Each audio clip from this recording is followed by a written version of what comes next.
The blue flower. The parents were abed and sleeping. The clock on the wall ticked loudly and lazily as if it had time to spare. Outside the rattling windows there was a restless, whispering wind. The room grew light and dark and wondrous light again as the moon played hide-and-seek through the clouds. The boy, wide awake and quiet in his bed, was thinking of the stranger and his stories. It was not what he told me about the treasures, he said to himself. That was not the thing which filled me with so strange a longing. I am not greedy for riches, but the blue flower is what I long for. I can think of nothing else. Never have I felt so before. It seems as if I had been dreaming until now, or as if I had just slept over into a new world. Who cared for flowers in the old world where I used to live? I never heard of anyone whose whole heart was set upon finding a flower. But now I cannot even tell all that I feel sometimes as happy as if I were enchanted. But when the flower fades from me, when I cannot see it in my mind, then it is like being very thirsty and all alone. That is what the other people could not understand. Once upon a time, they say, the animals and the trees and the flowers used to talk to people. It seems to me, every minute, as if they were just going to begin again. When I look at them, I can see what they want to say. There must be a great many words that I do not know. If I knew more of them, perhaps I could understand things better. I used to love to dance, but now I like better to think after the music. Gradually the boy lost himself in sweet fancies, and suddenly he found himself again in the charmed land of sleep. He wandered in far countries, rich and strange. He traversed wild waters with incredible swiftness. Marvelous creatures appeared and vanished. He lived with all sorts of men, in battles, in whirling crowds, in lonely huts. He was cast into prison. He fell into dire distress and want. All experiences seemed to be sharpened to an edge. He felt them keenly, yet they did not harm him. He died and came alive again. He loved to the height of passion and then was parted forever from his beloved. At last, toward morning, as the dawn was stealing near, his soul grew calm, and the pictures showed more clear and firm. It seemed as if he were walking alone through the deep woods. Seldom the daylight shimmered through the green veil. Soon he came to a rocky gorge in the mountains. Under the mossy stones in the bed of the stream, he heard the water secretly tinkling downward, ever downward, as he climbed upward. The forest grew thinner and lighter. He came to a fair meadow on the slope of the mountain. Beyond the meadow was a high cliff, and in the face of the cliff, an opening like the entrance to a path. Dark was the way, but smooth, and he followed easily on till he came near to a vast cavern from which a flood of radiance streamed to meet him. As he entered, he beheld a mighty beam of light which sprang from the ground, shattering itself against the roof in countless sparks, falling and flowing all together into a great pool in the rock. Brighter was the light beam than molten gold, but silent in its rise and silent in its fall. The sacred stillness of a shrine, a never-broken hush of joy and wonder, filled the cavern. Cool was the dripping radiance that softly trickled down the walls, and the light that rippled from them was pale blue. But the pool, as the boy drew near and watched it, quivered and glanced with the ever-changing colors of a liquid opal. He dipped his hands in it and wet his lips. It seemed as if a lively breeze passed through his heart. He felt an irresistible desire to bathe in the pool. Slipping off his clothes, he plunged in. It was as if he bathed in a cloud of sunset. A celestial rapture flowed through him. The waves of the stream were like a bevy of nymphs taking shape around him, clinging to him with tender breasts as he floated onward, lost in delight, yet keenly sensitive to every impression. Swiftly the current bore him out of the pool, into a hollow in the cliff. Here a dimness of slumber shadowed his eyes, while he felt the pressure of the loveliest dreams. When he awoke again, he was aware of a new fullness of light, purer and steadier than the first radiance. He found himself lying on the green turf, in the open air, beside a little fountain, which sparkled up and melted away in silver spray. Dark blue were the rocks that rose at a little distance, veined with white as if strange words were written upon them. Dark blue was the sky and cloudless. All passion had dissolved away from him. Every sound was music. Every breath was peace. The rocks were like sentinels protecting him. The sky was like a cup of blessing full of tranquil light. But what charmed him most, and drew him with resistless power, was a tall, clear blue flower growing beside the spring and almost touching him with its broad, glistening leaves. Round about were many other flowers of all hues. Their odors mingled in a perfect chord of fragrance. He saw nothing but the blue flower. Long and tenderly he gazed at it with unspeakable love. At last he felt that he must go a little nearer to it, when suddenly it began to move and change. The leaves glistened more brightly, and drew themselves up closely around the swiftly growing stalk. The flower bent itself toward him, and the petals showed a blue, spreading necklace of sapphires, out of which the lovely face of a girl smiled softly into his eyes. His sweet astonishment grew with the wondrous transformation.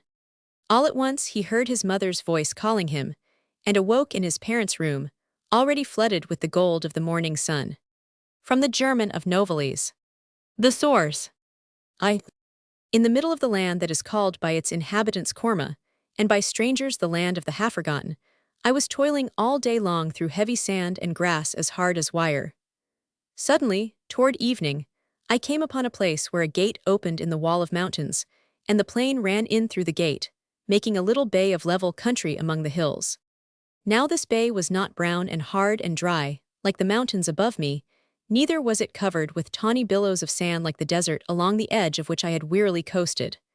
But the surface of it was smooth and green, and as the winds of twilight breathed across it, they were followed by soft waves of verdure, with silvery turnings of the undersides of many leaves, like ripples on a quiet harbor. There were fields of corn, filled with silken rustling, and vineyards with long rows of trimmed maple trees, standing each one like an emerald goblet wreathed with vines, and flower gardens as bright as if the earth had been embroidered with threads of blue and scarlet and gold, and olive orchards frosted over with delicate and fragrant blossoms. Red-roofed cottages were scattered everywhere through the sea of greenery, and in the center, like a white ship surrounded by a flock of little boats, rested a small, fair, shining city.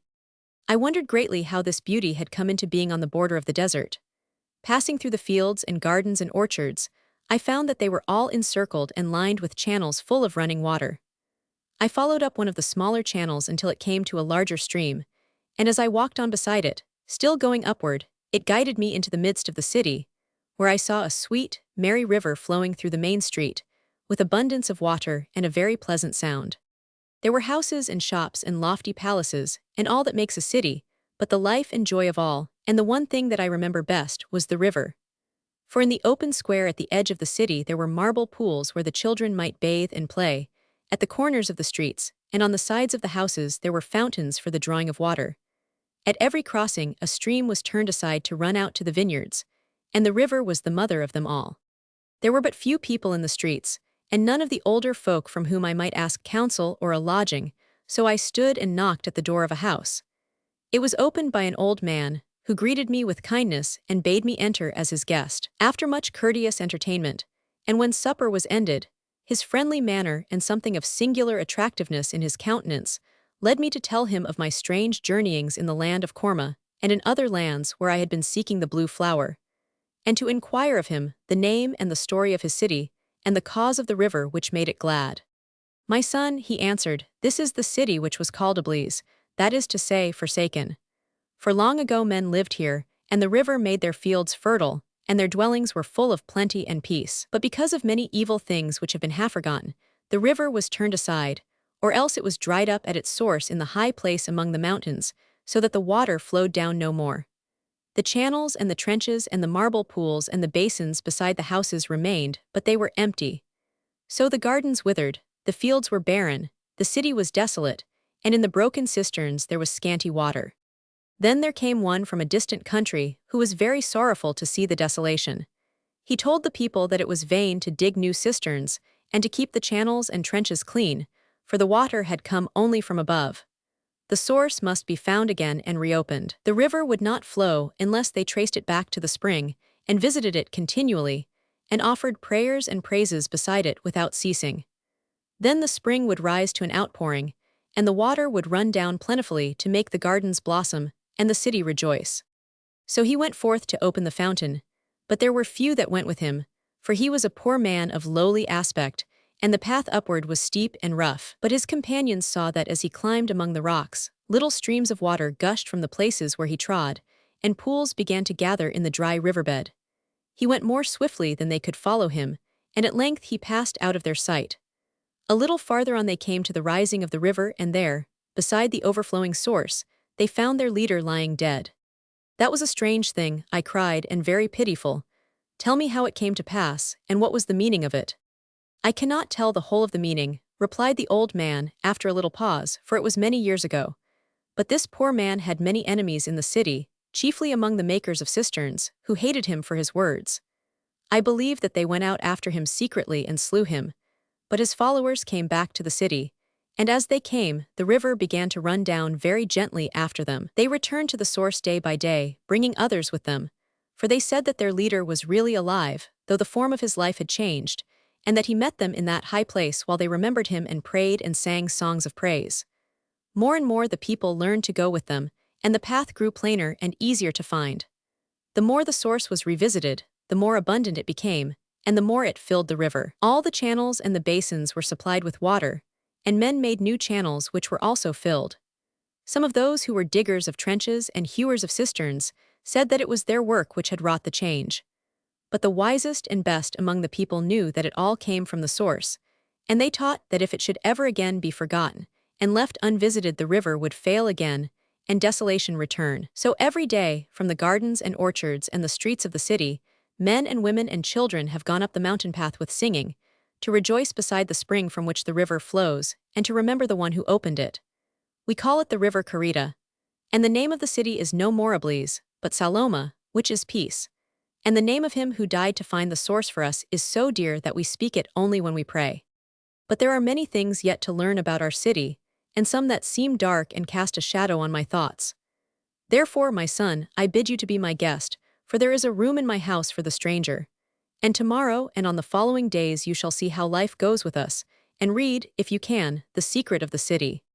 That night I slept well, as one who has heard a pleasant tale, with the murmur of running water woven through my dreams. And the next day I went out early into the streets, for I was curious to see the manner of the visitation of the source. Already the people were coming forth and turning their steps upward in the mountain path beside the river. Some of them went alone, swiftly and in silence. Others were in groups of 2 or 3, talking as they went. Others were in larger companies, and they sang together very gladly and sweetly. But there were many people who remained working in their fields or in their houses, or stayed talking on the corners of the streets. Therefore I joined myself to one of the men who walked alone, and asked him why all the people did not go to the spring, since the life of the city depended upon it, and whether, perhaps, the way was so long and so hard that none but the strongest could undertake it. Sir, said he, I perceive that you are a stranger, for the way is both short and easy, so that the children are those who most delight in it, and if a man were in great haste, he could go there and return in a little while.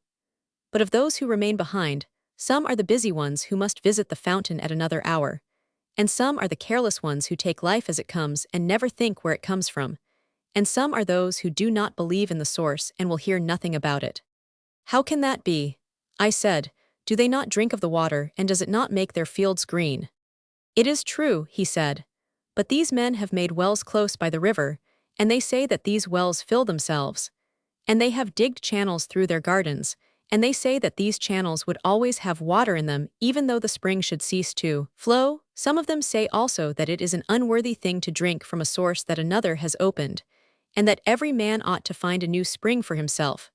So they spend the hour of the visitation, and many more, in searching among the mountains where there is no path. While I wondered over this, we kept on in the way.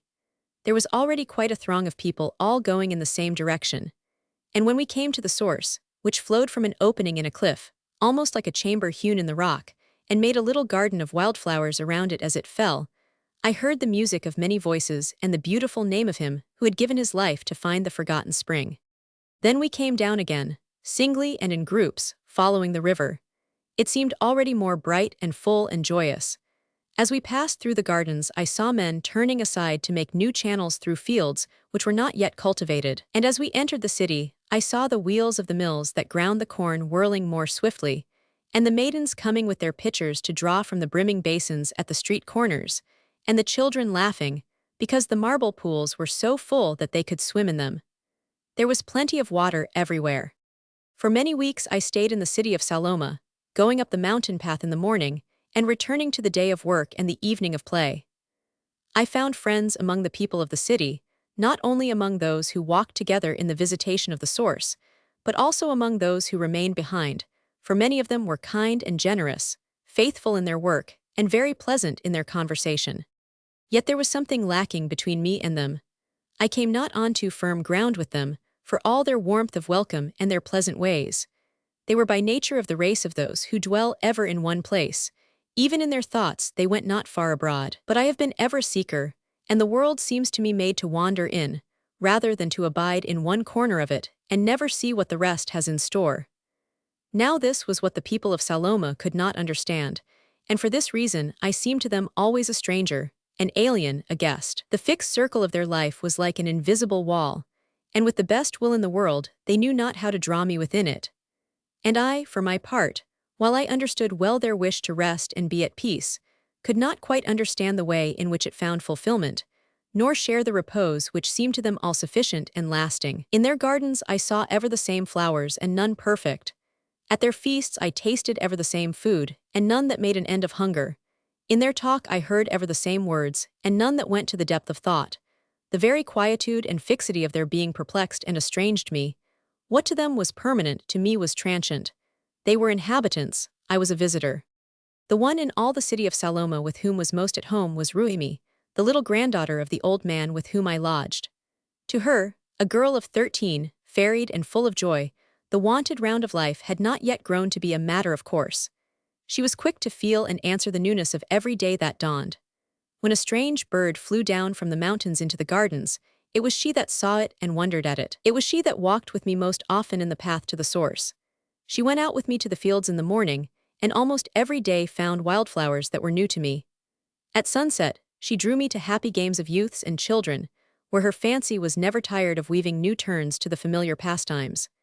In the dusk, she would sit beside me in an arbor of honeysuckle and question me about the flower that I was seeking, for to her I had often spoken of my quest.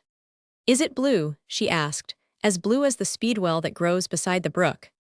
"Yes, it is as much bluer than the speedwell, as the river is deeper than the brook." "And is it," she asked, "as bright as the drops of dew in the moonlight?" "Yes, it is brighter than the drops of dew, as the sun is clearer than the moon." "And is it sweet?" she asked, "as sweet as the honeysuckle when the day is warm and still?"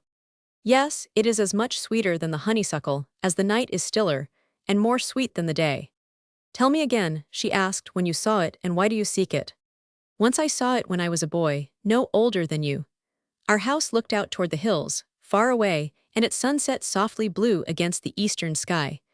It was the day that we laid my father to rest in the little burying ground among the cedar trees. There was his father's grave, and his father's father's grave, and there were the places for my mother and for my 2 brothers and for my sister and for me. I counted them all when the others had gone back to the house. I paced up and down alone, measuring the ground. There was room enough for us all, and in the western corner where a young elm tree was growing, that would be my place, for I was the youngest. How tall would the elm tree be then? I had never thought of it before. It seemed to make me sad and restless, wishing for something, I knew not what, longing to see the world and to taste happiness before I must sleep beneath the elm tree. Then I looked off to the blue hills, shadowy and dreamlike, the boundary of the little world that I knew. And there, in a cleft between the highest peaks, I saw a wondrous thing, for the place at which I was looking seemed to come nearer and nearer to me. I saw the trees, the rocks, the ferns, the white road winding before me, the enfolding hills unclosed like leaves, and in the heart of them I saw a blue flower, so bright, so beautiful that my eyes filled with tears as I looked. It was like a face that smiled at me and promised something. Then I heard a call, like the note of a trumpet very far away, calling me to come. And as I listened, the flower faded into the dimness of the hills. "Did you follow it?" asked Ruimi, "and did you go away from your home? How could you do that?" "Yes, Ruimi, when the time came, as soon as I was free, I set out on my journey, and my home is at the end of the journey, wherever that may be." "And the flower?" she asked, "you have seen it again?" "Once again, when I was a youth, I saw it. After a long voyage upon stormy seas, we came into a quiet haven, and there the friend who was dearest to me said goodbye, for he was going back to his own country and his father's house, but I was still journeying onward. So as I stood at the bow of the ship, sailing out into the wide blue water, far away among the sparkling waves I saw a little island, with shores of silver sand and slopes of fairest green, and in the middle of the island the blue flower was growing, wondrous tall and dazzling, brighter than the sapphire of the sea. Then the call of the distant trumpet came floating across the water, and while it was sounding a shimmer of fog swept over the island and I could see it no more. "Was it a real island?" asked Ruimi. "Did you ever find it?" "Never, for the ship sailed another way. But once again I saw the flower, 3 days before I came to Saloma. It was on the edge of the desert, close under the shadow of the great mountains. A vast loneliness was round about me. It seemed as if I was the only soul living upon earth, and I longed for the dwellings of men. Then as I woke in the morning, I looked up at the dark ridge of the mountains, and there against the brightening blue of the sky I saw the blue flower standing up clear and brave. It shone so deep and pure that the sky grew pale around it. Then the echo of the far-off trumpet drifted down the hillsides, and the sun rose, and the flower was melted away in light. So I rose and traveled on till I came to Saloma. And now, said the child, you are at home with us. Will you not stay for a long, long while? You may find the blue flower here. There are many kinds in the fields. I find new ones every day. I will stay while I can, Rujmi, I answered, taking her hand in mine as we walked back to the house at nightfall, but how long that may be I cannot tell. For with you I am at home, yet the place where I must abide is the place where the flower grows, and when the call comes I must follow it. Yes, said she, looking at me half in doubt, I think I understand. But wherever you go I hope you will find the flower at last. In truth, there were many things in the city that troubled me and made me restless, in spite of the sweet comfort of Ruami's friendship and the tranquility of the life in Saloma. I came to see the meaning of what the old man had said about the shadow that rested upon his thoughts.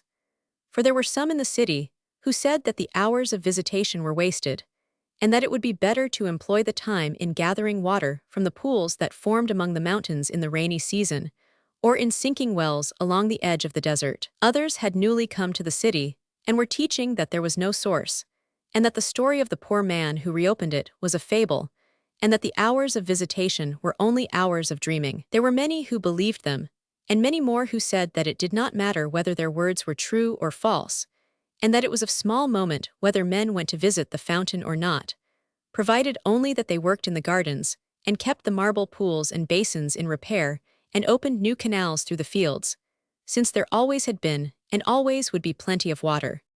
As I listened to these sayings, it seemed to me doubtful what the end of the city would be, and while this doubt was yet heavy upon me, I heard at midnight the faint calling of the trumpet, sounding along the crest of the mountains. And as I went out to look where it came from, I saw, through the glimmering veil of the Milky Way, the shape of a blossom of celestial blue, whose petals seemed to fall and fade as I looked. So I bade farewell to the old man in whose house I had learned to love the hour of visitation, and the source and the name of him who opened it. And I kissed the hands and the brow of the little Ruimi who had entered my heart, and went forth sadly from the land of Korma into other lands, to look for the blue flower. Roman 2. In the book of the voyage without a harbor is written the record of the 10 years which passed before I came back again to the city of Saloma. It was not easy to find, for I came down through the mountains, and as I looked from a distant shoulder of the hills for the little bay full of greenery, it was not to be seen. There was only a white town shining far off against the brown cliffs, like a flake of mica in a cleft of the rocks. Then I slept that night, full of care, on the hillside, and rising before dawn, came down in the early morning toward the city. The fields were lying parched and yellow under the sunrise, and great cracks gaped in the earth as if it were thirsty. The trenches and channels were still there, but there was little water in them, and through the ragged fringes of the rusty vineyards I heard, instead of the cheerful songs of the vintagers, the creaking of dry windlasses and the hoarse throb of the pumps in sunken wells. The girdle of gardens had shrunk like a wreath of withered flowers, and all the bright embroidery of earth was faded to a sullen gray. At the foot of an ancient, leafless olivet tree I saw a group of people kneeling around a newly opened well. I asked a man who was digging beside the dusty path what this might mean.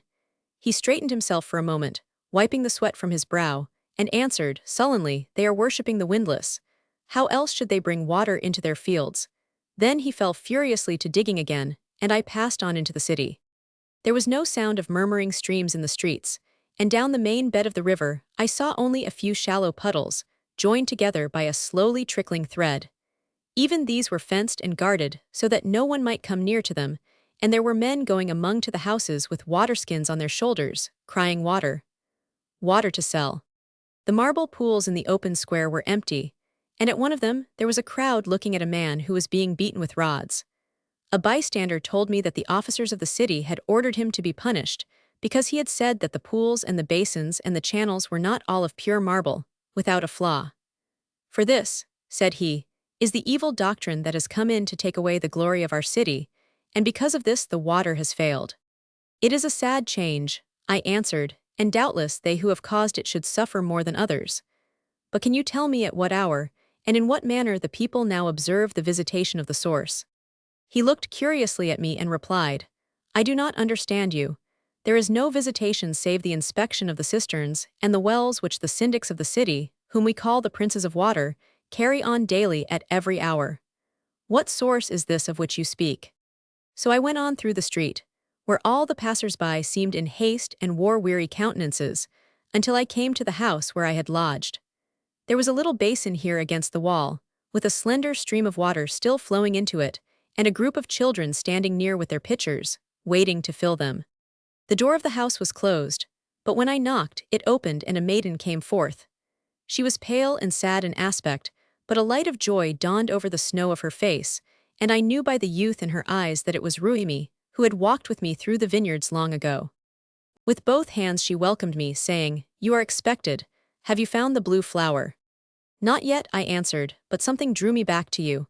I would know how it fares with you, and I would go again with you to visit the source."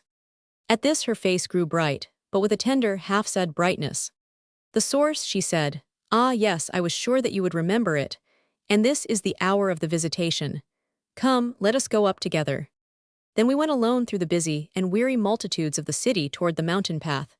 So forsaken was it, and so covered with stones and overgrown with wiregrass, that I could not have found it but for her guidance. But as we climbed upward the air grew clearer and more sweet, and I questioned her of the things that had come to pass in my absence. I asked her of the kind old man who had taken me into his house when I came as a stranger. She said softly, "He is dead." "And where are the men and women, his friends, who once thronged this pathway? Are they also dead?" "They also are dead." "But where are the younger ones who sang here so gladly as they marched upward? Surely they are living." "They have forgotten." "Where then are the young children whose fathers taught them this way and bade them remember it? Have they forgotten?" "They have forgotten." "But why have you alone kept the hour of visitation? Why have you not turned back with your companions? How have you walked here solitary day after day?" She turned to me with a divine regard, and laying her hand gently over mine, she said, "I remember always." Then I saw a few wildflowers blossoming beside the path. We drew near to the source, and entered into the chamber hewn in the rock. She kneeled and bent over the sleeping spring. She murmured again and again the beautiful name of him who had died to find it.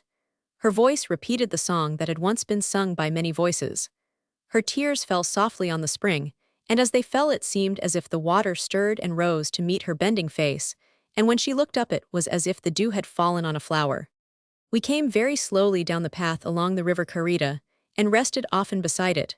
For surely, I thought, the rising of the spring had sent a little more water down its dry bed, and some of it must flow on to the city.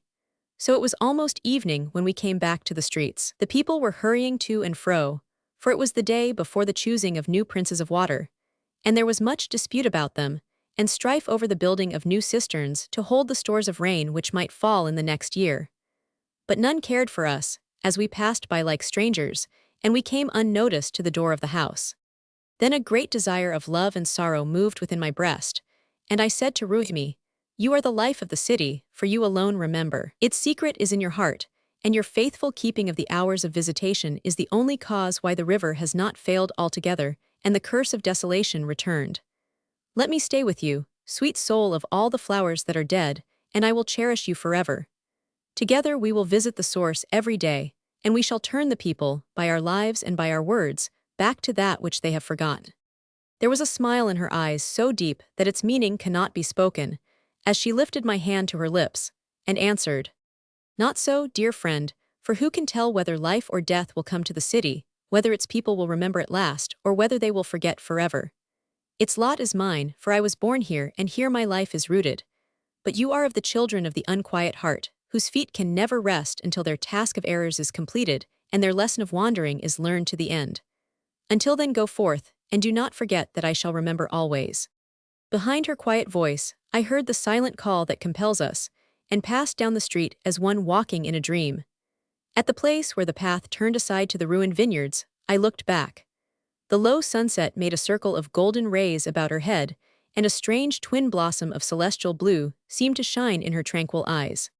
Since then I know not what has befallen the city, nor whether it is still called Saloma, or once morables, which is forsaken. But if it lives at all, I know that it is because there is one there who remembers, and keeps the hour of visitation, and treads the steep way, and breathes the beautiful name over the spring. And sometimes I think that long before my seeking and journeying brings me to the blue flower, it will bloom for me beside the still waters of the source. The mills. How the young Mortimer would become a knight, and assay great adventure. When Sir Lancelot was come out of the red lawns where he did many deeds of arms, he rested him long with play and game in a land that is called Beausejour. For in that land there are neither castles nor enchantments, but many fair manors, with orchards and fields lying about them, and the people that dwell therein have good cheer continually. Of the wars and of the strange quests that are ever afoot in Northgales and Lyonesse, and the out isles, they hear nothing, but are well content to till the earth in summer when the world is green. And when the autumn changes green to gold, they pitch pavilions among the fruit trees and the vineyards, making merry with song and dance, while they gather harvest of corn and apples and grapes. And in the white days of winter for pastime, they have music of divers instruments, and the playing of pleasant games. But of the telling of tales in that land there is little skill, neither do men rightly understand the singing of ballads and romaunts. For 1 year there is like another, and so their life runs away, and they leave the world to God. Then Sir Lancelot had great ease for a time in this quiet land, and often he lay under the apple trees sleeping, and again he taught the people new games and feats of skill. For into what place soever he came he was welcome, though the inhabitants knew not his name and great renown, nor the famous deeds that he had done in tournament and battle. Yet for his own sake, because he was a very gentle knight, fair-spoken and full of courtesy, and a good man of his hands withal, they doted upon him. So he began to tell them tales of many things that have been done in the world by clean knights and faithful squires, of the wars against the Saracens and misbelieving men, of the discomfiture of the Romans when they came to take truage of King Arthur, of the strife with the 11 kings, and the battle that was ended but never finished, of the questing beast, and how King Pellinore and then Sir Palamides followed it, of Balin, that gave the dolorous stroke unto King Pellam, of Sir Tor that sought the lady's brachet, and by the way overcame 2 knights and smote off the head of the outrageous caitiff Abelius, of these and many like matters of pith and moment, full of blood and honor, told Sir Lancelot, and the people had marvel of his words. Now among them that listened to him gladly was a youth of good blood and breeding, very fair in the face and of great stature. His name was Mortimer, strong of arm was he, and his neck was like a pillar. His legs were as tough as beams of ashwood, and in his heart was the hunger of noble taches and deeds. So when he heard of Sir Lancelot these redoubtable histories, he was taken with desire to assay his strength. And he besought the knight that they might joust together. But in the land of Beausejour, there were no arms of war save such as Sir Lancelot had brought with him, wherefore they made shift to fashion a harness out of kitchen gear, with a brazen platter for a breastplate, and the cover of the greatest of all kettles for a shield, and for a helmet a round pot of iron, whereof the handle stuck down at Mortimer's back like a tail.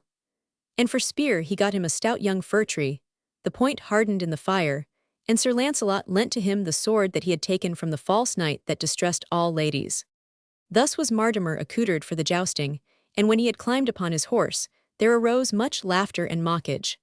Sir Lancelot laughed a little, though he was ever a grave man, and said, "Now must we call this knight La Queue de Fer, by reason of the tail at his back." But Mortimer was half merry and half wroth, and crying where, he dressed his spear beneath his arm. Right so he rushed upon Sir Lancelot, and so marvellously did his harness jangle and smite together as he came, that the horse of Sir Lancelot was frighted and turned aside. Thus the point of the fir tree caught him upon the shoulder and came near to unhorse him. Then Mortimer drew rein and shouted, "Ha, ha, has Irontail done well?" "Nobly hast thou done," said Lancelot, laughing, the while he amended his horse, "but let not the first stroke turn thy head, else will the tail of thy helmet hang down afore thee and mar the second stroke." So he kept his horse in hand and guided him warily, making feint now on this side and now on that, until he was aware that the youth grew hot with the joy of fighting and sought to deal with him roughly and bigly. Then he cast aside his spear and drew sword, and as Mortimer walloped toward him, he lightly swerved, and with one stroke cut in twain the young fir tree, so that not above an ell was left in the youth's hand. Then was the youth full of fire, and he also drew sword and made at Sir Lancelot, lashing heavily as he would hew down a tree. But the knight guarded and warded without distress, until the other breathed hard and was blind with sweat. Then Lancelot smote him with a mighty stroke upon the head, but with the flat of his sword, so that Martimer's breath went clean out of him, and the blood gushed from his mouth, and he fell over the croup of his horse as he were a man slain. Then Sir Lancelot laughed no more, but grieved, for he weened that he had harmed the youth, and he liked him passing well. So he ran to him and held him in his arms fast and tended him.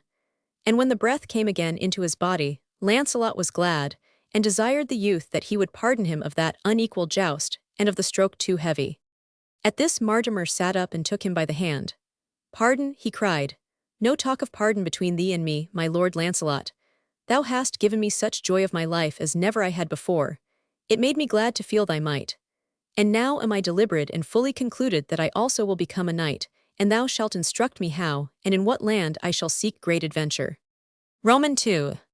How Martimer was instructed of Sir Lancelot, to set forth upon his quest.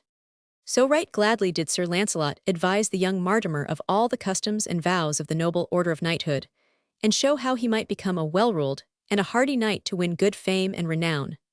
For between these two from the first there was close brotherhood and affiance, though in years and in breeding they were so far apart, and this brotherhood endured until the last, as ye shall see, nor was the affiance broken.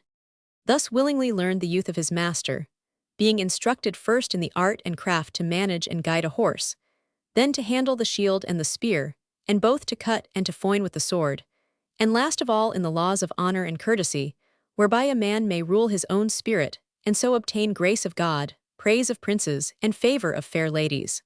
"For this I tell thee," said Sir Lancelot, as they sat together under an apple tree, "there be many good fighters that are false knights, breaking faith with man and woman, envious, lustful, and orgulous. In them courage is cruel, and love is lecherous, and in the end they shall come to shame and shall be overcome by a simpler knight than themselves. Or else they shall win sorrow and despite by the slaying of better men than they be.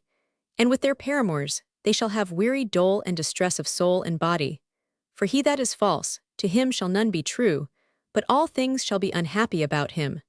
But how and if a man be true in heart, said Martimer, yet by some enchantment or evil fortune, he may do an ill deed, and one that is harmful to his lord or to his friend, even as Balin and his brother Balin slew each the other unknown.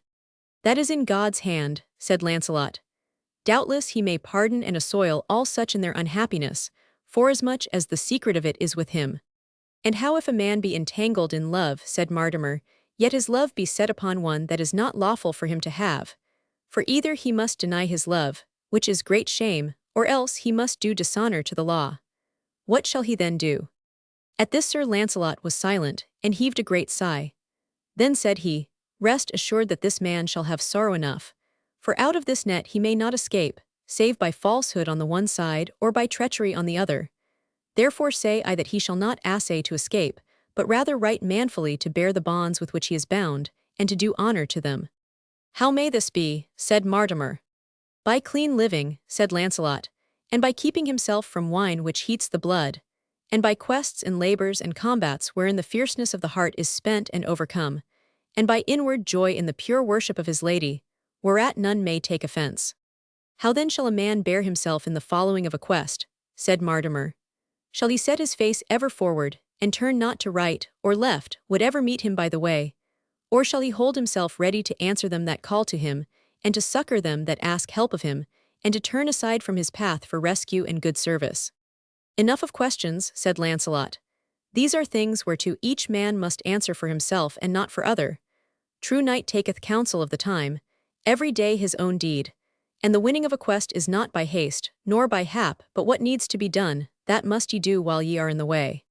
Then because of the love that Sir Lancelot bore to Martimer he gave him his own armor, and the good spear wherewith he had unhorsed many knights, and the sword that he took from Sir Pieres de Forest savage that distressed all ladies, but his shield he gave not, for therein his own remembrance was blazoned.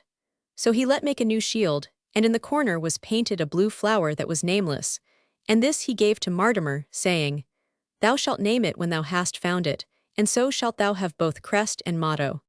Now am I well beseen, cried Martimer, and my adventures are before me. Which way shall I ride, and where shall I find them? Ride into the wind, said Lancelot, and what chance soever it blows thee, thereby do thy best, as it were the first and the last. Take not thy hand from it until it be fulfilled. so shalt thou most quickly and worthily achieve knighthood.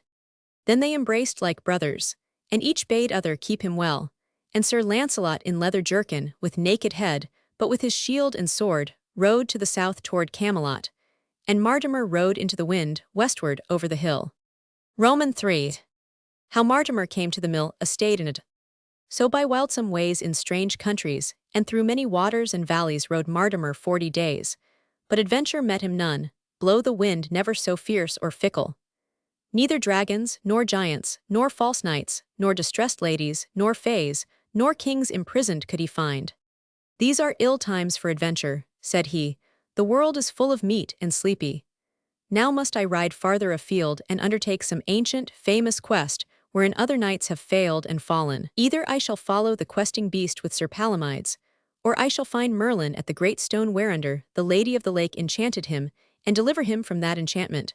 Or I shall assay the cleansing of the forest perilous, or I shall win the favor of la belle dame sans merci, or mayhap I shall adventure the quest of the Sangreal.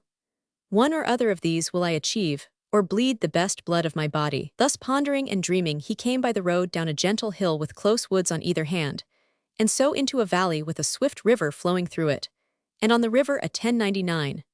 So white it stood among the trees, and so merrily whirred the wheel as the water turned it, and so bright blossomed the flowers in the garden, that Martimer had joy of the sight, for it minded him of his own country. But here is no adventure, thought he, and made to ride by. Even then came a young maid suddenly through the garden crying and wringing her hands, and when she saw him she cried him help.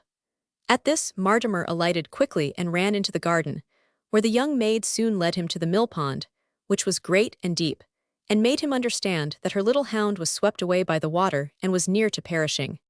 There saw he a red and white brachet, caught by the swift stream that ran into the race, fast swimming as ever he could swim, yet by no means able to escape. Then Martimer stripped off his harness and leaped into the water and did marvelously to rescue the little hound.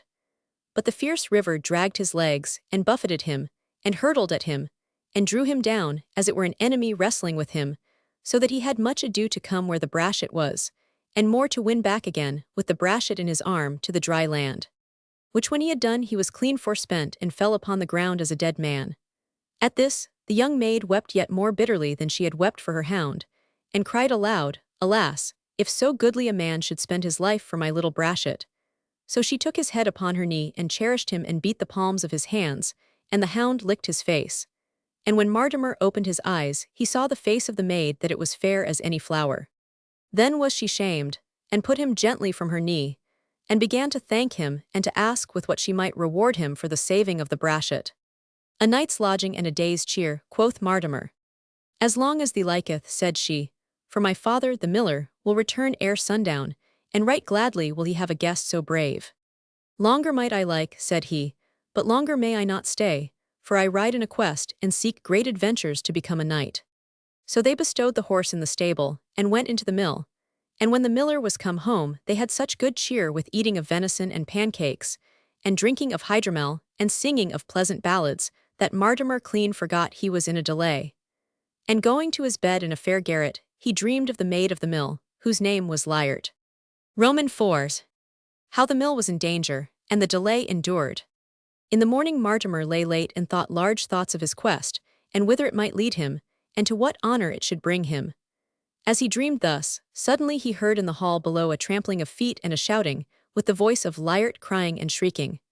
With that he sprang out of his bed, and caught up his sword and dagger, leaping lightly and fiercely down the stair. There he saw 3 foul churls, whereof 2 strove with the miller, beating him with great clubs, while the third would master the maid and drag her away to do her shame, but she fought shrewdly. Then Martimer rushed upon the churls, shouting for joy, and there was a great medley of breaking chairs and tables and cursing and smiting, and with his sword he gave horrible strokes. One of the knaves that fought with the miller, he smote upon the shoulder and clave him to the navel. And at the other he foined fiercely so that the point of the sword went through his back and stuck fast in the wall. But the third knave, that was the biggest and the blackest, and strove to bear away the maid, left bold of her, and leaped upon Martimer and caught him by the middle and crushed him so that his ribs cracked. Thus they weltered and wrung together, and now one of them was above and now the other. And ever as they wallowed Martimer smote him with his dagger, but there came forth no blood, only water. Then the black churl broke away from him and ran out at the door of the mill, and Mortimer after. So they ran through the garden to the river, and there the churl sprang into the water and swept away raging and foaming. And as he went he shouted, "Yet will I put thee to the worse, and mar the mill, and have the maid." Then Mortimer cried, "Never while I live shalt thou mar the mill or have the maid, thou foul, black, misbegotten churl." So he returned to the mill, and there the damsel Lyart made him to understand that these 3 churls were long-time enemies of the mill, and sought ever to destroy it, and to do despite to her and her father. One of them was Ignes, and another was Ventus, and these were the twain that he had smitten. But the third, that fled down the river, and he was ever the fiercest and the most outrageous, his name was Flumen, for he dwelt in the caves of the stream, and was the master of it before the mill was built. And now wept the maid, "He must have had his will with me and with the mill, but for God's mercy, thanked be our Lord Jesus." "Thank me too," said Mortimer. "So I do," said Lyart, and she kissed him. "Yet am I heavy at heart and fearful, for my father is sorely mishandled and his arm is broken, so that he cannot tend the mill nor guard it. And Flumen is escaped, surely he will harm us again. Now I know not where I shall look for help." "Why not here?" said Mortimer. Then Lyart looked him in the face, smiling a little sorely. "But thou ridest in a quest," quoth she, "thou mayst not stay from thy adventures." "A month," said he. "Till my father be well," said she. "A month," said he. "Till thou hast put Flumen to the worse," said she. "Right willingly would I have to do with that base, slippery knave again," said he, "but more than a month I may not stay, for my quest calls me, and I must win worship of men or ever I become a knight." So they bound up the miller's wounds and set the mill in order. But Mortimer had much to do to learn the working of the mill, and they were busied with the grinding of wheat and rye and barley and divers kinds of grain, and the miller's hurts were mended every day. And at night there was merry rest and good cheer, and Mortimer talked with the maid of the great adventure that he must find, and thus the delay endured in pleasant wise. The mill vies. Yet more of the mill, and of the same delay, also of the maid. Now at the end of the 3rd month, which was November, Mortimer made Lyart to understand that it was high time he should ride farther to follow his quest. For the miller was now recovered, and it was long that they had heard and seen naught of Flumen, and doubtless that black knave was well rooted, and dismayed that he would not come again. Lyart prayed him and desired him that he would tarry yet 1 week. But Mortimer said no, for his adventures were before him, and that he could not be happy save in the doing of great deeds and the winning of knightly fame. Then he showed her the blue flower in his shield that was nameless, and told her how Sir Lancelot had said that he must find it, then should he name it and have both crest and motto. "Does it grow in my garden?" said Lyart. "I have not seen it," said he, "and now the flowers are all faded." "Perhaps in the month of May," said she. "In that month I will come again," said he, "for by that time it may fortune that I shall achieve my quest, but now forth must I fare." So there was sad cheer in the mill that day, and at night there came a fierce storm with howling wind and plumping rain, and Mortimer slept 99. About the break of day he was wakened by a great roaring and pounding. Then he looked out of window, and saw the river in flood, with black waves spuming and raving, like wood beasts, and driving before them great logs and broken trees. Thus the river hurled and hammered at the milldam so that it trembled, and the logs leaped as they would spring over it, and the voice of Flumen shouted hoarsely and hungrily, "Yet will I mar the mill and have the maid." Then Mortimer ran with the miller out upon the dam, and they labored at the gates that held the river back, and thrust away the logs that were heaped over them, and cut with axes and fought with the river. So at last 2 of the gates were lifted and 1 was broken, and the flood ran down ramping and roaring in great rondon. And as it ran the black face of Flumen sprang above it, crying, "Yet will I mar both mill and maid." "That shalt thou never do," cried Mortimer, "by foul or fair, while the life beats in my body." So he came back with the miller into the mill, and there was meat ready for them, and they ate strongly and with good heart. "Now," said the miller, "must I mend the gate, but how it may be done I know not, for surely this will be great travail for a man alone." "Why alone?" said Mortimer. "Thou wilt stay then," said Lyart. "Yea," said he. "For another month," said she. "Till the gate be mended," said he. But when the gate was mended, there came another flood and brake the 2nd gate. And when that was mended, there came another flood and brake the 3rd gate. So when all 3 were mended firm and fast, being bound with iron, still the grimly river hurled over the dam, and the voice of Flumen muttered in the dark of winter nights, "Yet will I mar it, will I mar mill and maid." "Oho," said Martimer, "this is a durable and dogged knave. Art thou feared of him, liart?" "Not so," said she, "for thou art stronger.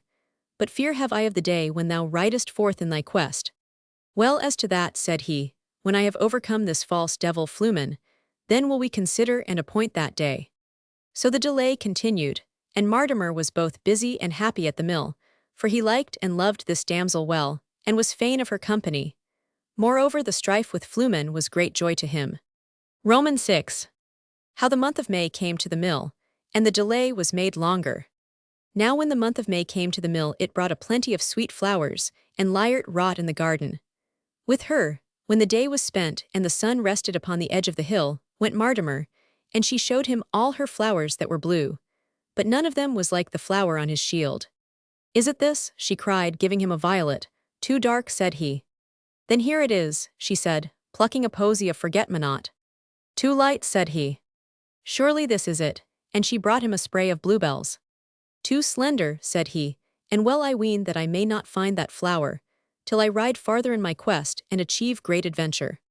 Then was the maid cast down, and Martimer was fain to comfort her. So while they walked thus in the garden, the days were fair and still, and the river ran lowly and slowly, as it were full of gentleness, and Flumen had amended him of his evil ways. But full of craft and guile was that false foe, for now that the gates were firm and strong, he found a way down through the corner of the dam, where a water rat had burrowed, and there the water went seeping and creeping, gnawing ever at the hidden breach. Presently in the night came a mizzling rain, and far among the hills a cloud brake open, and the mill pond flowed over and under, and the dam crumbled away, and the mill shook, and the whole river ran roaring through the garden. Then was Martimer wonderly wroth, because the river had blotted out the maid's flowers. And one day, she cried, holding fast to him and trembling, "One day Flumen will have me, when thou art gone." "Not so," said he, "by the faith of my body that foul fiend shall never have thee. I will bind him, I will compel him, or die in the deed." So he went forth, upward along the river, till he came to a straight place among the hills. There was a great rock full of caves and hollows, and there the water whirled and burbled in furious wise. "Here," thought he, "is the hold of the knave Flumen, and if I may cut through above this rock and make a dike with a gate in it, to let down the water another way when the floods come, so shall I spoil him of his craft and put him to the worse." Then he toiled day and night to make the dike, and ever by night Flumen came and strove with him, and did his power to cast him down and strangle him. But Martimer stood fast and drave him back. And at last, as they wrestled and wapped together, they fell headlong in the stream. "Who," shouted Flumen, "now will I drown thee, and mar the mill and the maid." But Martimer gripped him by the neck, and thrust his head betwixt the leaves of the gate and shut them fast, so that his eyes stood out like gobbets of foam, and his black tongue hung from his mouth like a waterweed. "Now shalt thou swear never to mar mill nor maid, but meekly to serve them," cried Martimer. Then Flumen sware by wind and wave, by storm and stream, by rain and river, by pond and pool, by flood and fountain, by dike and dam. "These be changeable things," said Martimer, "swear by the name of God." So he sware, and even as the name passed his teeth, the gobbets of foam floated forth from the gate, and the waterweed writhed away with the stream, and the river flowed fair and softly, with a sound like singing. Then Martimer came back to the mill, and told how Flumen was overcome and made to swear a pact. Thus their hearts waxed light and jolly, and they kept that day as it were a love-day. Romans 7. How Martimer bled for a lady, and lived for a maid, and how his great adventure ended and began at the mill. Now leave we of the mill and Martimer and the maid, and let us speak of a certain lady, passing tall and fair and young. This was the Lady Beauvivante, that was daughter to King Pellinore. And 3 false knights took her by craft from her father's court, and led her away to work their will on her. But she escaped from them as they slept by a well, and came riding on a white palfrey, over hill and dale, as fast as ever she could drive. Thus she came to the mill, and her palfrey was spent, and there she took refuge, beseeching Martimer that he would hide her, and defend her from those caitiff knights that must soon follow. "Of hiding," said he, "will I hear naught, but of defending am I full fain. For this have I waited." Then he made ready his horse and his armor, and took both spear and sword, and stood forth in the bridge. Now this bridge was straight, so that none could pass there but singly, and that not till Martimer yielded or was beaten down. Then came the 3 knights that followed the lady, riding fiercely down the hill. And when they came about 10 spur lengths from the bridge, they halted, and stood still as it had been a plump of wood.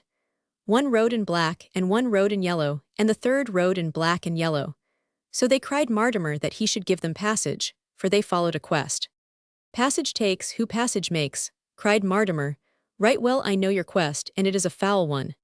Then the knight in black rode at him lightly, but Martimer encountered him with the spear and smote him backward from his horse, that his head struck the coping of the bridge and brake his neck. Then came the knight in yellow, walloping heavily, and him, the spear pierced through the midst of the body and burst in 3 pieces. So he fell on his back and the life went out of him, but the spear stuck fast and stood up from his breast as a stake. Then the knight in black and yellow, that was as big as both his brethren, gave a terrible shout and rode at Martimer like a wood lion. But he fended with his shield that the spear went aside, and they clapped together like thunder, and both horses were overthrown. And lightly they avoided their horses and rushed together, tracing, raising, and foining.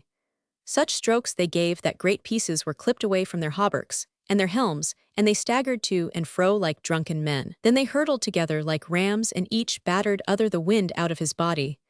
So they sat either on one side of the bridge, to take their breath, glaring the one at the other as 2 owls. Then they stepped together and fought freshly, smiting and thrusting, ramping and reeling, panting, snorting and scattering blood, for the space of 2 hours. So the knight in black and yellow, because he was heavier, drave Martimer backward step by step till he came to the crown of the bridge, and there fell grovelling. At this the lady Beauvivante shrieked and wailed, but the damsel Lyart cried loudly, Up! Martimer, strike again. Then the courage came into his body, and with a great might he abrade upon his feet, and smote the black and yellow knight upon the helm by an overstroke so fierce that the sword sheared away the 3rd part of his head, as it had been a rotten cheese. So he lay upon the bridge, and the blood ran out of him. And Martimer smote off the rest of his head quite, and cast it into the river. Likewise did he with the other twain that lay dead beyond the bridge. And he cried to Flumen, Hide me these black eggs that hatched evil thoughts. So the river bore them away. Then Martimer came into the mill, all forbled. Now are ye free, lady, he cried, and fell down in a swoon. Then the lady and the maid wept full sore and made great dole and unlaced his helm, and Lyart cherished him tenderly to recover his life. So while they were thus busied and distressed, came Sir Lancelot with a great company of knights and squires riding for to rescue the princess. When he came to the bridge all bedashed with blood, and the bodies of the knights headless now, by my lady's name, said he, Here has been good fighting, and those 3 caitiffs are slain. By whose hand I wonder? So he came into the mill, and there he found Martimer recovered of his swoon, and had marvellous joy of him, when he heard how he had wrought. Now art thou proven worthy of the noble order of knighthood, said Lancelot, and forthwith he dubbed him knight. Then he said that Sir Martimer should ride with him to the court of King Pellinore, to receive a castle, and a fair lady to wife, for doubtless the king would deny him nothing to reward the rescue of his daughter. But Martimer stood in a muse. Then said he, May a knight have his free will and choice of castles, where he will abide? Within the law, said Lancelot, and by the king's word he may. Then choose I the mill, said Martimer, for here will I dwell. Freely spoken, said Lancelot, laughing, so art thou Sir Martimer of the mill, no doubt the king will confirm it. And now what sayest thou of ladies? May a knight have his free will and choice here also, said he. According to his fortune, said Lancelot, and by the lady's favour he may. Well then, said Sir Martimer, taking Lyart by the hand, this maid is to me liefer to have, and to wield as my wife than any dame or princess that is christened. What, brother, said Sir Lancelot, is the wind in that quarter, and will the maid have thee? I will well, said Lyart. Now are you well provided, said Sir Lancelot, with knighthood and a castle and a lady. Lacks but a motto and a name for the blue flower in thy shield. He that names it shall never find it, said Sir Martimer, and he that finds it needs no name. So Lyart rejoiced Sir Martimer and loved together during their life days, and this is the end and the beginning of the story of the 1099. Spy Rock. It must have been near Sutherland's Pond that I lost the way. For there, the deserted road which I had been following through the highlands ran out upon a meadow, all abloom with purple loosestrife and golden St. John's wort. The declining sun cast a glory over the lonely field, and far in the corner, nigh to the woods, there was a touch of the celestial color. Blue of the sky seen between white clouds, blue of the sea shimmering through faint drifts of silver mist. The hope of finding that hue of distance and mystery embodied in a living form, the old hope of discovering the blue flower rose again in my heart. But it was only for a moment. For when I came nearer, I saw that the color which had caught my eye came from a multitude of closed gentianced blossoms, which never opened into perfection, growing so closely together that their blended promise had seemed like a single flower. So I harked back again, slanting across the meadow to find the road. But it had vanished. Wandering among the alders and clumps of gray birches, here and there I found a track that looked like it. But as I tried each one, it grew more faint and uncertain, and at last came to nothing in a thicket or a marsh. While I was thus beating about the bush, the sun dropped below the western rim of hills. It was necessary to make the most of the lingering light, if I did not wish to be benighted in the woods.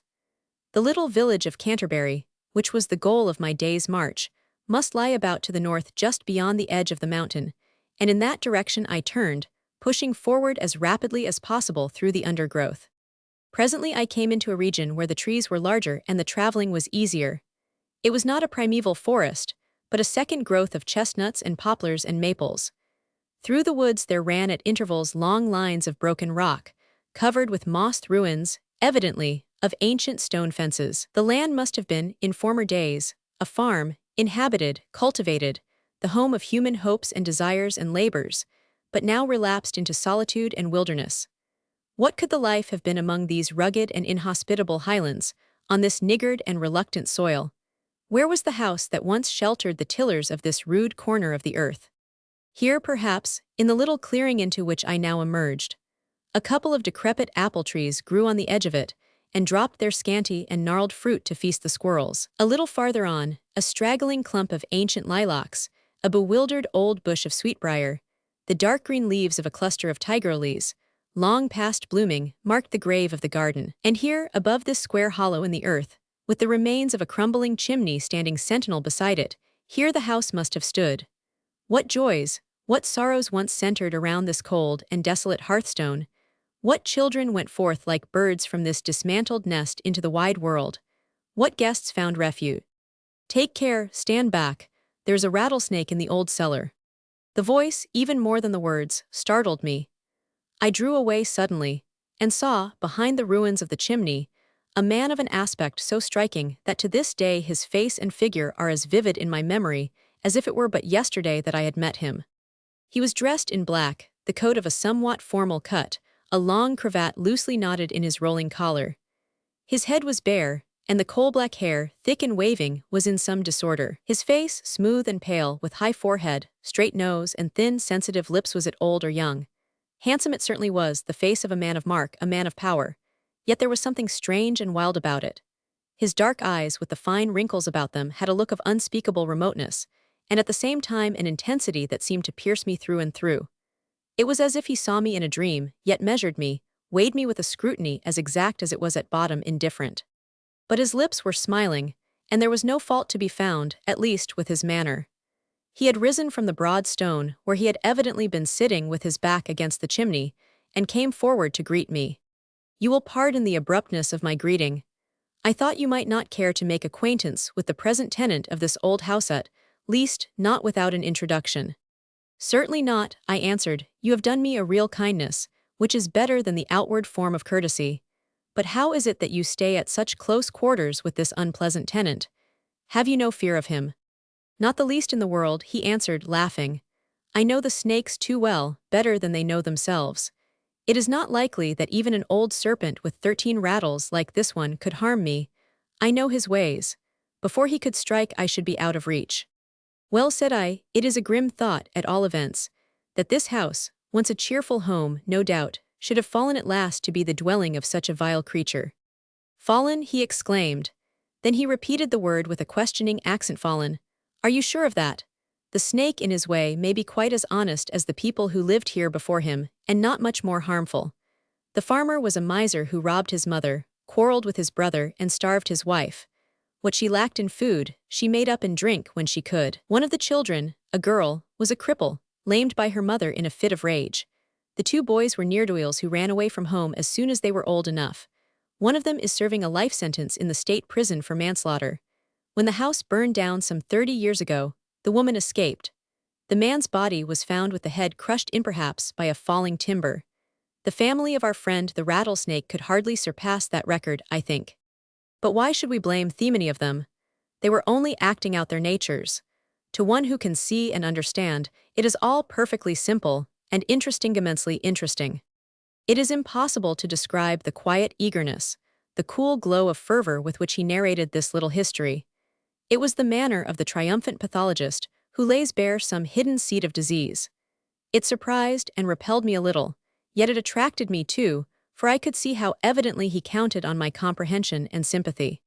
Well, said I, it is a pitiful history. Rural life is not all peace and innocence. But how came you to know the story? I make it my business to know a little of everything, and as much as possible of human life, not excepting the petty chronicles of the rustics around me. It is my chief pleasure. I earn my living by teaching boys. I find my satisfaction in studying men. But you are on a journey, sir, and night is falling. I must not detain you. Or perhaps you will allow me to forward you a little by serving as a guide. Which way were you going when you turned aside to look at this dismantled shrine? To Canterbury, I answered, to find a night's or a month's lodging at the inn. My journey is a ramble. It has neither terminus nor timetable. Then let me commend to you something vastly better than the tender mercies of the Canterbury Inn. Come with me to the school on Hilltop, where I am a teacher. It is 1,000 feet above the village, purer air, finer view, and pleasanter company. There is plenty of room in the house, for it is vacation time. Master Isaac Ward is always glad to entertain guests. There was something so sudden and unconventional about the invitation that I was reluctant to accept it. But he gave it naturally, and pressed it with earnest courtesy, assuring me that it was in accordance with Master Ward's custom, that he would be much disappointed to lose the chance of talking with an interesting traveler, that he would far rather let me pay him for my lodging than have me go by, and so on, so that at last I consented. 3 minutes walking from the deserted clearing brought us into a traveled road. It circled the breast of the mountain, and as we stepped along it in the dusk, I learned something of my companion. His name was Edward Keene. He taught Latin and Greek in the Hilltop School. He had studied for the ministry, but had given it up, I gathered, on account of a certain loss of interest, or rather a diversion of interest in another direction. He spoke of himself with an impersonal candor. Preachers must be always trying to persuade men, he said. But what I care about is to know men. I don't care what they do. Certainly I have no wish to interfere with them in their doings, for I doubt whether anyone can really change them. Each tree bears its own fruit, you see, and by their fruits you know them. What do you say to grafting? That changes the fruit, surely. Yes, but a grafted tree is not really one tree. It is two trees growing together. There is a double life in it, and the second life, the added life, dominates the other. The stalk becomes a kind of animate soil for the graft to grow in. Presently the road dipped into a little valley and rose again, breasting the slope of a wooded hill, which thrust itself out from the steeper flank of the mountain range. Down the hillside, a song floated to meet us, that most noble lyric of old Robert Herrick. Bid me to live, and I will live. Thy Protestant to be. Or bid me love, and I will give a loving heart to thee. It was a girl's voice, fresh and clear, with a note of tenderness in it that thrilled me. Keene's pace quickened, and soon the singer came in sight, stepping lightly down the road, a shape of slender whiteness on the background of gathering night. She was beautiful even in that dim light, with brown eyes and hair, and a face that seemed to breathe purity and trust. Yet there was a trace of anxiety in it, or so I fancied, that gave it an appealing charm. You have come at last, Edward, she cried, running forward and putting her hand in his. It is late. You have been out all day. I began to be afraid. Not too late, he answered. There was no need for fear, Dorothy. I am not alone, you see. And keeping her hand, he introduced me to the daughter of Master Ward. It was easy to guess the relation between these two young people who walked beside me in the dusk. It needed no words to say that they were lovers. Yet it would have needed many words to define the sense, that came to me gradually, of something singular in the tie that bound them together. On his part there was a certain tone of half-playful condescension toward her, such as one might use to a lovely child, which seemed to match but ill with her unconscious attitude of watchful care, of tender solicitude for him, almost like the manner of an elder sister. Lovers they surely were, and acknowledged lovers, for their frankness of demeanor sought no concealment. But I felt that there must be a little rift within the lute. Though neither of them might know it, each one's thought of the other was different from the other's thought of self. There could not be a complete understanding, a perfect accord. What was the secret, of which each knew half but not the other half? Thus, with steps that kept time, but with thoughts how wide apart, we came to the door of the school. A warm flood of light poured out to greet us. The master, an elderly, placid, comfortable man, gave me just the welcome that had been promised in his name. The supper was waiting, and the evening passed in such happy cheer that the bewilderments and misgivings of the twilight melted away, and at bedtime I dropped into the nest of sleep as one who has found a shelter among friends. Roman 2. The hilltop school stood on a blessed site. Lifted high above the village, it held the crest of the last gentle wave of the mountains that filled the south with crowding billows, ragged and tumultuous. Northward, the great plain lay at our feet, smiling in the sun. Meadows and groves, yellow fields of harvest and green orchards, white roads and clustering towns, with here and there a little city on the bank of the mighty river which curved in a vast line of beauty toward the blue Catskill Range, 50 miles away. Lines of filmy smoke, like vanishing footprints in the air, marked the passage of railway trains across the landscape at their swift flight, reduced by distance to a leisurely transition. The bright surface of the stream was furrowed by 100 vessels, tiny rowboats creeping from shore to shore, knots of black barges following the lead of puffing tugs, sloops with languid motion tacking against the tide, white steamboats, like huge toy houses, crowded with pygmy inhabitants, moving smoothly on their way to the great city, and disappearing suddenly as they turned into the narrows between Storm King and the Fishkill Mountains. Down there was life, incessant, varied, restless, intricate, many-colored. On there was history, the highway of ancient voyagers since the days of Hendrik Hudson, the hunting ground of Indian tribes, the scenes of massacre and battle, the last camp of the Army of the Revolution, the headquarters of Washington. Down there were the homes of legend and poetry, the dreamlike hills of Rip Van Winkle's Sleep, the cliffs and caves haunted by the culprit fae, the solitudes traversed by the spiral outspread before us, and visible as in a Claude Lorraine glass in the tranquil lucidity of distance. And here on the hilltop was our own life, secluded yet never separated from the other life, looking down upon it, yet woven of the same stuff, peaceful in circumstance, yet ever busy with its own tasks, and holding in its quiet heart all the elements of joy and sorrow and tragic consequence.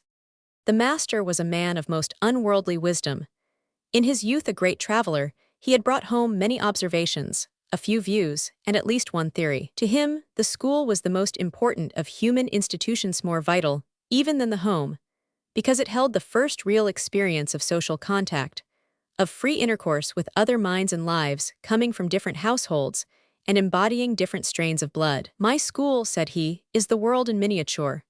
If I can teach these boys to study and play together freely and with fairness to one another, I shall make men fit to live and work together in society. What they learn matters less than how they learn it. The great thing is the bringing out of individual character so that it will find its place in social harmony. Yet never man knew less of character in the concrete than Master Ward. To him, each person represented a type of the scientific, the practical, the poetic. From each one he expected, and in each one he found, to a certain degree, the fruit of the marked quality, the obvious, the characteristic. But of the deeper character, made up of 100 traits, colored and conditioned most vitally by something secret and in itself apparently of slight importance, he was placidly unconscious. Classes he knew. Individuals escaped him. Yet he was a most companionable man, a social solitary, a friendly hermit. His daughter Dorothy seemed to me even more fair and appealing by daylight than when I first saw her in the dusk. There was a pure brightness in her brown eyes, a gentle dignity in her look and bearing, a soft cadence of expectant joy in her voice. She was womanly in every tone and motion, yet by no means weak or uncertain. Mistress of herself and of the house, she ruled her kingdom without an effort. Busied with many little cares, she bore them lightly. Her spirit overflowed into the lives around her with delicate sympathy and merry cheer. But it was in music that her nature found its widest outlet. In the lengthening evenings of late August, she would play from Schumann or Chopin or Grieg, interpreting the vague feelings of gladness or grief which lie too deep for words. Ballads she loved, quaint old English and Scotch airs, folk songs of Germany, camelies of Ireland, Canadian chansons. She sang not like an angel, but like a woman. Of the two undermasters in the school, Edward Keene was the elder. The younger, John Graham, was his opposite in every respect. Sturdy, fair-haired, plain in the face, he was essentially an everyday man, devoted to outdoor sports, a hard worker, a good player, and a sound sleeper. He came back to the school from a fishing excursion a few days after my arrival. I liked the way in which he told of his adventures, with a little frank boasting, enough to season but not to spoil the story.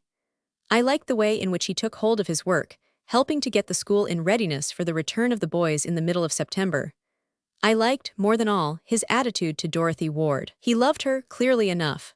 When she was in the room, the other people were only accidents to him, yet there was nothing of the disappointed suitor in his bearing. He was cheerful, natural, accepting the situation, giving her the best he had to give, and gladly taking from her the frank reliance, the ready comradeship which she bestowed upon him. If he envied Keening, how could he help it? At least he never showed a touch of jealousy or rivalry. The engagement was a fact which he took into account as something not to be changed or questioned. Keene was so much more brilliant, interesting, attractive. He answered so much more fully to the poetic side of Dorothy's nature. How could she help preferring him? Thus the three actors in the drama stood, when I became an inmate of Hilltop, and accepted the master's invitation to undertake some of the minor classes in English, and stay on at the school indefinitely. It was my wish to see the little playa pleasant comedy I hoped move forward to a happy ending. And yet what was it that disturbed me now and then with forebodings? Something, doubtless, in the character of Keene, for he was the dominant personality. The key of the situation lay with him. He was the center of interest. Yet he was the one who seemed not perfectly in harmony, not quite at home, as if something beckoned and urged him away. "I am glad you are to stay," said he, "yet I wonder at it. You will find the life narrow, after all your travels. Ulysses at Ithaca will surely be restless to see the world again. If you find the life broad enough, I ought not to be cramped in it." "Ah, but I have compensations." "One you certainly have," said I, thinking of Dorothy, "and that one is enough to make a man happy anywhere." "Yes, yes," he answered quickly, "but that is not what I mean. It is not there that I look for a wider life. Love, do you think that love broadens a man's outlook? To me it seems to make him narrower, happier, perhaps, within his own little circle, but distinctly narrower. Knowledge is the only thing that broadens life, sets it free from the tyranny of the parish, fills it with the sense of power.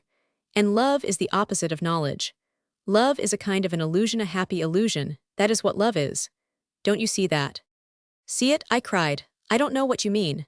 Do you mean that you don't really care for Dorothy Ward? Do you mean that what you have won in her is an illusion? If so, you are as wrong as a man can be." "No, no," he answered, eagerly, "you know I don't mean that. I could not live without her. But love is not the only reality.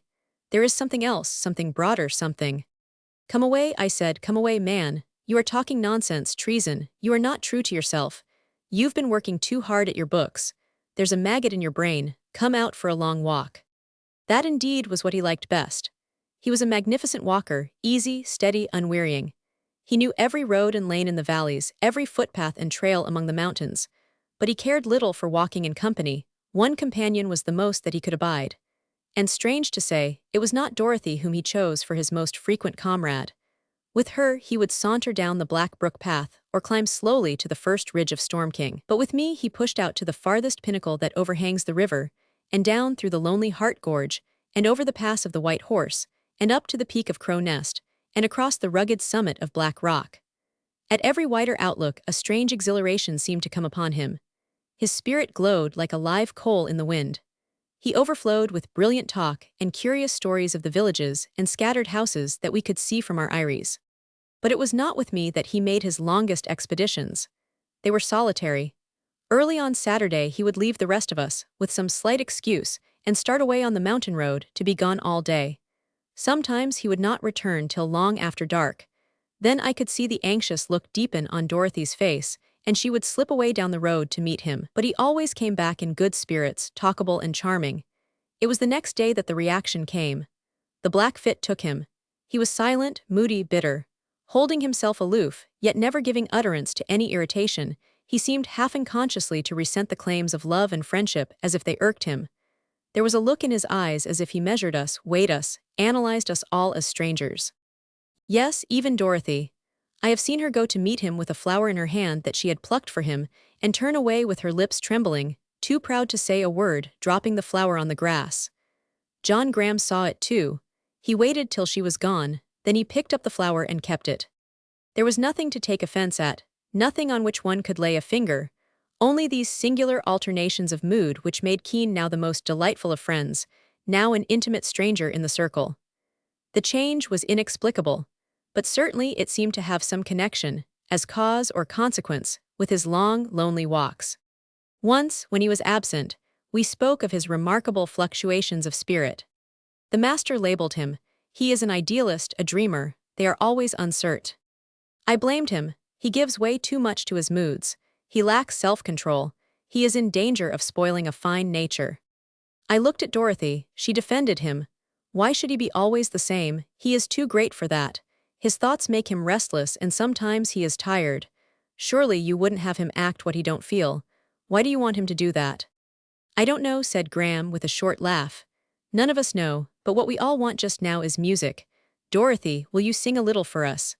So she sang the Coolin, and the days o' the Carrie dancin', and the hawthorn tree, and the green woods of Truica, and flowers o' the forest, and a la Claire Fontaine, until the twilight was filled with peace. The boys came back to the school.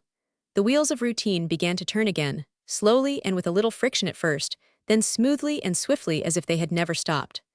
Summer reddened into autumn, autumn bronzed into fall. The maples and poplars were bare. The oaks alone kept their rusted crimson glory, and the cloaks of spruce and hemlock on the shoulders of the hills grew dark with wintry foliage. Keen's transitions of mood became more frequent and more extreme.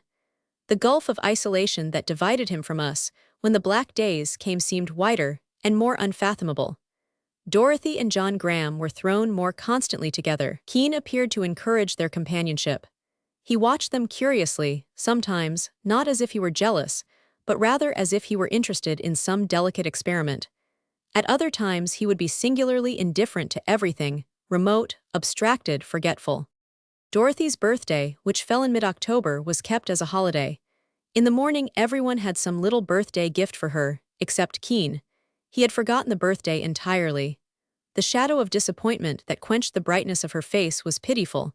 Even he could not be blind to it. He flushed as if surprised, and hesitated a moment, evidently in conflict with himself.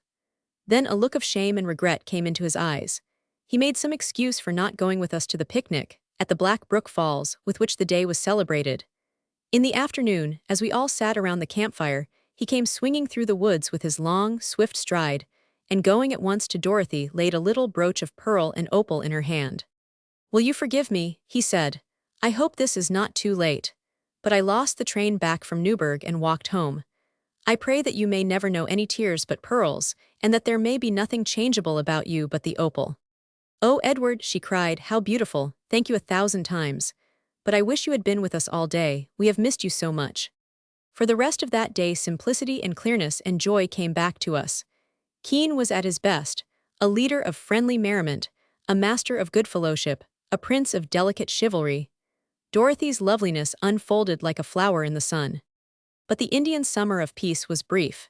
It was hardly a week before Keen's old moods returned, darker and stranger than ever. The girl's unconcealable bewilderment, her sense of wounded loyalty and baffled anxiety, her still look of hurt and wondering tenderness, increased from day to day. John Graham's temper seemed to change, suddenly and completely. From the best-humored and most careless fellow in the world, he became silent, thoughtful, irritable toward everyone except Dorothy. With Keen he was curt and impatient, avoiding him as much as possible, and when they were together, evidently struggling to keep down a deep dislike and rising anger. They had had sharp words when they were alone, I was sure, but Keen's coolness seemed to grow with Graham's heat. There was no open quarrel. One Saturday evening, Graham came to me. "You have seen what is going on here," he said. "Something, at least," I answered, "and I am very sorry for it. But I don't quite understand it." "Well, I do, and I am going to put an end to it. I am going to have it out with Ned Keen. He is breaking her heart." "But are you the right one to take the matter up? Who else is there to do it?" "Her father. He sees nothing, comprehends nothing. Practical type, poetic type misunderstandings sure to arise come together after a while, each supply the other's deficiencies. Cursed folly.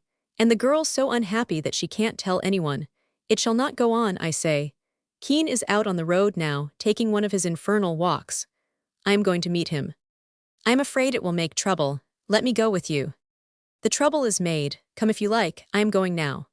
The night lay heavy upon the forest. Where the road dipped through the valley we could hardly see a rod ahead of us. But higher up where the way curved around the breast of the mountain, the woods were thin on the left, and on the right a sheer precipice fell away to the gorge of the brook. In the dim starlight we saw Keen striding toward us. Graham stepped out to meet him. "Where have you been, Ned Keen?" he cried. The cry was a challenge. Keen lifted his head and stood still, then he laughed and took a step forward. Taking a long walk, Jack Graham, he answered. It was glorious. You should have been with me. But why this sudden question? Because your long walk is a pretense. You are playing false. There is some woman that you go to see at West Point, at Highland Falls, who knows where. Keen laughed again. Certainly you don't know, my dear fellow, and neither do one. Since when has walking become a vice in your estimation? You seem to be in a fierce mood. What's the matter? I will tell you what's the matter. You have been acting like a brute to the girl you profess to love. Plain words, but between friends frankness is best. Did she ask you to tell me? No, you know too well she would die before she would speak. You are killing her, that is what you are doing with your devilish moods and mysteries. You must stop. Do you hear? You must give her up. I hear well enough, and it sounds like a word for her and two for yourself. Is that it? Damn you, cried the younger man, let the words go. Well, settle it this way, and he sprang at the other's throat. Keen, cool and well-braced, met him with a heavy blow in the chest. He recoiled, and I rushed between them, holding Graham back and pleading for self-control. As we stood thus, panting and confused, on the edge of the cliff, a singing voice floated up to us from the shadows across the valley. It was Herrick's song again. A heart is soft, a heart is kind. A heart as sound and free is in the whole world thou canst find. That heart I'll give to thee. Come, gentlemen, I cried, this is folly, sheer madness. You can never deal with the matter in this way. Think of the girl who is singing down yonder. What would happen to her? What would she suffer from scandal, from her own feelings, if either of you should be killed or even seriously hurt by the other? There must be no quarrel between you. Certainly, said Keen, whose poise, if shaken at all, had returned. Certainly, you are right. It is not of my seeking, nor shall I be the one to keep it up. I am willing to let it pass. It is but a small matter at most. I turned to Graham and you. He hesitated a little, and then said, doggedly, on one condition. And that is? Keen must explain. He must answer my question. Do you accept? I asked Keen. Yes and no, he replied. No, to answering Graham's question. He is not the person to ask it. I wonder that he does not see the impropriety, the absurdity of his meddling at all in this affair. Besides, he could not understand my answer even if he believed it. But to the explanation, I say yes. I will give it not to Graham but to you. I make you this proposition. Tomorrow is Sunday. We shall be excused from service if we tell the master that we have important business to settle together. You shall come with me on one of my long walks. I will tell you all about them. Then you can be the judge whether there is any harm in them. Does that satisfy you? I said to Graham. Yes, he answered, that seems fair enough. I am content to leave it in that way for the present. And to make it still more fair, I want to take back what I said a while ago, and to ask Keen's pardon for it. Not at all, said Keen, quickly. It was said in haste, I bear no grudge. You simply did not understand, that is all. So we turned to go down the hill, and as we turned, Dorothy met us, coming out of the shadows. What are you men doing here? She asked. I heard your voices from below. What were you talking about? We were talking, said Keen, my dear Dorothy. We were talking about walking eyes, that was it, about walking and about views. The conversation was quite warm, almost a debate. Now you know all the viewpoints in this region. Which do you call the best, the most satisfying, the finest prospect? But I know what you will say, the view from the little knoll in front of Hilltop. For there, when you are tired of looking far away, you can turn around and see the old school, and the linden trees, and the garden. Yes, she answered gravely, that is really the view that I love best. I would give up all the others rather than lose that. Roman 3. There was a softness in the November air that brought back memories of summer, and a few belated daisies were blooming in the old clearing, as Keen and I passed by the ruins of the farmhouse again, early on Sunday morning. He had been talking ever since we started, pouring out his praise of knowledge, wide, clear, universal knowledge, as the best of life's joys, the greatest of life's achievements. The practical life was a blind, dull routine. Most men were toiling at tasks which they did not like, by rules which they did not understand. They never looked beyond the edge of their work. The philosophical life was a spider's web, filmy threads of theory spun out of the inner consciousness. It touched the world only at certain chosen points of attachment. There was nothing firm, nothing substantial in it. You could look through it like a veil and see the real world lying beyond. But the theorist could see only the web which he had spun. Knowing did not come by speculating, theorizing. Knowing came by seeing. Vision was the only real knowledge. To see the world, The whole world as it is, to look behind the scenes, to read human life like a book, that was the glorious thing most satisfying, divine. Thus he had talked as we climbed the hill. Now, as we came by the place where we had first met, a new eagerness sounded in his voice. Ever since that day, I have inclined to tell you something more about myself. I felt sure you would understand. I am planning to write a book of knowledge, in the true sensey great book about human life. Not a history, not a theory, but a real view of life, its hidden motives, its secret relations. How different they are from what men dream and imagine and play that they are. How much darker, how much smaller, and therefore how much more interesting and wonderful. No one has yet written, perhaps because no one has yet conceived such a book as I have in mind. I might call it a bionopsis. But surely, said I, you have chosen a strange place to write it, hilltop schoolthigh's quiet and secluded region. The stream of humanity is very slow and slender, here it trickles. You must get out into the busy world. You must be in the full current and feel its force. You must take part in the active life of mankind in order really to know it. A mistake, he cried. Action is the thing that blinds men. You remember Matthew Arnold's line. In action's dizzying eddy world. To know the world you must stand apart from it and above it. You must look down on it. Well then, said I, you will have to find some secret spring of inspiration, some point of vantage from which you can get your outlook and your insight. He stopped short and looked me full in the face. And that, cried he, is precisely what I have found. Then he turned and pushed along the narrow trail so swiftly that I had hard work to follow him. After a few minutes, we came to a little stream, flowing through a grove of hemlocks. Keene seated himself on the fallen log that served for a bridge and beckoned me to a place beside him. I promised to give you an explanation to take you on one of my long walks. Well, there is only one of them. It is always the same. You shall see where it leads, what it means. You shall share my secretal, the wonder and glory of it. Of course I know my conduct has seemed strange to you. Sometimes it has seemed strange even to me. I have been doubtful, troubled, almost distracted. I have been risking a great deal, in danger of losing what I value, what most men count the best thing in the world. But it could not be helped. The risk was worthwhile. A great discovery, the opportunity of a lifetime, yes, of an age, perhaps of many ages, came to me. I simply could not throw it away. I must use it, make the best of it at any danger, at any cost. You shall judge for yourself whether I was right or wrong. But you must judge fairly, without haste, without prejudice. I ask you to make me one promise. You will suspend judgment, you will say nothing, you will keep my secret, until you have been with me 3 times at the place where I am now taking you. By this time, it was clear to me that I had to do with a case lying far outside of the common routine of life. Something subtle, abnormal, hard to measure, in which a clear and careful estimate would be necessary. If Keene was laboring under some strange delusion, some disorder of mind, how could I estimate its nature or extent, without time and study, perhaps without expert advice? To wait a little would be prudent, for his sake as well as for the sake of others. If there was some extraordinary reality behind his mysterious hints, it would need patience and skill to test it. I gave him the promise for which he asked. At once, as if relieved, he sprang up, and crying, "Come on, follow me," began to make his way up the bed of the brook. It was one of the wildest walks that I have ever taken. He turned aside for no obstacles.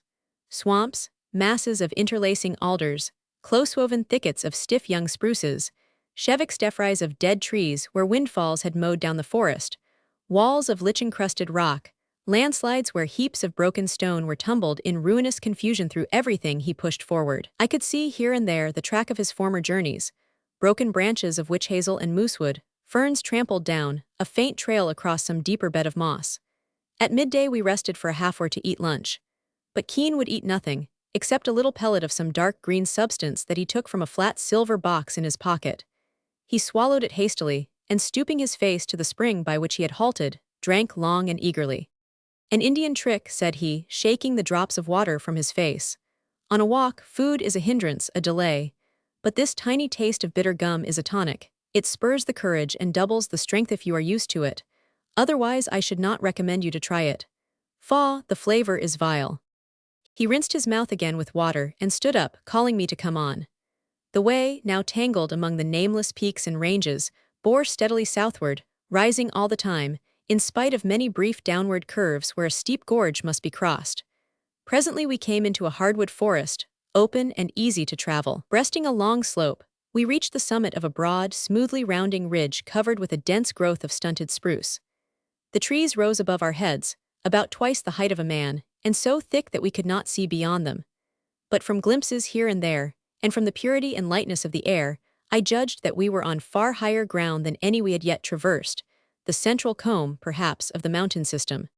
A few yards ahead of us, through the crowded trunks of the dwarf forest, I saw a gray mass, like the wall of a fortress, across our path. It was a vast rock, rising from the crest of the ridge, lifting its top above the sea of foliage. At its base there were heaps of shattered stones, and deep crevices almost like caves. One side of the rock was broken by a slanting gully. "Be careful," cried my companion, "there is a rattler's den somewhere about here. The snakes are in their winter quarters now, almost dormant, but they can still strike if you tread on them. Step here. Give me your hand. Juice that point of rock. Hold fast by this bush. It is firmly rooted so. Here we are on Spy Rock. You have heard of it, I thought so. Other people have heard of it, and imagine that they have found it 5 miles east of Usen, a lower ridge. Others think it is a peak just back of Crow Nest. All wrong. There is but one real Spy Rock here. This earth holds no more perfect viewpoint. It is one of the rare places from which a man may see the kingdoms of the world and all the glory of them. Look." The prospect was indeed magnificent. It was strange what a vast enlargement of vision resulted from the slight elevation above the surrounding peaks. It was like being lifted up, so that we could look over the walls. The horizon expanded as if by magic. The vast circumference of vision swept around us with a radius of 100 miles. Mountain and meadow, forest and field, river and lake, hill and dale, village and farmland, far-off city and shimmering waterfall lay open to our sight, and over all the westering sun wove a transparent robe of gem-like hues. Every feature of the landscape seemed alive, quivering, pulsating with conscious beauty. You could almost see the world breathe. "Wonderful," I cried, "most wonderful, you have found a mount of vision." "Ah," he answered, "you don't half see the wonder yet, you don't begin to appreciate it. Your eyes are new to it. You have not learned the power of far sight, the secret of Spy Rock. You are still shut in by the horizon." "Do you mean to say that you can look beyond it?" "Beyond your size, and beyond any that you would dream possible. See. Your sight reaches to that dim cloud of smoke in the south, and beneath it you can make out, perhaps, a vague blotch of shadow, or a tiny flash of brightness where the sun strikes it. New York. But I can see the great buildings, the domes, the spires, the crowded wharves, the tides of people whirling through the streets, and beyond that, the sea, with the ships coming and going. I can follow them on their courses, and beyond that, oh. When I am on Spy Rock, I can see more than other men can imagine." For a moment, strange to say, I almost fancied could follow him. The magnetism of his spirit imposed upon me, carried me away with him. Then sober reason told me that he was talking of impossibilities. "Keen," said I, "you are dreaming. The view and the air have intoxicated you. This is a fantasy, a delusion." "It pleases you to call it so," he said, "but I only tell you my real experience. Why it should be impossible, I do not understand. There is no reason why the power of sight should not be cultivated, enlarged, expanded indefinitely." "And the straight rays of light?" I asked. "And the curvature of the earth which makes a horizon inevitable?" "Who knows what a ray of light is?" said he. "Who can prove that it may not be curved, under certain conditions, or refracted in some places in a way that is not possible elsewhere? I tell you there is something extraordinary about this Spy Rock. It is a seat of power, nature's observatory. More things are visible here than anywhere else, more than I have told you yet. But come, we have little time left. For half an hour, each of us shall enjoy what he can see. Then home again to the narrower outlook, the restricted life." The downward journey was swifter than the ascent, but no less fatiguing. By the time we reached the school, an hour after dark, I was very tired. But Keene was in one of his moods of exhilaration. He glowed like a piece of phosphorus that has been drenched with light. Graham took the first opportunity of speaking with me alone. "Well," said he. "Well," I answered, "you were wrong. There is no treason in Keene's walks, no guilt in his moods. But there is something very strange. I cannot form a judgment yet as to what we should do. We must wait a few days. It will do no harm to be patient. Indeed, I have promised not to judge, not to speak of it until a certain time. Are you satisfied?" "This is a curious story," said he, "and I am puzzled by it. But I trust you, I agree to wait, though I am far from satisfied." Our second expedition was appointed for the following Saturday. Keene was hungry for it, and I was almost as eager, desiring to penetrate as quickly as possible into the heart of the affair. Already a conviction in regard to it was pressing upon me, and I resolved to let him talk, this time, as freely as he would, without interruption or denial. When we clambered up on Spy Rock, he was more subdued and reserved than he had been the first time. For a while he talked little, but scanned view with wide, shining eyes. Then he began to tell me stories of the places that we could see, strange stories of domestic calamity, and social conflict, and eccentric passion, and hidden crime. Do you remember Hawthorne's story of the minister's black veil? It is the best comment on human life that ever was written. Everyone has something to hide. The surface of life is a mask. The substance of life is a secret. All humanity wears the black veil, but it is not impenetrable. No, it is transparent if you find the right point of view. Here on Spy Rock I have found it. I have learned how to look through the veil.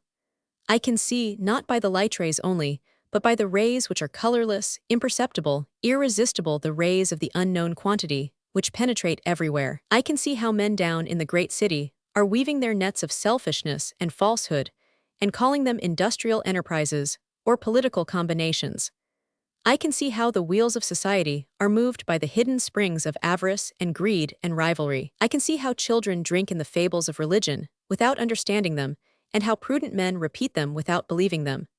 I can see how the illusions of love appear and vanish, and how men and women swear that their dreams are eternal, even while they fade. I can see how poor people blind themselves and deceive each other, calling selfishness devotion and bondage contentment. Down at Hilltop yonder, I can see how Dorothy Ward and John Graham, without knowing it, without meaning it. "Stop, man," I cried. "Stop before you say what can never be unsaid. You know it is not true. These are nightmare visions that ride you. Not from Spy Rock nor from anywhere else can you see anything at Hilltop that is not honest and pure and loyal. Come down now and let us go home. You will see better there than here." "I think not," said he, "but I will come. Yes, of course, I am bound to come. But let me have a few minutes here alone. Go you down along the path a little way slowly. I will follow you in a quarter of an hour. And remember, we are to be here together once more." Once more, yes, and then what must be done? How was this strange case to be dealt with so as to save all the actors, as far as possible, from needless suffering? That Keen's mind was disordered, at least 3 of us suspected already. But to me alone was the nature and seat of the disorder known. How make the others understand it? They might easily conceive it to be something different from the fact, some actual lesion of the brain, an incurable insanity. But this it was not. As yet, at least, he was no patient for a madhouse. It would be unjust, probably it would be impossible to have him committed. But on the other hand, they might take it too lightly, as the result of overwork or perhaps of the use of some narcotic. To me it was certain that the trouble went far deeper than this. It lay in the man's moral nature, in the error of his central will. It was the working out, in abnormal form, but with essential truth, of his chosen and cherished ideal of life. Spy Rock was something more than the seat of his delusion. It was the expression of his temperament. The solitary trail that led thither was the symbol of his search for happiness alone, forgetful of life's lowlier ties, looking down upon the world in the cold abstraction of scornful knowledge. How was such a man to be brought back to the real life, whose first condition is the acceptance of a limited outlook, the willingness to live by trust as much as by sight, the power of finding joy and peace in the things that we feel are the best, even though we cannot prove them nor explain them? How could he ever bring anything but discord and sorrow to those who were bound to him? This was what perplexed and oppressed me. I needed all the time until the next Saturday to think the question through, to decide what should be done. But the matter was taken out of my hands. After our latest expedition, Keen's dark mood returned upon him with somber intensity. Dull, restless, indifferent, half contemptuous, he seemed to withdraw into himself, observing those around him with half-filled glances, as if he had nothing better to do and yet found it a tiresome pastime. He was like a man waiting wearily at a railway station for his train. Nothing pleased him. He responded to nothing. Graham controlled his indignation by a constant effort. A dozen times he was on the point of speaking out, but he restrained himself and played fair. Dorothy's suffering could not be hidden. Her loyalty was strained to the breaking point. She was too tender and true for anger, but she was wounded almost beyond endurance. Keen's restlessness increased. The intervening Thursday was Thanksgiving Day. Most of the boys had gone home. The school had holiday. Early in the morning he came to me. Let us take our walk today. We have no work to do. Come, in this clear, frosty air, Spy Rock will be glorious. No, I answered, this is no day for such an expedition. This is the home day. Stay here and be happy with us all. You owe this to love and friendship. You owe it to Dorothy Ward. Owe it, said he. Speaking of debts, I think each man is his own preferred creditor. But of course you can do as you like about today. Tomorrow or Saturday will answer just as well for our third walk together.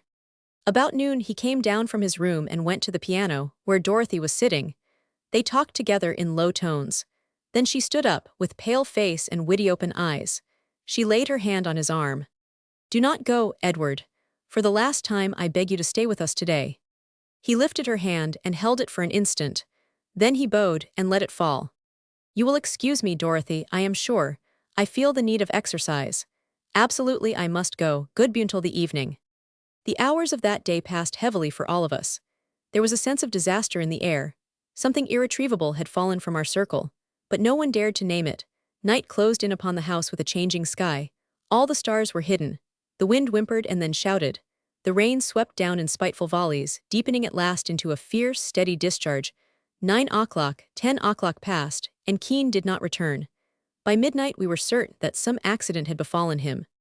It was impossible to go up into the mountains, in that pitch darkness of furious tempest. But we could send down to the village for men to organize a search party, and to bring the doctor. At daybreak we set out, some of the men going with the master along Black Brook, others in different directions, to make sure of a complete searchgram, and the doctor and I following the secret trail that I knew only too well. Dorothy insisted that she must go. She would bear no denial, declaring that it would be worse for her alone at home than if we took her with us. It was incredible how the path seemed to lengthen. Graham watched the girl's every step, helping her over the difficult places, pushing aside the tangled branches, his eyes resting upon her as frankly, as tenderly as a mother looks at her child. In single file we marched through the gray morning, clearing cold after the storm, and the silence was seldom broken, for we had little heart to talk. At last we came to the high, lonely ridge, the dwarf forest, the huge, couchant bulk of Spy Rock. There, on the back of it, with his right arm hanging over the edge, was the outline of Edward Keene's form. It was as if some monster had seized him and flung him over its shoulder to carry away. We called to him, but there was no answer. The doctor climbed up with me, and we hurried to the spot where he was lying. His face was turned to the sky, his eyes blindly staring. There was no pulse, no breath, he was already cold in death. His right hand and arm, the side of his neck and face were horribly swollen and 553. The doctor stooped down and examined the hand carefully. See, he cried, pointing to a great bruise on his wrist, with 2 tiny punctures in the middle of it from which a few drops of blood had oozed. A rattlesnake has struck him. He must have fairly put his hand upon it, perhaps in the dark, when he was climbing. And look, what is this? He picked up a flat silver box that lay open on the rock. There were 2 olive-green pellets of a resinous paste in it. He lifted it to his face and drew a long breath. Yes, he said, it is gunjab, the most powerful form of hashish, the narcotic hemp of India. Poor fellow, it saved him from frightful agony. He died in a dream. You are right, I said, in a dream and for a dream. We covered his face and climbed down the rock. Dorothy and Graham were waiting below. He had put his coat around her. She was shivering a little. There were tear marks on her face. Well, I said, you must know it. We have lost him. Ah, said the girl, I lost him long ago. Wood magic. There are 3 vines that belong to the ancient forest. Elsewhere they will not grow, though the soil prepared for them be never so rich, the shade of the arbor built for them never so closely and cunningly woven. Their delicate, thread-like roots take no hold upon the earth tilled and troubled by the fingers of man.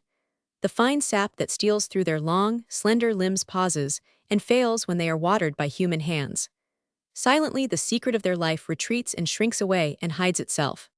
But in the woods, where falling leaves and crumbling tree trunks and wilting ferns have been molded by nature into a deep, brown humus, clean and fragrant in the woods, where the sunlight filters green and golden through interlacing branches, and where pure moisture of distilling rains and melting snows is held in treasury by never-failing banks of moss under the verdurous flood of the forest, like seaweeds under the ocean waves, these 3 little creeping vines put forth their hands with joy, and spread over rock and hillock, and twisted tree root and moldering log, in cloaks and scarves and wreaths of tiny evergreen, glossy leaves. One of them is adorned with white pearls sprinkled lightly over its robe of green. This is snowberry, and if you eat of it, you will grow wise in the wisdom of flowers. You will know where to find the yellow violet, and the wacrebin, and the pink ladyslipper, and the scarlet sage, and the fringed gentian. You will understand how the buds trust themselves to the spring in their unfolding, and how the blossoms trust themselves to the winter in their withering, and how the busy bands of nature are ever weaving the beautiful garment of life out of the strands of death, and nothing is lost that yields itself to her quiet handling. Another of the vines of the forest is called partridgeberry. Rubies are hidden among its foliage, and if you eat of this fruit, you will grow wise in the wisdom of birds. You will know where the ovenbird secretes her nest, and where the woodcock dances in the air at night.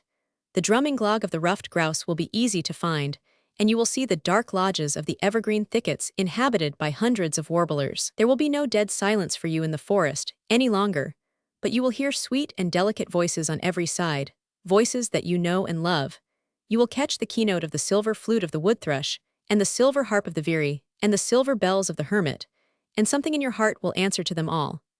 In the frosty stillness of October nights, you will see the airy tribes flitting across the moon, following the secret call that guides them southward. In the calm brightness of winter sunshine, filling sheltered copses with warmth and cheer, you will watch the lingering bluebirds and robins and songsparrows playing at summer, while the chickadees and the juncos and the crossbills make merry in the windswept fields. In the lucent mornings of April, you will hear your old friends coming home to you, phoebe and oriole and yellowthroat, and redwing and tanager and catbird. When they call to you and greet you, you will understand that nature knows a secret for which man has never found a word, the secret that tells itself in song. The third of the forest vines is wood magic. It bears neither flower nor fruit. Its leaves are hardly to be distinguished from the leaves of the other vines. Perhaps they are a little rounder than the snowberries, a little more pointed than the partridge berries. Sometimes you might mistake them for the one, sometimes for the other. No marks of warning have been written upon them. If you find them, it is your fortune. If you taste them, it is your fate. For as you browse your way through the forest, nipping here and there a rosy leaf of young wintergreen, a fragrant emerald tip of balsamfir, a twig of spicy birch, if by chance you pluck the leaves of wood magic and eat them, you will not know what you have done. But the enchantment of the treeland will enter your heart, and the charm of the wildwood will flow through your veins. You will never get away from it. The sighing of the wind through the pine trees and the laughter of the stream in its rapids will sound through all your dreams. On beds of silken softness, you will long for the sleep song of whispering leaves above your head, and the smell of a couch of balsam boughs. At tables spread with dainty fare you will be hungry for the joy of the hunt, and for the angler's sylvan feast. In proud cities you will weary for the sight of a mountain trail.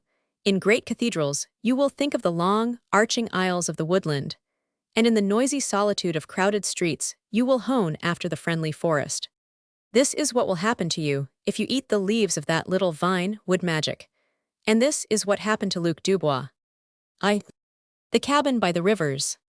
Two highways meet before the door, and a third reaches away to the southward, broad and smooth and white. But there are no travelers passing by. The snow that has fallen during the night is unbroken. The pale February sunrise makes blue shadows on it, sharp and jagged, an outline of the fir trees on the mounting crest quarter of a mile away.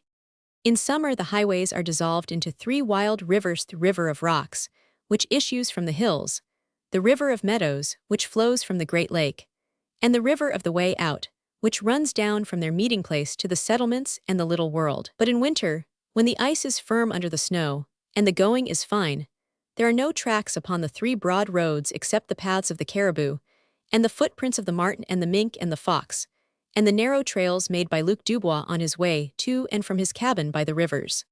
He leaned in the doorway, looking out. Behind him in the shadow, the fire was still snapping in the little stove where he had cooked his breakfast. There was a comforting smell of bacon and venison in the room. The teapot stood on the table half empty. Here in the corner were his rifle and some of his traps. On the wall hung his snowshoes. Under the bunk was a pile of skins. Half open on the bench lay the book that he had been reading the evening before, while the snow was falling. It was a book of veritable fairy tales, which told how men had made their way in the world, and achieved great fortunes, and won success, by toiling hard at first, and then by trading and bargaining and getting ahead of other men. Well, said Luke to himself, as he stood at the door, I could do that too. Without doubt I also am one of the men who can do things. They did not work any harder than I do, but they got better pay. I am 25. For 10 years I have worked hard, and what have I got for it? This. He stepped out into the morning, alert and vigorous, deep-chested and straight-hipped. The strength of the hills had gone into him, and his eyes were bright with health. His kingdom was spread before him. There along the river of meadows were the haunts of the moose and the caribou where he hunted in the fall. And yonder on the burnt hills around the great lake were the places where he watched for the bears. And up beside the river of rocks ran his line of traps, swinging back by secret ways to many a nameless pond and hidden beaver meadow. And all along the streams, when the ice went out in the spring, the great trout would be leaping in rapid and pool. Among the peaks and valleys of that forest-clad kingdom, he could find his way as easily as a merchant walks from his house to his office. The secrets of bird and beast were known to him.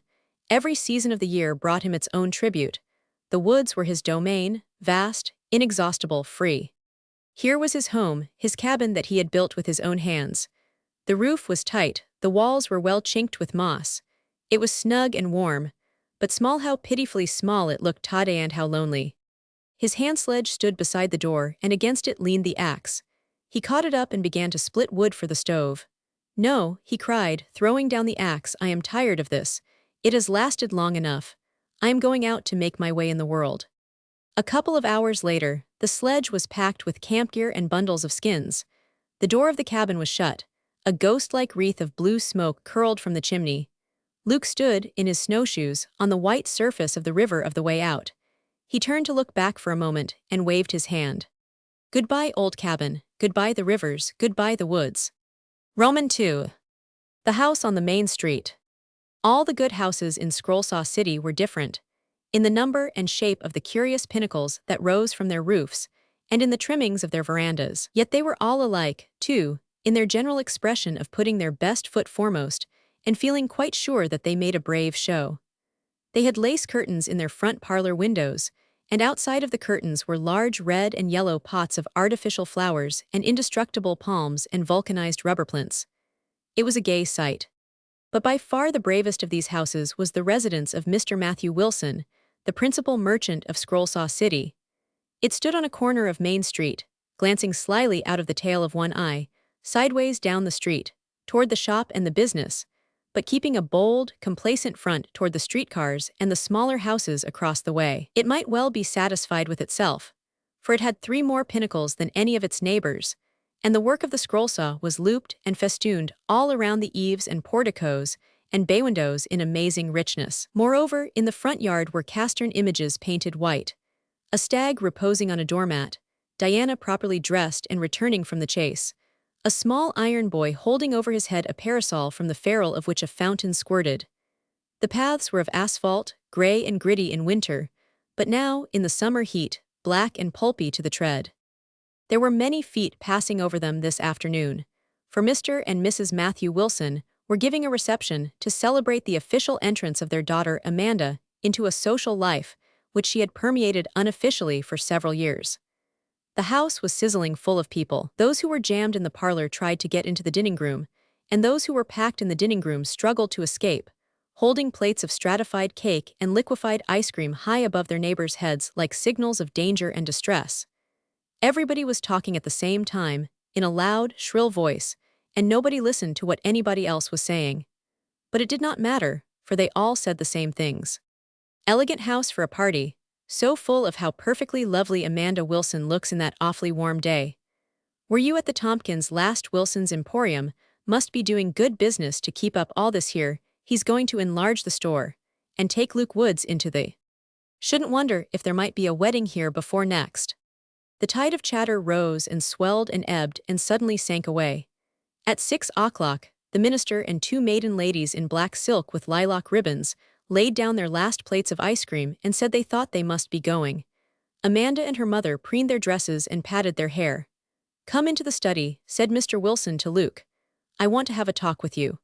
The little bookless room, called the study, was the one that kept its eye on the shop and the business, away down the street. You could see the brick front and the plate glass windows and part of the gilt sign. "Pretty good store," said Mr. Wilson, jingling the keys in his pocket. "Does the biggest trade in the county, biggest but one in the whole state, I guess. And I must say, Luke Woods, you've done your share these last 5 years in building it up. Never had a clerk work so hard and so steady. You've got good business sense, I guess. I'm glad you think so, said Luke. I did as well as I could. Yes, said the elder man, and now I am about ready to take you in with me, give you a share in the business. I want someone to help me run it, make it larger. We can double it, easy, if we stick to it and spread out. No reason why you shouldn't make a fortune out of it, and have a house just like this on the other corner, when you're my age. Luke's thoughts were wandering a little. They went out from the stuffy room, beyond the dusty street, and the jangling cars, and the gilt sign, and the shop full of dry goods and notions, and the high desks in the office out to the dim, cool forest, where snowberry and partridgeberry and wood magic grow.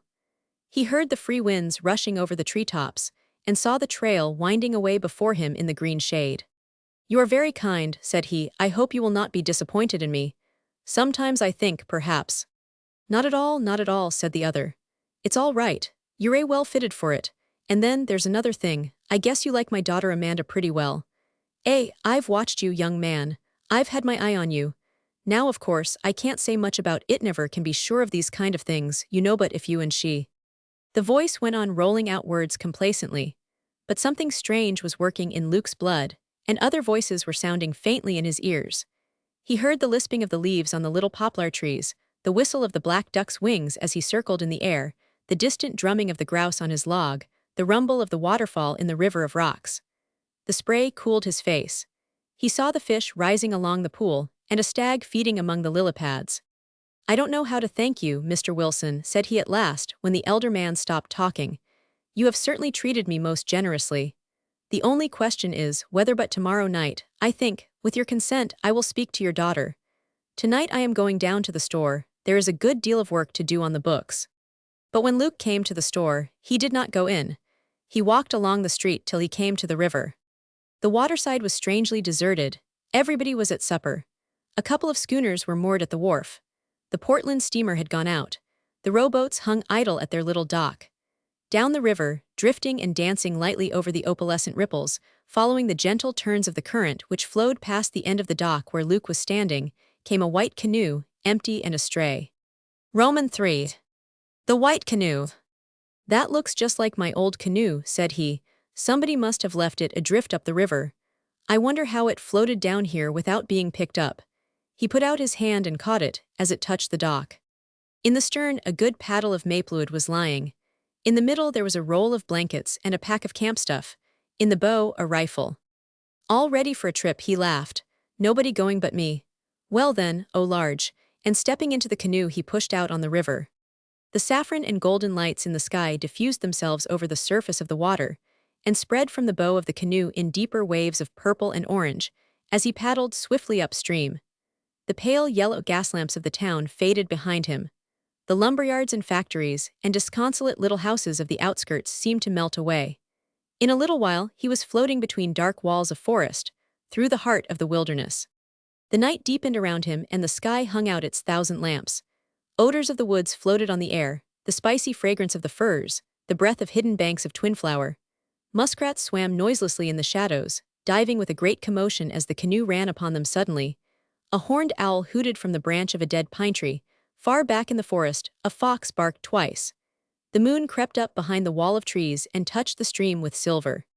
Presently the forest receded. The banks of the river grew broad and open. The dew glistened on the tall grass. It was surely the river of meadows. Far ahead of him in a bend of the stream, Luke's ear caught a new sound. Slosh, slosh, slosh, as if some heavy animal were crossing the wet meadow. Then a great splash. Luke swung the canoe into the shadow of the bank and paddled fast. As he turned the point, a black bear came out of the river and stood on the shore, shaking the water around him in glittering spray. Ping, said the rifle, and the bear fell. Good luck, said Luke. I haven't forgotten how, after all. I'll take him into the canoe and dress him up at the camp. Yes, there was the little cabin at the meeting of the rivers. The door was padlocked, but Luke knew how to pry off one of the staples. Squirrels had made a litter on the floor, but that was soon swept out, and a fire crackled in the stove. There was tea and ham and bread in the pack in the canoe. Supper never tasted better. One more night in the old camp, said Luke as he rolled himself in the blanket and dropped asleep in a moment. The sun shone in at the door and woke him. I must have a trout for breakfast, he cried. There's one waiting for me at the mouth of Alder Brook, I suppose.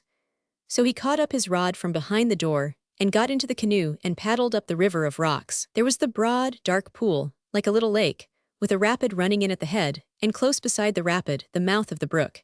He sent his fly out by the edge of the alders. There was a huge swirl on the water, and the great grandfather of all the trout in the river was hooked. Up and down the pool he played for half an hour, until at last the fight was over, and for want of a net Luke beached him on the gravel bank at the foot of the pool. £7 if it's an ounce, said he. This is my lucky day. Now all I need is some good meat to provision the camp. He glanced down the river, and on the second point below the pool he saw a great black bull moose with horns 5 feet wide. Quietly, swiftly, the canoe went gliding down the stream, and ever as it crept along, the moose loped easily before it, from point to point, from bay to bay, past the little cabin, down the river of the way out, now rustling unseen through a bank of tall alders, now standing out for a moment bold and black on a beach of white sand. So all day long the moose loped down the stream and the white canoe followed. Just as the setting sun was poised above the trees, the great bull stopped and stood with head lifted. Luke pushed the canoe as near as he dared and looked down for the rifle. He had left it at the cabin. The moose tossed his huge antlers, grunted, and stepped quietly over the bushes into the forest. Luke paddled on down the stream. It occurred to him, suddenly, that it was near evening. He wondered a little how he should reach home in time for his engagement, but it did not seem strange, as he went swiftly on with the river, to see the first houses of the town, and the lumberyards, and the schooners at the wharf. He made the canoe fast at the dock and went up the main street. There was the old shop, but the sign over it read, Wilson and Woods Company, the big store. He went on to the house with the white iron images in the front yard. Diana was still returning from the chase. The fountain still squirted from the point of the little boy's parasol. On the veranda sat a stout man in a rocking chair, reading the newspaper. At the side of the house, 2 little girls with pigtails were playing croquet. Someone in the parlor was executing, after the ball is over, on a mechanical piano. Luke accosted a stranger who passed him. "Excuse me, but can you tell me whether this is Mr. Matthew Wilson's house?" "It used to be," said the stranger, "but old man Wilson has been dead these 10 years. "And who lives here now?" asked Luke. "Mr. Woods. He married Wilson's daughter," said the stranger, and went on his way. "Well," said Luke to himself, "this is just a little queer. Woods was my name for a while when I lived here, but now, I suppose, I am Luke Dubois again. Dashed if I can understand it. Somebody must have been dreaming." So he went back to the white canoe, and paddled away up the river, and nobody in Scrollsaw City ever set eyes on him again. The Other Wise Man. You know the story of the 3 wise men of the East, and how they traveled from far away to offer their gifts at the manger cradle in Bethlehem. But have you ever heard the story of the other wise man, who also saw the star in its rising, and set out to follow it, yet did not arrive with his brethren in the presence of the young child Jesus? Of the great desire of this 4th pilgrim, and how it was denied, yet accomplished in the denial. Of his many wanderings and the probations of his soul. Of the long way of his seeking, and the strange way of his finding the one whom he sought. I would tell the tale, as I have heard fragments of it in the Hall of Dreams, in the palace of the heart of man. In the days when Augustus Caesar was master of many kings and Herod reigned in Jerusalem, there lived in the city of Ecbatana, among the mountains of Persia, a certain man named Artaban. His house stood close to the outermost of the walls, which encircled the royal treasury. From his roof he could look over the 7-fold battlements of black and white and crimson and blue and red and silver and gold, to the hill where the summer palace of the Parthian emperors glittered like a jewel in a crown. Around the dwelling of Artaban spread a fair garden, a tangle of flowers and fruit trees, watered by a score of streams descending from the slopes of Mount Orontes, and made musical by innumerable birds. But all color was lost in the soft and odorous darkness of the late September night, and all sounds were hushed in the deep charm of its silence, save the plashing of the water, like a voice half-sobbing and half-laughing under the shadows. High above the trees, a dim glow of light shone through the curtained arches of the upper chamber, where the master of the house was holding counsel with his friends. He stood by the doorway to greet his guests, a tall, dark man of about 40 years, with brilliant eyes set near together under his broad brow, and firm lines graven around his fine, thin lips, the brow of a dreamer and the mouth of a soldier, a man of sensitive feeling but inflexible will, of those who, in whatever age they may live, are born for inward conflict and a life of quest. His robe was of pure white wool, thrown over a tunic of silk, and a white, pointed cap with long lapels at the sides rested on his flowing black hair. It was the dress of the ancient priesthood of the Magi, called the fire worshippers. "Welcome," he said in his low, pleasant voice, as one after another entered the room. "Welcome, Abdus. Peace be with you, Rhodasps and Tigranes, and with you my father, Abgarus. You are all welcome. This house grows bright with the joy of your presence." There were 9 of the men, differing widely in age, but alike in the richness of their dress of many-colored silks, and in the massive golden collars around their necks, marking them as Parthian nobles, and in the winged circles of gold resting upon their breasts, the sign of the followers of Zoroaster. They took their places around a small black altar at the end of the room, where a tiny flame was burning. Artaban, standing beside it, and waving a barsom of thin tamarisk branches above the fire, fed it with dry sticks of pine and fragrant oils. Then he began the ancient chant of the Yasna, and the voices of his companions joined in the hymn to Ahura Mazda. "We worship the Spirit divine, all wisdom and goodness possessing, surrounded by holy immortals, the givers of bounty and blessing. We joy in the work of his hands, his truth and his power confessing. We praise all the things that are pure, for these are his only creation, the thoughts that are true and the words, and the deeds that have won approbation. These are supported by him, and for these we make adoration. Hear us, O Mazda, thou livest, in truth and in heavenly gladness. Cleanse us from falsehood and keep us from evil and bondage to badness. Pour out the light and the joy of thy life on our darkness and sadness. Shine on our gardens and fields. Shine on our working and waving.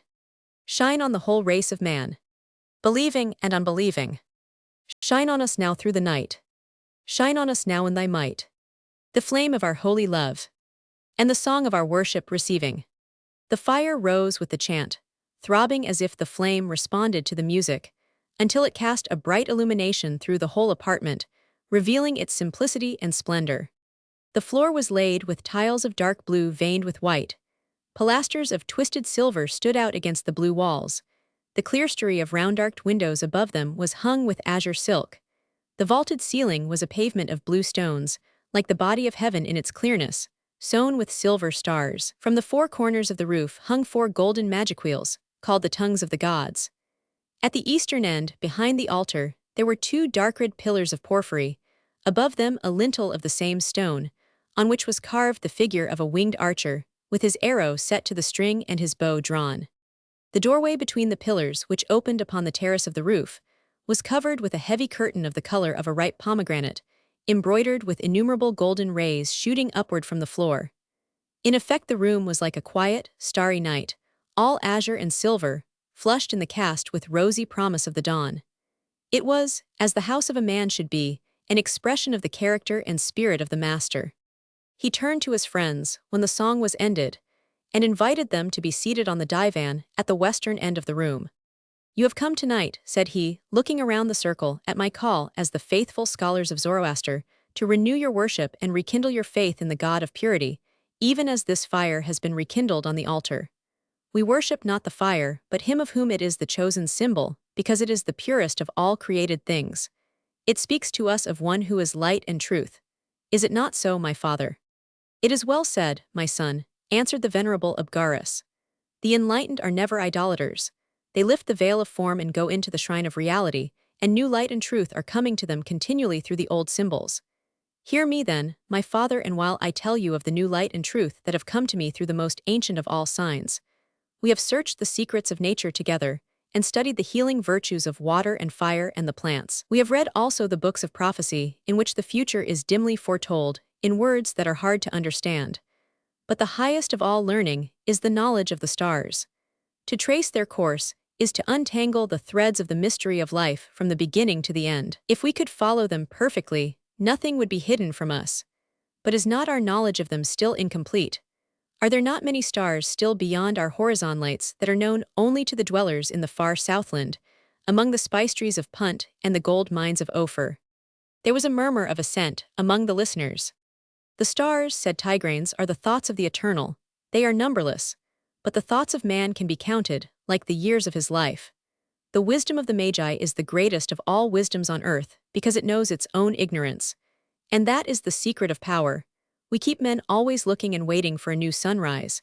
But we ourselves understand that the darkness is equal to the light, and that the conflict between them will never be ended.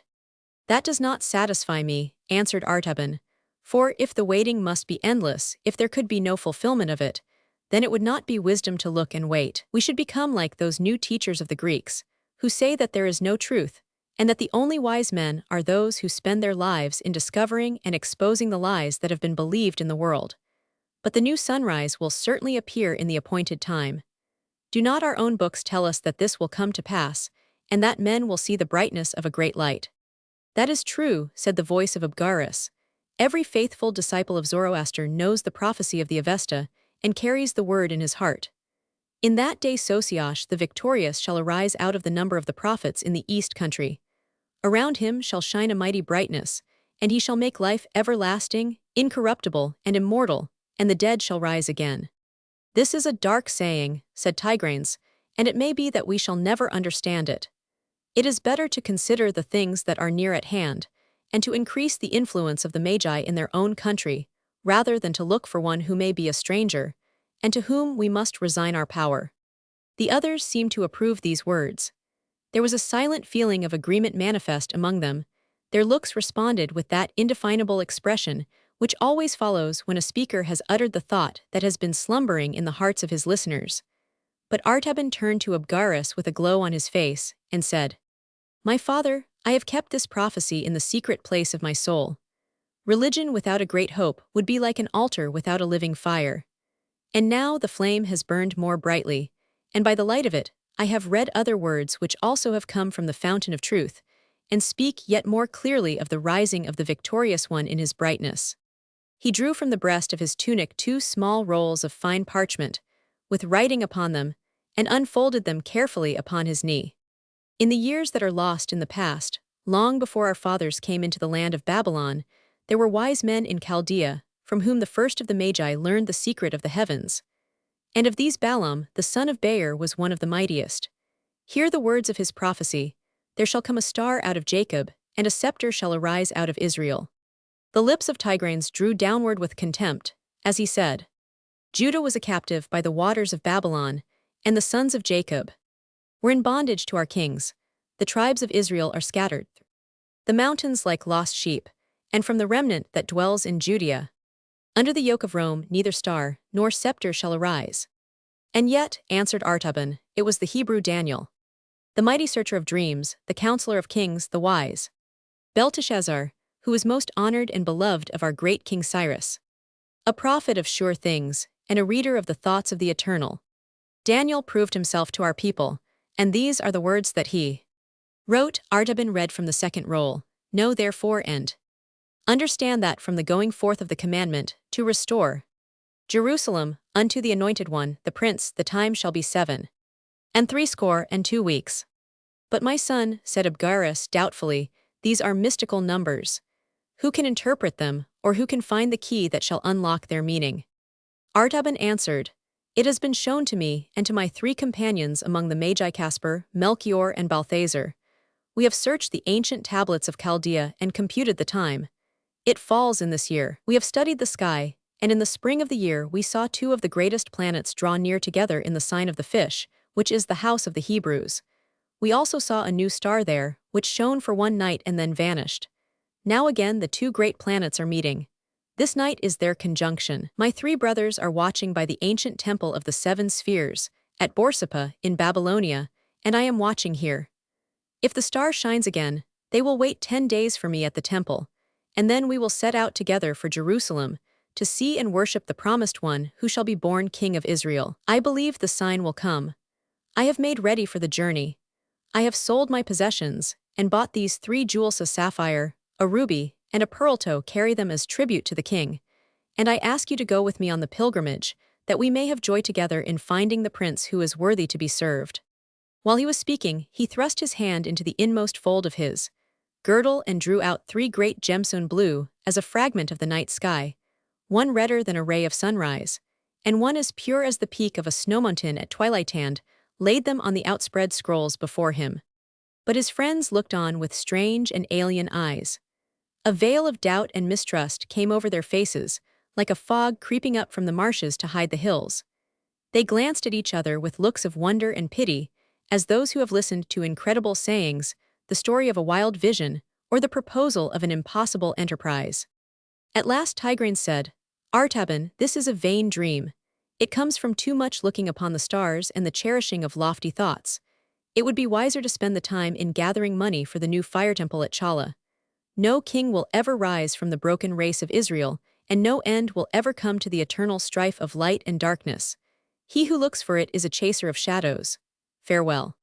And another said, "Artaban, I have no knowledge of these things, and my office as guardian of the royal treasure binds me here.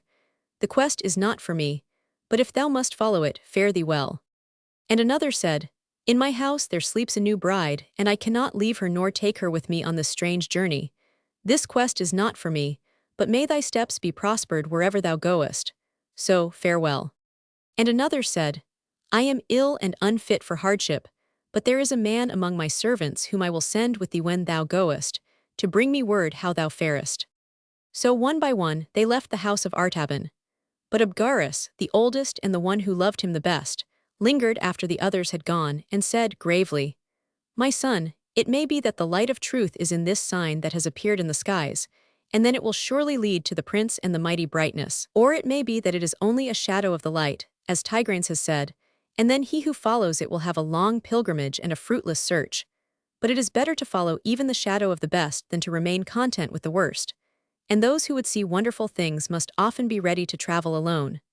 I am too old for this journey, but my heart shall be a companion of thy pilgrimage day and night, and I shall know the end of thy quest. Go in peace." Then Abgarus went out of the azure chamber with its silver stars, and Artaban was left in solitude. He gathered up the jewels and replaced them in his girdle. For a long time he stood and watched the flame that flickered and sank upon the altar. Then he crossed the hall, lifted the heavy curtain, and passed out between the pillars of porphyry to the terrace on the roof. The shiver that runs through the earth air she rouses from her night sleep had already begun, and the cool wind that heralds the daybreak was drawing downward from the lofty snow-traced ravines of Mount Orontes. Birds, half-awakened, crept and chirped among the rustling leaves, and the smell of ripened grapes came in brief wafts from the arbors.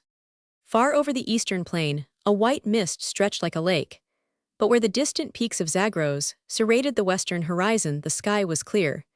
Jupiter and Saturn rolled together like drops of lambent flame about to blend in one. As Artaban watched them, a steel-blue spark was born out of the darkness beneath, rounding itself with purple splendors to a crimson sphere, and spiring upward through rays of saffron and orange into a point of white radiance. Tiny and infinitely remote, yet perfect in every part, it pulsated in the enormous vault, as if the three jewels in the Magian's girdle had mingled and been transformed into a living heart of light. He bowed his head, he covered his brow with his hands. "It is the sign," he said. "The king is coming, and I will go to meet him." Roman 2. All night long, Vasta, the swiftest of Artaban's horses, had been waiting, saddled and bridled in her stall, pawing the ground impatiently, and shaking her bit as if she shared the eagerness of her master's purpose, though she knew not its meaning. Before the birds had fully roused to their strong, high, joyful chant of morning song, before the white mist had begun to lift lazily from the plain, the other wise man was in the saddle, riding swiftly along the highroad, which skirted the base of Mount Orontes westward. How close, how intimate is the comradeship between a man and his favorite horse on a long journey. It is a silent, comprehensive friendship, an intercourse beyond the need of words. They drink at the same wayside springs, and sleep under the same guardian stars. They are conscious together of the subduing spell of nightfall and the quickening joy of daybreak. The master shares his evening meal with his hungry companion, and feels the soft, moist lips caressing the palm of his hand as they close over the morsel of bread. In the gray dawn, he is roused from his bivouac by the gentle stir of a warm, sweet breath over his sleeping face, and looks up into the eyes of his faithful fellow-traveler, ready and waiting for the toil of the day. Surely, unless he is a pagan and an unbeliever, by whatever name he calls upon his God, he will thank him for this voiceless sympathy, this dumb affection, and his morning prayer will embrace a double blessing. God bless us both, the horse and the rider, and keep our feet from falling and our souls from death. Then, through the keen morning air, The swift hoofs beat their tattoo along the road, keeping time to the pulsing of two hearts that are moved with the same eager desire to conquer space, to devour the distance, to attain the goal of the journey.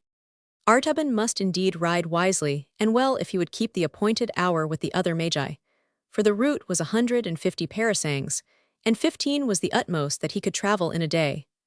But he knew Vasta's strength, and pushed forward without anxiety, making the fixed distance every day, though he must travel late into the night, and in the morning long before sunrise. He passed along the brown slopes of Mount Orontes, furrowed by the rocky courses of 100 torrents. He crossed the level plains of the Niceans, where the famous herds of horses, feeding in the wide pastures, tossed their heads at Vasta's approach, and galloped away with a thunder of many hoofs, and flocks of wild birds rose suddenly from the swampy meadows, wheeling in great circles with a shining flutter of innumerable wings and shrill cries of surprise. He traversed the fertile fields of Concabar, where the dust from the threshing floors filled the air with a golden mist, half hiding the huge temple of Astarte with its 400 pillars. At Bagistan, among the rich gardens watered by fountains from the rock, he looked up at the mountain, thrusting its immense rugged brow out over the road, and saw the figure of King Darius trampling upon his fallen foes, and the proud list of his wars and conquests graven high upon the face of the eternal cliff. Over many a cold and desolate pass, crawling painfully across the wind-swept shoulders of the hills, down many a black mountain gorge, where the river roared and raced before him like a savage guide, across many a smiling vale, with terraces of yellow limestone full of vines and fruit trees, through the oak groves of Carene and the dark gates of Zagros, walled in by precipices, into the ancient city of Chala, where the people of Samaria had been kept in captivity long ago, and out again by the mighty portal, riven through the encircling hills, where he saw the image of the high priest of the Magi sculptured on the wall of rock, with hand uplifted as if to bless the centuries of pilgrims. Past the entrance of the narrow defile, filled from end to end, with orchards of peaches and figs, through which the river Gins foamed down to meet him, over the broad rice fields, where the autumnal vapors spread their deathly mists, following along the course of the river, under tremulous shadows of poplar and tamarind, among the lower hills, and out upon the flat plain, where the road ran straight as an arrow through the stubble fields and parched meadows, past the city of Ctesiphon, where the Parthian emperors reigned, and the vast metropolis of Seleucia which Alexander built, across the swirling floods of Tigris and the many channels of Euphrates, flowing yellow through the cornlands. Artaban pressed onward until he arrived, at nightfall on the 10th day, beneath the shattered walls of populous Babylon. Vasta was almost spent, and Artaban would gladly have turned into the city to find rest and refreshment for himself and for her. But he knew that it was 3 hours' journey yet to the Temple of the Seven Spheres, and he must reach the place by midnight if he would find his comrades waiting. So he did not halt, but rode steadily across the stubble fields. A grove of date palms made an island of gloom in the pale yellow sea. As she passed into the shadow, Vasta slackened her pace and began to pick her way more carefully. Near the farther end of the darkness, an access of caution seemed to fall upon her. She scented some danger or difficulty. It was not in her heart to fly from Itonly to be prepared for it, and to meet it wisely, as a good horse should do. The grove was close and silent as the tomb, not a leaf rustled, not a bird sang. She felt her steps before her delicately, carrying her head low, and sighing now and then with apprehension. At last she gave a quick breath of anxiety and dismay, and stood stock-still, quivering in every muscle, before a dark object in the shadow of the last palm tree. Artaban dismounted. The dim starlight revealed the form of a man lying across the road. His humble dress and the outline of his haggard face showed that he was probably one of the Hebrews who still dwelt in great numbers around the city. His pallid skin, dry and yellow as parchment, bore the mark of the deadly fever which ravaged the marshlands in autumn. The chill of death was in his lean hand, and as Artaban released it, the arm fell back inertly upon the motionless breast. He turned away with a thought of pity, leaving the body to that strange burial which the Magians deemed most fitting, the funeral of the desert, from which the kites and vultures rise on dark wings, and the beasts of prey slink furtively away. When they are gone, there is only a heap of white bones on the sand. But as he turned, a long, faint, ghostly sigh came from the man's lips. The bony fingers gripped the hem of the Magian's robe and held him fast. Artaban's heart leaped to his throat, not with fear, but with a dumb resentment at the importunity of this blind delay. How could he stay here in the darkness to minister to a dying stranger? What claim had this unknown fragment of human life upon his compassion or his service? If he lingered, but for an hour he could hardly reach Borsippa at the appointed time. His companions would think he had given up the journey. They would go without him. He would lose his quest. But if he went on now, the man would surely die. If Artaban stayed, life might be restored. His spirit throbbed and fluttered with the urgency of the crisis. Should he risk the great reward of his faith for the sake of a single deed of charity? Should he turn aside, if only for a moment, from the following of the star, to give a cup of cold water to a poor, perishing Hebrew? God of truth and purity, he prayed, direct me in the holy path, the way of wisdom which thou only knowest. Then he turned back to the sick man. Loosening the grasp of his hand, he carried him to a little mound at the foot of the palm tree. He unbound the thick folds of the turban and opened the garment above the sunken breast. He brought water from one of the small canals near by and moistened the sufferer's brow and mouth. He mingled a draught of one of those simple but potent remedies which he carried always in his girdle, for the Magians were physicians as well as astrologers, and poured it slowly between the colorless lips. Hour after hour he labored as only a skillful healer of disease can do. At last the man's strength returned. He sat up and looked about him. "Who art thou?" he said, in the rude dialect of the country, "and why hast thou sought me here to bring back my life?" "I am Artaban the Magian, of the city of Ecbatana, and I am going to Jerusalem in search of one who is to be born King of the Jews, a great prince and deliverer of all men. I dare not delay any longer upon my journey, for the caravan that has waited for me may depart without me. But see, here is all that I have left of bread and wine, and here is a potion of healing herbs. When thy strength is restored, thou canst find the dwellings of the Hebrews among the houses of Babylon." The Jew raised his trembling hand, solemnly to heaven.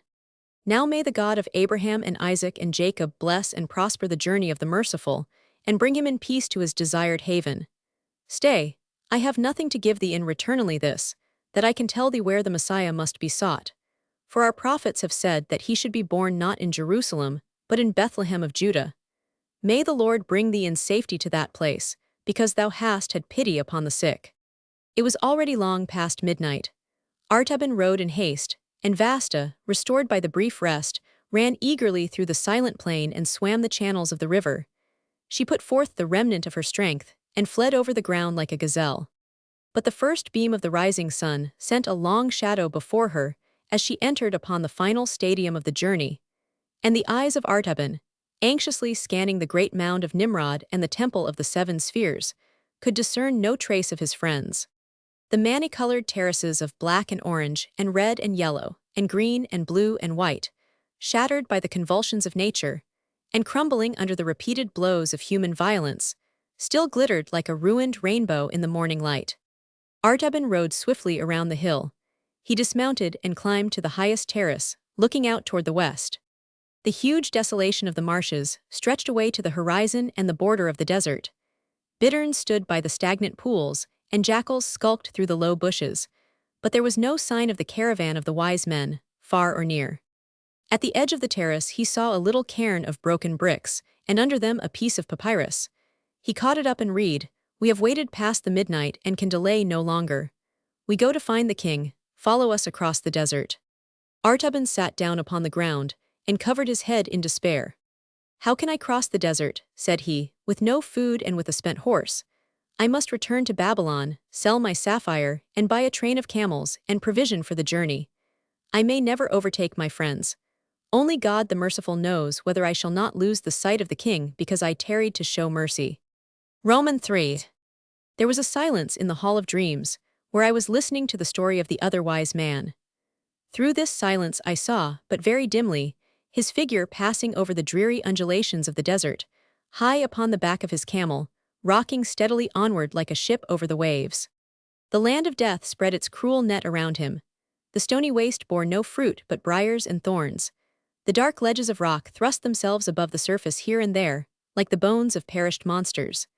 Arid and inhospitable mountain ranges rose before him, furrowed with dry channels of ancient torrents, white and ghastly as scars on the face of nature. Shifting hills of treacherous sand were heaped like tombs along the horizon. By day, the fierce heat pressed its intolerable burden on the quivering air. No living creature moved on the dumb, swooning earth, but tiny jerboas scuttling through the parched bushes, or lizards vanishing in the clefts of the rock. By night the jackals prowled and barked in the distance, and the lion made the black ravines echo with his hollow roaring, while a bitter, blighting chill followed the fever of the day. Through heat and cold, the Magian moved steadily onward. Then I saw the gardens and orchards of Damascus, watered by the streams of Abana and Pharpar, with their sloping swards inlaid with bloom, and their thickets of myrrh and roses. I saw the long, snowy ridge of Hermon, and the dark groves of cedars, and the valley of the Jordan, and the blue waters of the Lake of Galilee, and the fertile plain of Esdraelon, and the hills of Ephraim, and the highlands of Judah. Through all these I followed the figure of Artaban moving steadily onward, until he arrived at Bethlehem. And it was the third day after the 3 wise men had come to that place, and had found Mary and Joseph, with the young child, Jesus, and had laid their gifts of gold and frankincense and myrrh at his feet. Then the other wise man drew near, weary but full of hope, bearing his ruby and his pearl to offer to the king. For now at last, he said, I shall surely find him, though I be alone and later than my brethren. This is the place of which the Hebrew exile told me that the prophets had spoken, and here I shall behold the rising of the great light. But I must inquire about the visit of my brethren, and to what house the star directed them, and to whom they presented their tribute. The streets of the village seemed to be deserted, and Artaban wondered whether the men had all gone up to the hill pastures to bring down their sheep. From the open door of a cottage, he heard the sound of a woman's voice singing softly. He entered, and found a young mother hushing her baby to rest. She told him of the strangers from the far east who had appeared in the village 3 days ago, and how they said that a star had guided them to the place where Joseph of Nazareth was lodging with his wife and her newborn child, and how they had paid reverence to the child and given him many rich gifts. But the travelers disappeared again, she continued, as suddenly as they had come. We were afraid at the strangeness of their visit. We could not understand it. The man of Nazareth took the child and his mother, and fled away that same night secretly, and it was whispered that they were going to Egypt. Ever since, there has been a spell upon the village. Something evil hangs over it. They say that the Roman soldiers are coming from Jerusalem to force a new tax from us, and the men have driven the flocks and herds far back among the hills, and hidden themselves to escape it. Artaban listened to her gentle, timid speech, and the child in her arms looked up in his face and smiled, stretching out its rosy hands to grasp at the winged circle of gold on his breast. His heart warmed to the touch. It seemed like a greeting of love and trust to one who had journeyed long in loneliness and perplexity, fighting with his own doubts and fears, and following a light that was veiled in clouds. Why might not this child have been the promised prince? He asked within himself as he touched its soft cheek. Kings have been born ere now in lowlier houses than this, and the favorite of the stars may rise even from a cottage. But it has not seemed good to the God of wisdom to reward my search so soon and so easily. The one whom I seek has gone before me, and now I must follow the king to Egypt. The young mother laid the baby in its cradle, and rose to minister to the wants of the strange guest that fate had brought into her house. She set food before him, the plain fare of peasants, but willingly offered, and therefore full of refreshment for the soul as well as for the body. Artaban accepted it gratefully, and as he ate, the child fell into a happy slumber, and murmured sweetly in its dreams, and a great peace filled the room. But suddenly there came the noise of a wild confusion in the streets of the village, a shrieking and wailing of women's voices, a clangor of brazen trumpets and a clashing of swords, and a desperate cry. The soldiers of Herod, they are killing our children. The young mother's face grew white with terror. She clasped her child to her bosom and crouched motionless in the darkest corner of the room, covering him with the folds of her robe, lest he should wake and cry. But Artaban went quickly and stood in the doorway of the house. His broad shoulders filled the portal from side to side, and the peak of his white cap all but touched the lintel. The soldiers came hurrying down the street with bloody hands and dripping swords. At the sight of the stranger in his imposing dress, they hesitated with surprise. The captain of the band approached the threshold to thrust him aside, but Artaban did not stir. His face was as calm as though he were watching the stars, and in his eyes there burned that steady radiance before which even the half-tamed hunting leopard shrinks, and the bloodhound pauses in his leap. He held the soldier silently for an instant, and then said in a low voice, I am all alone in this place, and I am waiting to give this jewel to the prudent captain who will leave me in peace. He showed the ruby, glistening in the hollow of his hand like a great drop of blood. The captain was amazed at the splendor of the gem. The pupils of his eyes expanded with desire, and the hard lines of greed wrinkled around his lips. He stretched out his hand and took the ruby. "March on," he cried to his men, "there is no child here. The house is empty." The clamor and the clang of arms passed down the street, as the headlong fury of the chase sweeps by the secret covert, where the trembling deer is hidden. Artaban re-entered the cottage. He turned his face to the east and prayed, "God of truth, forgive my sin. I have said the thing that is not to save the life of a child, and 2 of my gifts are gone. I have spent for man that which was meant for God. Shall I ever be worthy to see the face of the king?" But the voice of the woman, weeping for joy in the shadow behind him, said very gently, "Because thou hast saved the life of my little one, may the Lord bless thee and keep thee. The Lord make his face to shine upon thee and be gracious unto thee. The Lord lift up his countenance upon thee and give thee peace." Roman 4. Again there was a silence in the hall of dreams, deeper and more mysterious than the first interval, and I understood that the years of Artaban were flowing very swiftly under the stillness, and I caught only a glimpse, here and there, of the river of his life shining through the mist that concealed its course. I saw him moving among the throngs of men in populous Egypt, seeking everywhere for traces of the household that had come down from Bethlehem, and finding them under the spreading sycamore trees of Heliopolis, and beneath the walls of the Roman fortress of New Babylon, beside the Nile traces so faint and dim that they vanished before him continually, as footprints on the wet river sand glisten for a moment with moisture, and then disappear. I saw him again at the foot of the pyramids, which lifted their sharp points into the intense saffron glow of the sunset sky, changeless monuments of the perishable glory and the imperishable hope of man. He looked up into the face of the crouching Sphinx, and vainly tried to read the meaning of the calm eyes and smiling mouth. Was it, indeed, the mockery of all effort and all aspiration, as Tigranes had said, the cruel jest of a riddle that has no answer, a search that never can succeed? Or was there a touch of pity and encouragement in that inscrutable Smilia promise that even the defeated should attain a victory, and the disappointed should discover a prize, and the ignorant should be made wise, and the blind should see, and the wandering should come into the haven at last? I saw him again in an obscure house of Alexandria, taking counsel with a Hebrew rabbi. The venerable man, bending over the rolls of parchment on which the prophecies of Israel were written, read aloud the pathetic words which foretold the sufferings of the promised Messiah, despised and rejected of men, the man of sorrows, and acquainted with grief. "And remember, my son," said he, fixing his eyes upon the face of Artaban, "the king whom thou seekest is not to be found in a palace, nor among the rich and powerful. If the light of the world and the glory of Israel had been appointed to come with the greatness of earthly splendor, it must have appeared long ago, for no son of Abraham will ever again rival the power which Joseph had in the palaces of Egypt, or the magnificence of Solomon throned between the lions in Jerusalem. But the light for which the world is waiting is a new light, the glory that shall rise out of patient and triumphant suffering. And the kingdom which is to be established forever is a new kingdom, the royalty of unconquerable love. I do not know how this shall come to pass, nor how the turbulent kings and peoples of earth shall be brought to acknowledge the Messiah and pay homage to him.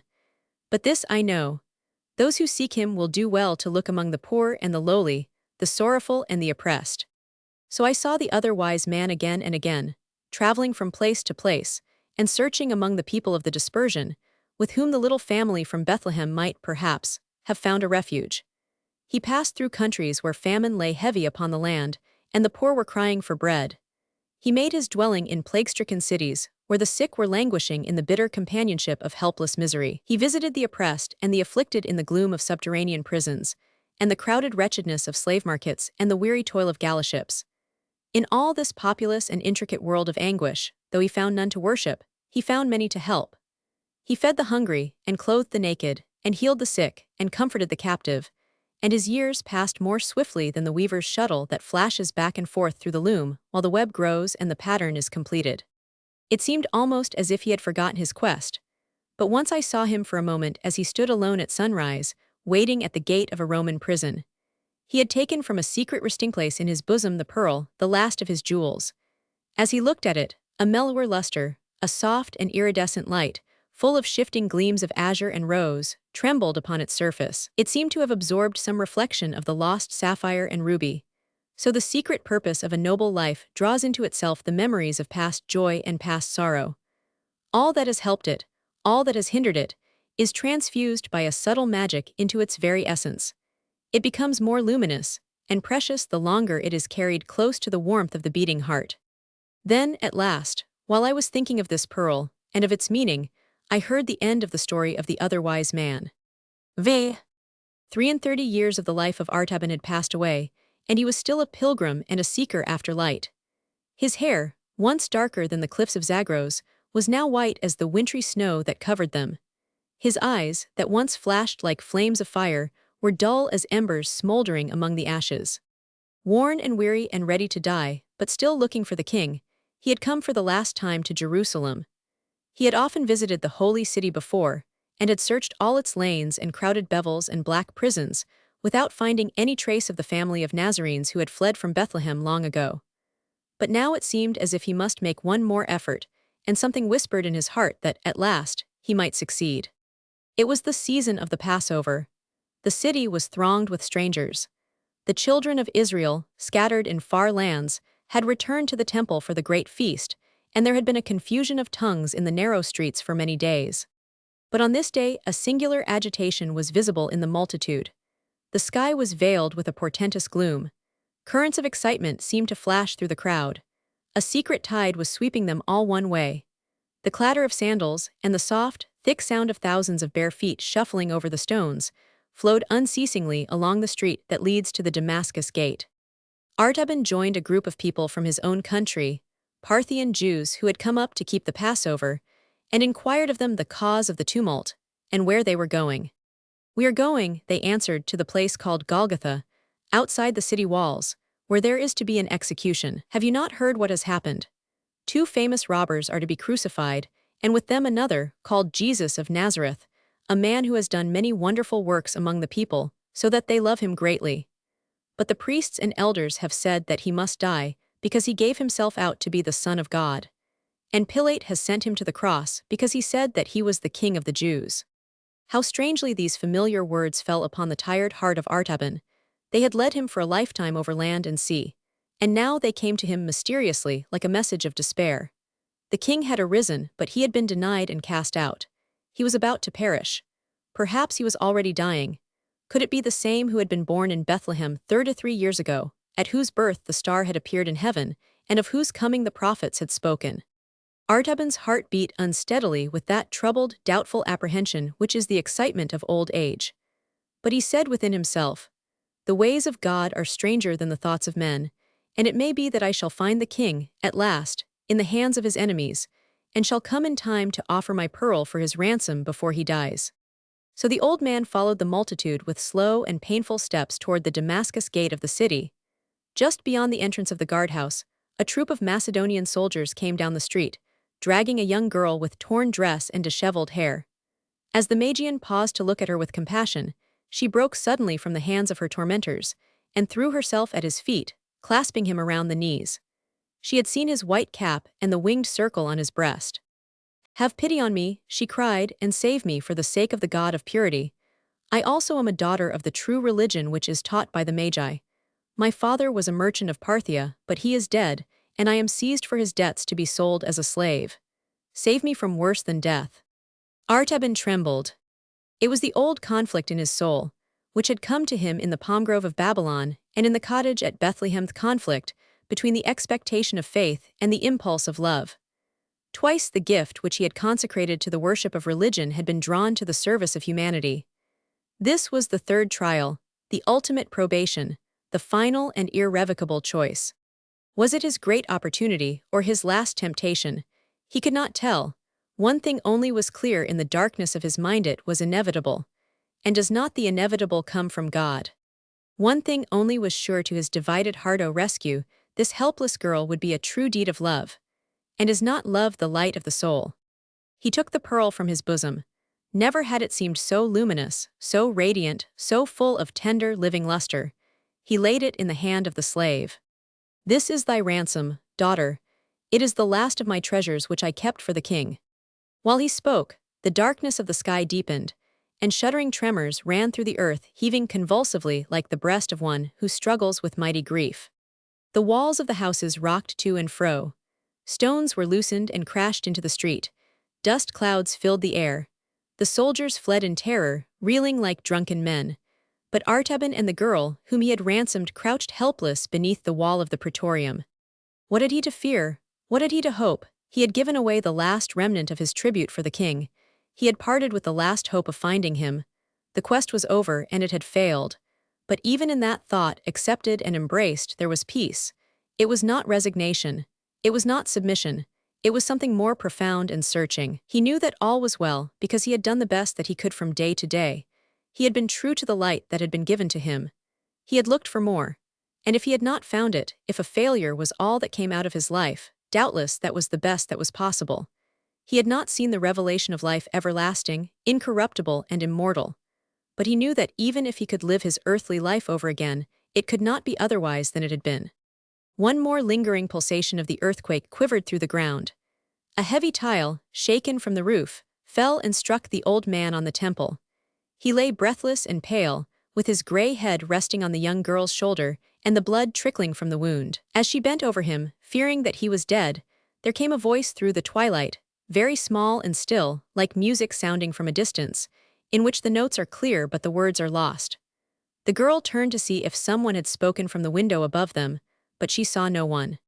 Then the old man's lips began to move, as if in answer, and she heard him say in the Parthian tongue, "Not so, my lord, for when saw I thee an hungered and fed thee, or thirsty and gave thee drink? When saw I thee a stranger and took thee in, or naked and clothed thee? When saw I thee sick or in prison and came unto thee? 33 years have I looked for thee, but I have never seen thy face, nor ministered to thee, my king." He ceased, and the sweet voice came again. And again the maid heard it, very faint and far away, but now it seemed as though she understood the words. "Verily I say unto thee, inasmuch as thou hast done it unto one of the least of these my brethren, thou hast done it unto me." A calm radiance of wonder and joy lighted the pale face of Artaban like the first ray of dawn, on a snowy mountain peak. A long breath of relief exhaled gently from his lips. His journey was ended, his treasures were accepted, the other wise man had found the king. A handful of clay. There was a handful of clay in the bank of a river. It was only common clay, coarse and heavy, but it had high thoughts of its own value, and wonderful dreams of the great place which it was to fill in the world when the time came for its virtues to be discovered. Overhead, in the spring sunshine, the trees whispered together of the glory which descended upon them when the delicate blossoms and leaves began to expand, and the forest glowed with fair, clear colors, as if the dust of thousands of rubies and emeralds were hanging, in soft clouds, above the earth. The flowers, surprised with the joy of beauty, bent their heads to one another, as the wind caressed them and said, "Sisters, how lovely you have become! You make the day bright." The river, glad of new strength and rejoicing in the unison of all its waters, murmured to the shores in music, telling of its release from icy fetters, its swift flight from the snow-clad mountains, and the mighty work to which it was hurrying, the wheels of many mills to be turned, and great ships to be floated to the sea. Waiting blindly in its bed, the clay comforted itself with lofty hopes. "My time will come," it said. "I was not made to be hidden forever. Glory and beauty and honor are coming to me in due season." One day the clay felt itself taken from the place where it had waited so long. A flat blade of iron passed beneath it and lifted it, and tossed it into a cart with other lumps of clay, and it was carried far away, as it seemed, over a rough and stony road. But it was not afraid, nor discouraged, for it said to itself, "This is necessary. The path to glory is always rugged. Now I am on my way to play a great part in the world." But the hard journey was nothing compared with the tribulation and distress that came after it. The clay was put into a trough and mixed and beaten, and stirred and trampled. It seemed almost unbearable, but there was consolation in the thought that something very fine and noble was certainly coming out of all this trouble. The clay felt sure that, if it could only wait long enough, a wonderful reward was in store for it. Then it was put upon a swiftly turning wheel, and whirled around until it seemed as if it must fly into 1,000 pieces. A strange power pressed it and molded it, as it revolved, and through all the dizziness and pain, it felt that it was taking a new form. Then an unknown hand put it into an oven, and fires were kindled about it, fierce and penetrating, hotter than all the heats of summer that had ever brooded upon the bank of the river. But through all, The clay held itself together and endured its trials, in the confidence of a great future. Surely, it thought, I am intended for something very splendid, since such pains are taken with me. Perhaps I am fashioned for the ornament of a temple, or a precious vase for the table of a king. At last the baking was finished. The clay was taken from the furnace and set down upon a board, in the cool air, under the blue sky. The tribulation was past, the reward was at hand. Close beside the board there was a pool of water, not very deep, nor very clear, but calm enough to reflect with impartial truth every image that fell upon it. There, for the first time, as it was lifted from the board, the clay saw its new shape, the reward of all its patience and pain, the consummation of its hopes. A common flowerpot, straight and stiff, red and ugly. And then it felt that it was not destined for a king's house, nor for a palace of art, because it was made without glory or beauty or honor. And it murmured against the unknown Maker, saying, Why hast thou made me thus? Many days it passed in sullen discontent. Then it was filled with earth, and something it knew not what, but something rough and brown and dead-looking, was thrust into the middle of the earth and covered over. The clay rebelled at this new disgrace. This is the worst of all that has happened to me, to be filled with dirt and rubbish. Surely I am a failure. But presently it was set in a greenhouse, where the sunlight fell warm upon it, and water was sprinkled over it, and day by day as it waited, a change began to come to it. Something was stirring within it, a new hope. Still it was ignorant, and knew not what the new hope meant. One day the clay was lifted again from its place, and carried into a great church.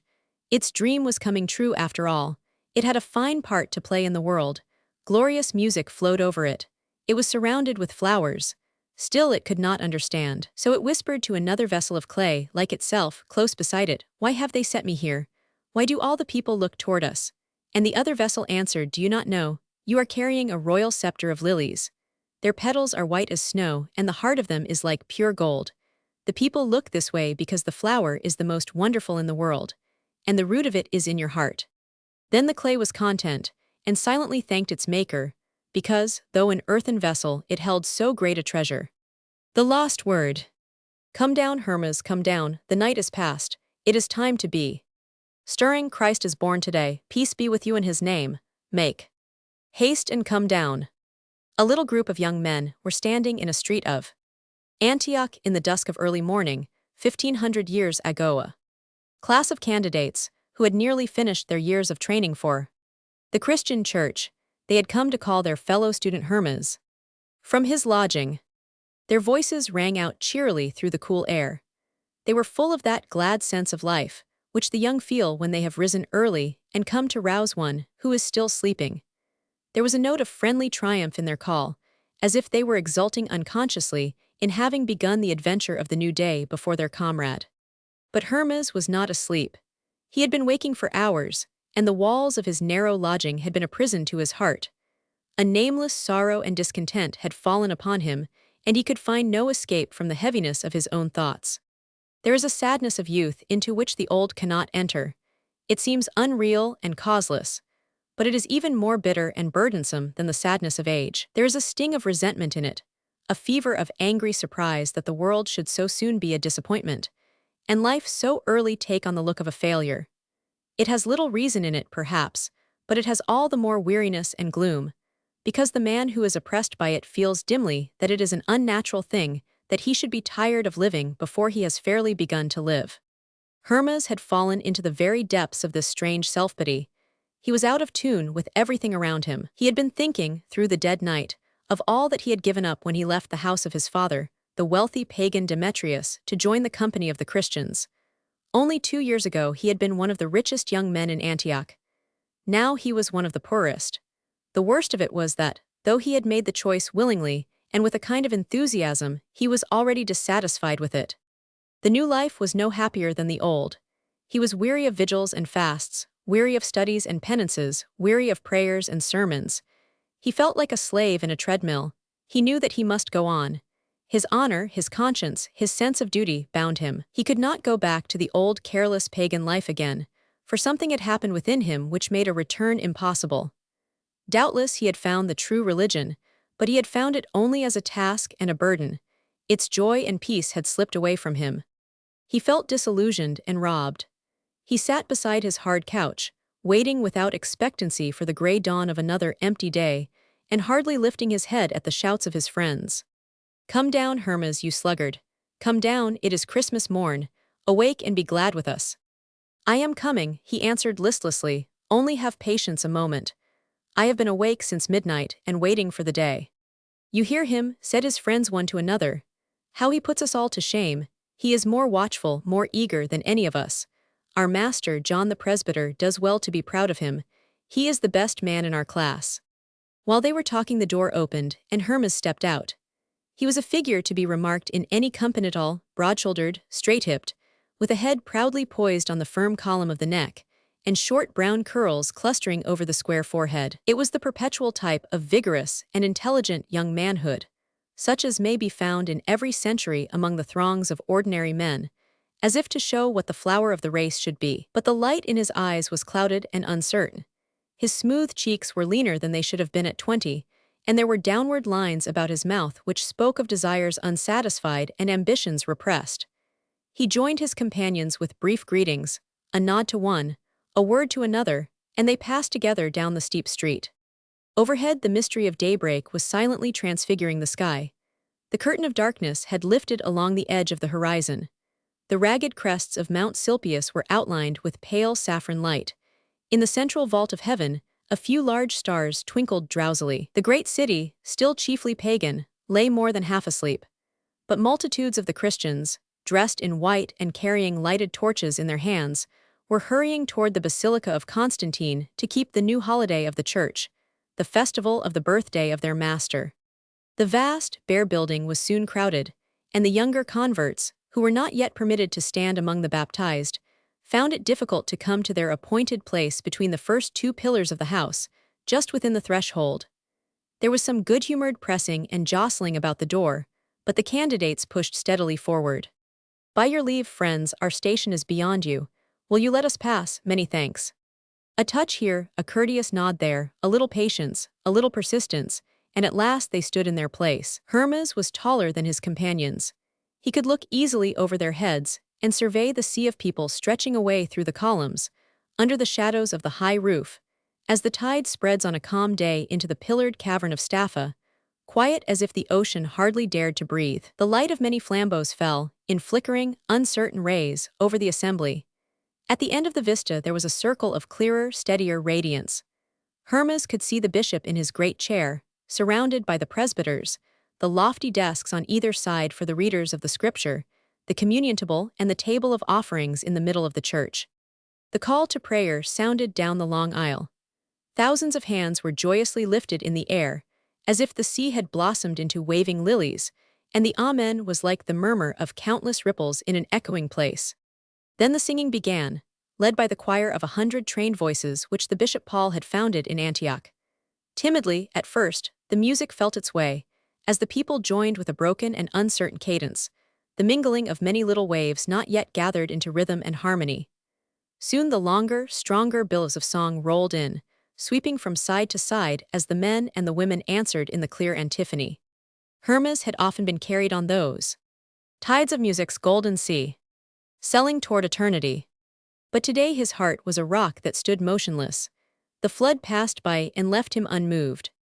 Looking out from his place at the foot of the pillar, he saw a man standing far off in the lofty bema. Short and slender, wasted by sickness, gray before his time, with pale cheeks and wrinkled brow, he seemed at first like a person of no significance, a reed shaken in the wind. But there was a look in his deep-set, poignant eyes, as he gathered all the glances of the multitude to himself, that belied his mean appearance and prophesied power. Hermes knew very well who it was. The man who had drawn him from his father's house, the teacher who was instructing him as a son in the Christian faith, the guide and trainer of his soul, John of Antioch, whose fame filled the city and began to overflow Asia, and who was called already Chrysostom, the golden-mouthed preacher.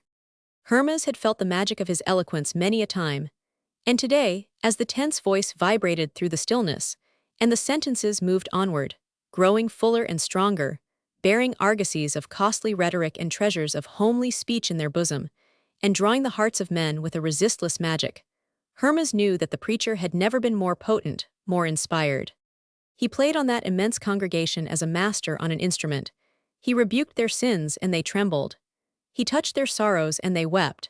He spoke of the conflicts, the triumphs, the glories of their faith, and they broke out in thunders of applause. He hushed them into reverent silence, and led them tenderly, with the wise men of the East, to the lowly birthplace of Jesus. Do thou therefore likewise leave the Jewish people, the troubled city, the bloodthirsty tyrant, the pomp of the world, and hasten to Bethlehem, the sweet house of spiritual bread. For though thou be but a shepherd, and come hither, thou shalt behold the young child in an inn. Though thou be a king, and come not hither, thy purple robe shall profit thee nothing. Though thou be one of the wise men, this shall be no hindrance to thee.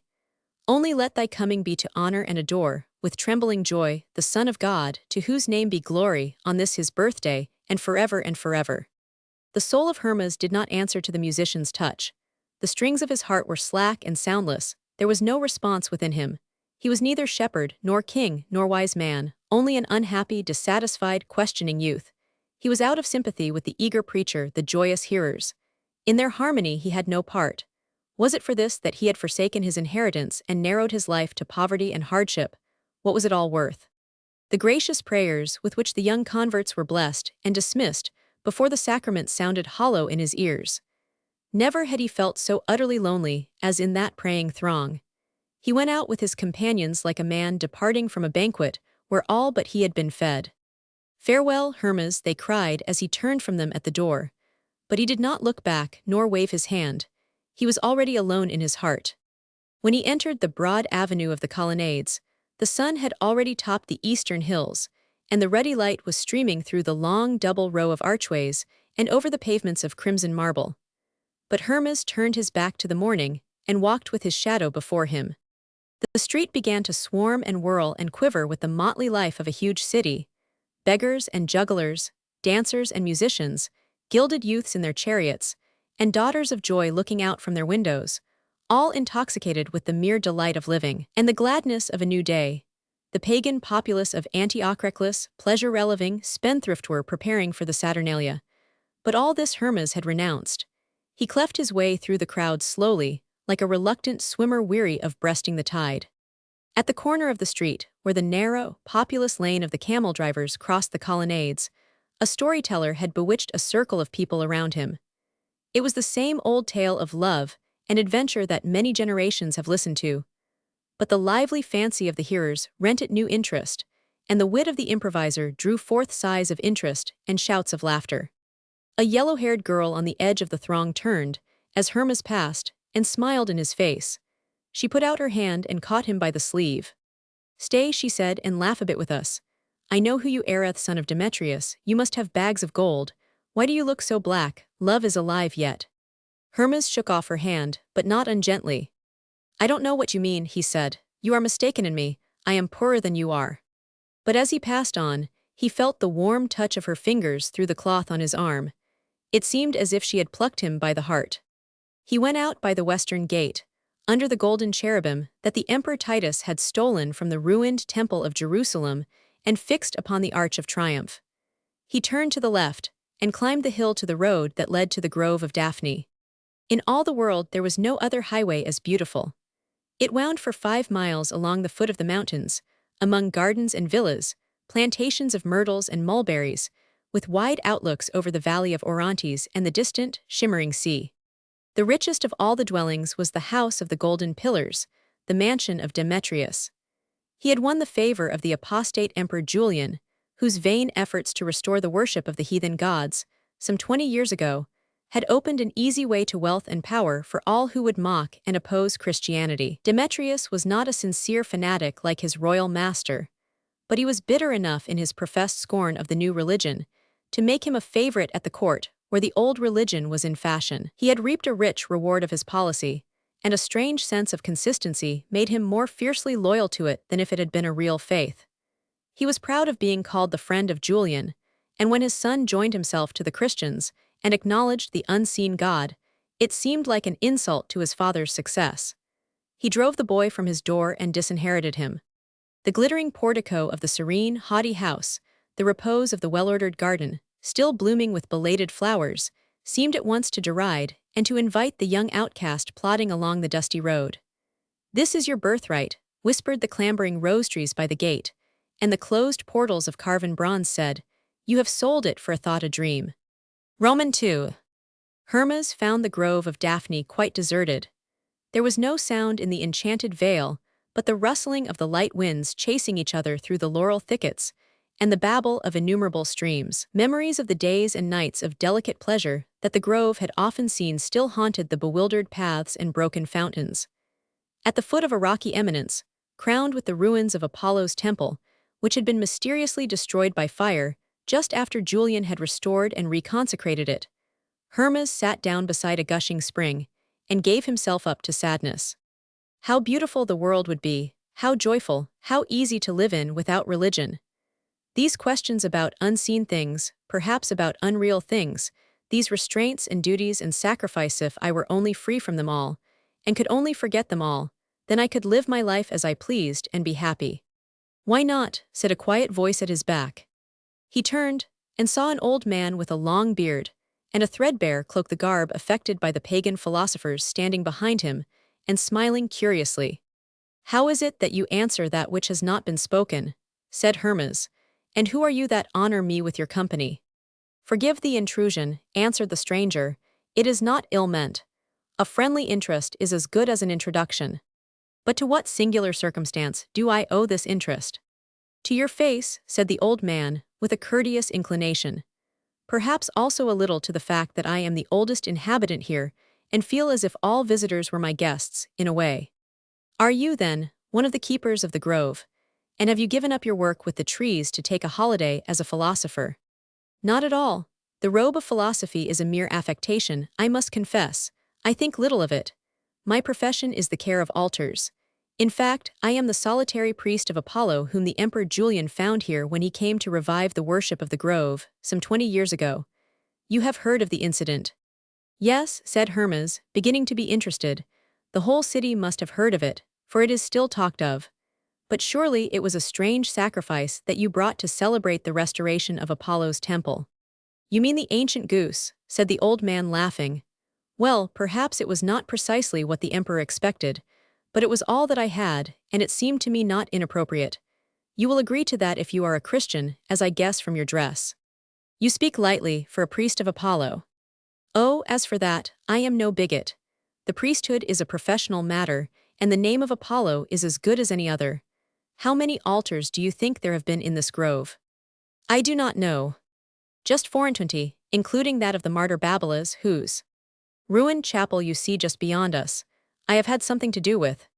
Most of them in my time, they are transitory, they give employment to caretakers for a while, but the thing that lasts and the thing that interests me is the human life that plays around them.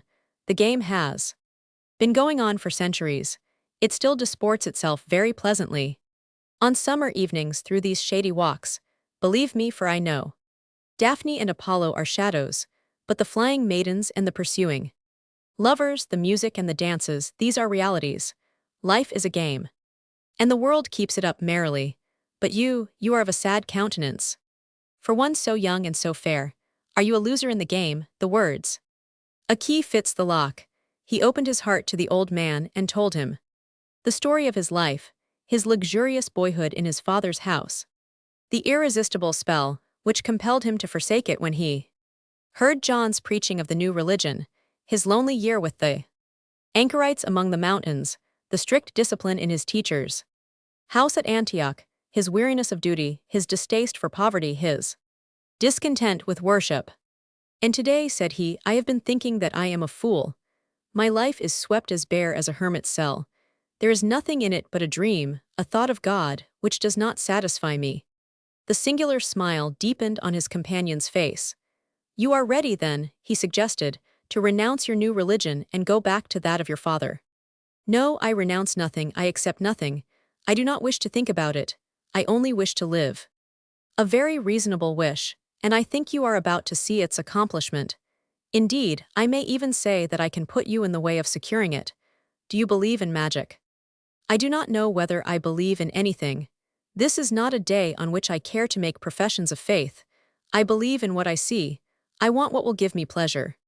Well, said the old man soothingly, as he plucked a leaf from the laurel tree above them and dipped it in the spring, let us dismiss the riddles of belief.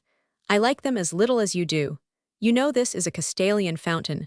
The Emperor Hadrian once read his fortune here from a leaf dipped in the water. Let us see what this leaf tells us. It is already turning yellow. How do you read that? Wealth, said Hermes, laughing, as he looked at his mean garments. And here is a bud on the stem that seems to be swelling. What is that? Pleasure, answered Hermes bitterly. And here is a tracing of wreaths upon the surface. What do you make of that? What you will, said Hermes, not even taking the trouble to look. Suppose we say success and fame. Yes, said the stranger, it is all written here. I promise that you shall enjoy it all. But you do not need to believe in my promise. I am not in the habit of requiring faith of those whom I would serve. No such hard conditions for me. There is only one thing that I ask. This is the season that you Christians call the Christmas, and you have taken up the pagan custom of exchanging gifts. Well, if I give to you, you must give to me. It is a small thing, and really the thing you can best afford to part with, a single word, the name of him you profess to worship. Let me take that word and all that belongs to it entirely out of your life, so that you shall never hear it or speak it again. You will be richer without it. I promise you everything, and this is all I ask in return. Do you consent? Yes, I consent, said Hermes, mocking. If you can take your price, a word, you can keep your promise, a dream. The stranger laid the long, cool, wet leaf softly across the young man's eyes. An icicle of pain darted through them. Every nerve in his body was drawn together there in a knot of agony. Then all the tangle of pain seemed to be lifted out of him. A cool languor of delight flowed back through every vein, and he sank into a profound sleep. Roman 3. There is a slumber so deep that it annihilates time. It is like a fragment of eternity. Beneath its enchantment of vacancy, a day seems like 1,000 years, and 1,000 years might well pass as one day. It was such a sleep that fell upon Hermes in the grove of Daphne. An immeasurable period, an interval of life so blank and empty that he could not tell whether it was long or short, had passed over him when his senses began to stir again. The setting sun was shooting arrows of gold under the glossy laurel leaves. He rose and stretched his arms, grasping a smooth branch above him and shaking it, to make sure that he was alive. Then he hurried back toward Antioch, treading lightly as if on air. The ground seemed to spring beneath his feet. Already his life had changed, he knew not how. Something that did not belong to him had dropped away, he had returned to a former state of being. He felt as if anything might happen to him, and he was ready for anything. He was a new man, yet curiously familiar to himself, as if he had done with playing a tiresome part and returned to his natural state. He was buoyant and free, without a care, a doubt, a fear. As he drew near to his father's house, he saw a confusion of servants in the porch, and the old steward ran down to meet him at the gate. Lord, we have been seeking you everywhere. The master is at the point of death and has sent for you. Since the 6th hour he calls your name continually. Come to him quickly, Lord, for I fear the time is short. Hermes entered the house at once. Nothing could amaze him today. His father lay on an ivory couch in the inmost chamber, with shrunken face and restless eyes, his lean fingers picking incessantly at the silken coverlet. My son, he murmured, Hermes, my son, it is good that you have come back to me. I have missed you. I was wrong to send you away. You shall never leave me again. You are my son, my heir. I have changed everything. Hermes, my son, come nearer close beside me. Take my hand, my son. The young man obeyed, and kneeling by the couch, gathered his father's cold, twitching fingers in his firm, warm grasp. Hermes, life is passing long, rich, prosperous, the last sands, I cannot stay them. My religion, a good policy, Julian was my friend, but now he is gone to her. My soul is empty, nothing, very dark, I am afraid. But you know something better. You found something that made you willing to give up your life for it. Must have been almost like ding it, you were happy. What was it you found? See, I am giving you everything. I have forgiven you. Now forgive me. Tell me, what is it? Your secret, your faith, give it to me before I go. At the sound of this broken, pleading, a strange passion of pity and love took the young man by the throat. His voice shook a little as he answered eagerly. Father, there is nothing to forgive. I am your son. I will gladly tell you all that I know. I will give you the secret. Father, you must believe with all your heart and soul and strength in. Where was the word that he had been used to utter night and morning, the word that had meant to him more than he had ever known? What had become of it? He groped for it in the dark room of his mind. He had thought he could lay his hand upon it in a moment, but it was gone. Someone had taken it away.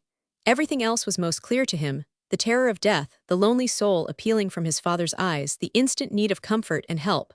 But at the one point where he looked for help he could find nothing, only an empty space. the word of hope had vanished. He felt for it blindly and in desperate haste. "Father, wait, I have forgotten something. It has slipped away from me. I shall find it in a moment. There is hope, I will tell you presently. Oh, wait." The bony hand gripped his like a vice, the glazed eyes opened wider. "Tell me," whispered the old man, "tell me quickly, for I must go." The voice sank into a dull rattle. The fingers closed once more and relaxed. The light behind the eyes went out. Hermes, the master of the house of the golden pillars, was keeping watch by the dead. Roman 4. The break with the old life was as clean as if it had been cut with a knife. Some faint image of a hermit's cell, a bare lodging in a back street of Antioch, a classroom full of earnest students, remained in Hermes' memory. Some dull echo of the voice of John the presbyter, and the measured sound of chanting, and the murmur of great congregations, still lingered in his ears. But it was like something that had happened to another person, something that he had read long ago, but of which he had lost the meaning. His new life was full and smooth, and rich too rich for any sense of loss to make itself felt. There were 100 affairs to busy him, and the days ran swiftly by as if they were shod with winged sandals. Nothing needed to be considered, prepared for, begun. Everything was ready and waiting for him. All that he had to do was to go on. The estate of Demetrius was even greater than the world had supposed. There were fertile lands in Syria which the emperor had given him, marble quarries in Phrygia, and forests of valuable timber in Cilicia. The vaults of the villa contained chests of gold and silver. The secret cabinets in the master's room were full of precious stones. The stewards were diligent and faithful. The servants of the household rejoiced at the young master's return. His table was spread. The rose garland of pleasure was woven for his head. His cup was overflowing with the spicy wine of power. The period of mourning for his father came at a fortunate moment to seclude and safeguard him from the storm of political troubles and persecutions that fell upon Antioch after the insults offered by the people to the imperial statues in the year 387. The friends of Demetrius, prudent and conservative persons, gathered around Hermes and made him welcome to their circle. Chief among them was Libanius, the sophist, his nearest neighbor, whose daughter Athenais had been the playmate of Hermes in the old days. He had left her a child. He found her a beautiful woman. What transformation is so magical, so charming as this? To see the uncertain lines of youth rounded into firmness and symmetry, to discover the half-ripe, merry, changing face of the girl matured into perfect loveliness, and looking at you with calm, clear, serious eyes, not forgetting the past, but fully conscious of the changed present, this is to behold a miracle in the flesh. "Where have you been these 2 years?" said Athenais, as they walked together through the garden of lilies where they had so often played. "In a land of tiresome dreams," answered Hermes. "But you have wakened me, and I am never going back again." It was not to be supposed that the sudden disappearance of Hermes from among his former associates could long remain unnoticed. At first it was a mystery. There was a fear, for 2 or 3 days, that he might be lost. Some of his more intimate companions maintained that his devotion had led him out into the desert to join the anchorites. But the news of his return to the house of the golden pillars, and of his new life as its master, filtered quickly through the gossip of the city. Then the church was filled with dismay and grief and reproach. Messengers and letters were sent to Hermes. They disturbed him a little, but they took no hold upon him. It seemed to him as if the messengers spoke in a strange language. As he read the letters, there were words blotted out of the writing, which made the full sense unintelligible. His old companions came to reprove him for leaving them, to warn him of the peril of apostasy, to entreat him to return. It all sounded vague and futile. They spoke as if he had betrayed or offended someone, but when they came to name the object of his furth, one whom he had displeased, and to whom he should return, heard nothing. There was a blur of silence in their speech. The clock pointed to the hour, but the bell did not strike. At last Hermes refused to see them any more. One day John the presbyter stood in the atrium. Hermes was entertaining Libanius and Athenais in the banquet hall.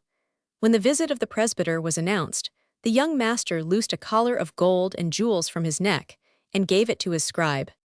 "Take this to John of Antioch, and tell him it is a gift from his former pupil as a token of remembrance, or to spend for the poor of the city. I will always send him what he wants, but it is idle for us to talk together any more. I do not understand what he says. I have not gone to the temple, nor offered sacrifice, nor denied his teaching. I have simply forgotten. I do not think about those things any longer. I am only living. A happy man wishes him all happiness and farewell." But John let the golden collar fall on the marble floor.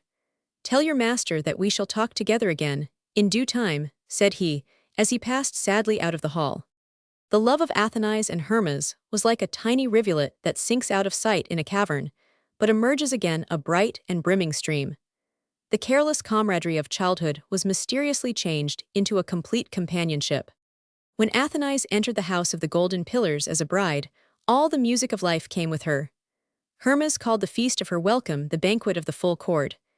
Day after day, night after night, week after week, month after month, the bliss of the home unfolded like a rose of 1,000 leaves. When a child came to them, a strong, beautiful boy, worthy to be the heir of such a house, the heart of the rose was filled with overflowing fragrance. Happiness was heaped upon happiness. Every wish brought its own accomplishment. Wealth, honor, beauty, peace, love, it was an abundance of felicity so great that the soul of Hermes could hardly contain it. Strangely enough, it began to press upon him, to trouble him with the very excess of joy. He felt as if there were something yet needed to complete and secure it all. There was an urgency within him, a longing to find some outlet for his feelings. He knew not how, some expression and culmination of his happiness, he knew not what. Under his joyous demeanor, a secret fire of restlessness began to burn in expectancy of something yet to come which should put the touch of perfection on his life. He spoke of it to Athenais, as they sat together, one summer evening, in a bower of jasmine, with their boy playing at their feet. There had been music in the garden, but now the singers and lutiplayers had withdrawn, leaving the master and mistress alone in the lingering twilight, tremulous with inarticulate melody of unseen birds. There was a secret voice in the hour seeking vainly for utterance, a word waiting to be spoken. "How deep is our happiness, my beloved," said Hermes, "deeper than the sea that slumbers yonder below the city, and yet it is not quite full and perfect. There is a depth of joy that we have not yet known, a repose of happiness that is still beyond us. What is it? I have no superstitions, like the king who cast his signet ring into the sea because he dreaded that some secret vengeance would fall on his unbroken good fortune. That was an idle terror. But there is something that oppresses me like an invisible burden. There is something still undone, unspoken, unfelt, something that we need to complete everything. Have you not felt it too? Can you not lead me to it?" "Yes," she answered, lifting her eyes to his face. "I too have felt it, Hermes, this burden, this need, this unsatisfied longing. I think I know what it means. It is gratitude, the language of the heart, the music of happiness. There is no perfect joy without gratitude, but we have never learned it, and the want of it troubles us. It is like being dumb with a heart full of love. We must find the word for it and say it together. Then we shall be perfectly joined in perfect joy. Come, my dear lord, let us take the boy with us and give thanks." Hermes lifted the child in his arms and turned with Athenais into the depth of the garden. There was a dismantled shrine of some forgotten fashion of worship half hidden among the luxuriant flowers. A fallen image lay beside it, face downward in the grass. They stood there, hand in hand, the boy drowsily resting on his father's shoulder. Silently the roseate light caressed the tall spires of the cypress trees. Silently the shadows gathered at their feet. Silently the tranquil stars looked out from the deepening arch of heaven. The very breath of being paused. It was the hour of culmination, the supreme moment of felicity waiting for its crown. The tones of Hermes were clear and low as he began, half speaking and half chanting, in the rhythm of an ancient song. "Fair is the world, the sea, the sky, the double kingdom of day and night, in the glow of morning, in the shadow of evening, and under the dripping light of stars. Fairer still is life in our breasts, with its manifold music and meaning, with its wonder of seeing and hearing and feeling and knowing and being. Fairer and still more fair is love, that draws us together, mingles our lives in its flow, and bears them along like a river, strong and clear and swift, reflecting the stars in its bosom. Wide is our world, we are rich, we have all things. Life is abundant within USA measureless deep. Deepest of all is our love, and it longs to speak. Come, thou final word, come, thou crown of speech. Come, thou charm of peace, open the gates of our hearts, lift the weight of our joy and bear it upward. For all good gifts, for all perfect gifts, for love, for life, for the world we praise, we bless, we thank. As a soaring bird, struck by an arrow, falls headlong from the sky, so the song of Hermes fell. At the end of his flight of gratitude there was nothing, a blank, a hollow space. He looked for a face and saw a void. He sought for a hand and clasped vacancy. His heart was throbbing and swelling with passion. The bell swung to and fro within him, beating from side to side as if it would burst, but not a single note came from it. All the fullness of his feeling that had risen upward like a fountain fell back from the empty sky as cold as snow, as hard as hail, frozen and dead. There was no meaning in his happiness. No one had sent it to him. There was no one to thank for it. His felicity was a closed circle, a wall of ice. "Let us go back," he said sadly to Athenais. "The child is heavy upon my shoulder. We will lay him to sleep and go into the library. The air grows chilly. We were mistaken. The gratitude of life is only a dream. There is no one to thank." And in the garden, it was already night. No outward change came to the house of the golden pillars. Everything moved as smoothly, as delicately, as prosperously as before. But inwardly there was a subtle, inexplicable transformation. A vague discontent, a final and inevitable sense of incompleteness, overshadowed existence from that night when Hermes realized that his joy could never go beyond itself. The next morning, the old man whom he had seen in the grove of Daphne, but never since, appeared mysteriously at the door of the house, as if he had been sent for, and entered like an invited guest. Hermes could not but make him welcome, and at first he tried to regard him with reverence and affection as the one through whom fortune had come. But it was impossible. There was a chill in the inscrutable smile of Martian, as he called himself, that seemed to mock at reverence. He was in the house as one watching a strange experiment, tranquil, interested, ready to supply anything that might be needed for its completion, but thoroughly indifferent to the feelings of the subject. An anatomist of life, looking curiously to see how long it would continue, and how it would act after the heart had been removed. In his presence, Hermes was conscious of a certain irritation, a resentful anger against the calm, frigid scrutiny of the eyes that followed him everywhere, like a pair of spies, peering out over the smiling mouth and the long white beard. "Why do you look at me so curiously?" asked Hermes one morning as they sat together in the library. "Do you see anything strange in me?" "No," answered Martian, "something familiar." "And what is that?" "A singular likeness to a discontented young man that I met some years ago in the grove of Daphne." "But why should that interest you? Surely it was to be expected." "A thing that we expect often surprises us when we see it. Besides, my curiosity is piqued. I suspect you of keeping a secret from me." "You are jesting with me. There is nothing in my life that you do not know. What is the secret?" "Nothing more than the wish to have one. You are growing tired of your bargain. The play wearies you. That is foolish. Do you want to try a new part?" The question was like a mirror upon which one comes suddenly in a half-lighted room. A quick illumination falls on it, and the passerby is startled by the look of his own face. "You are right," said Hermes. "I am tired.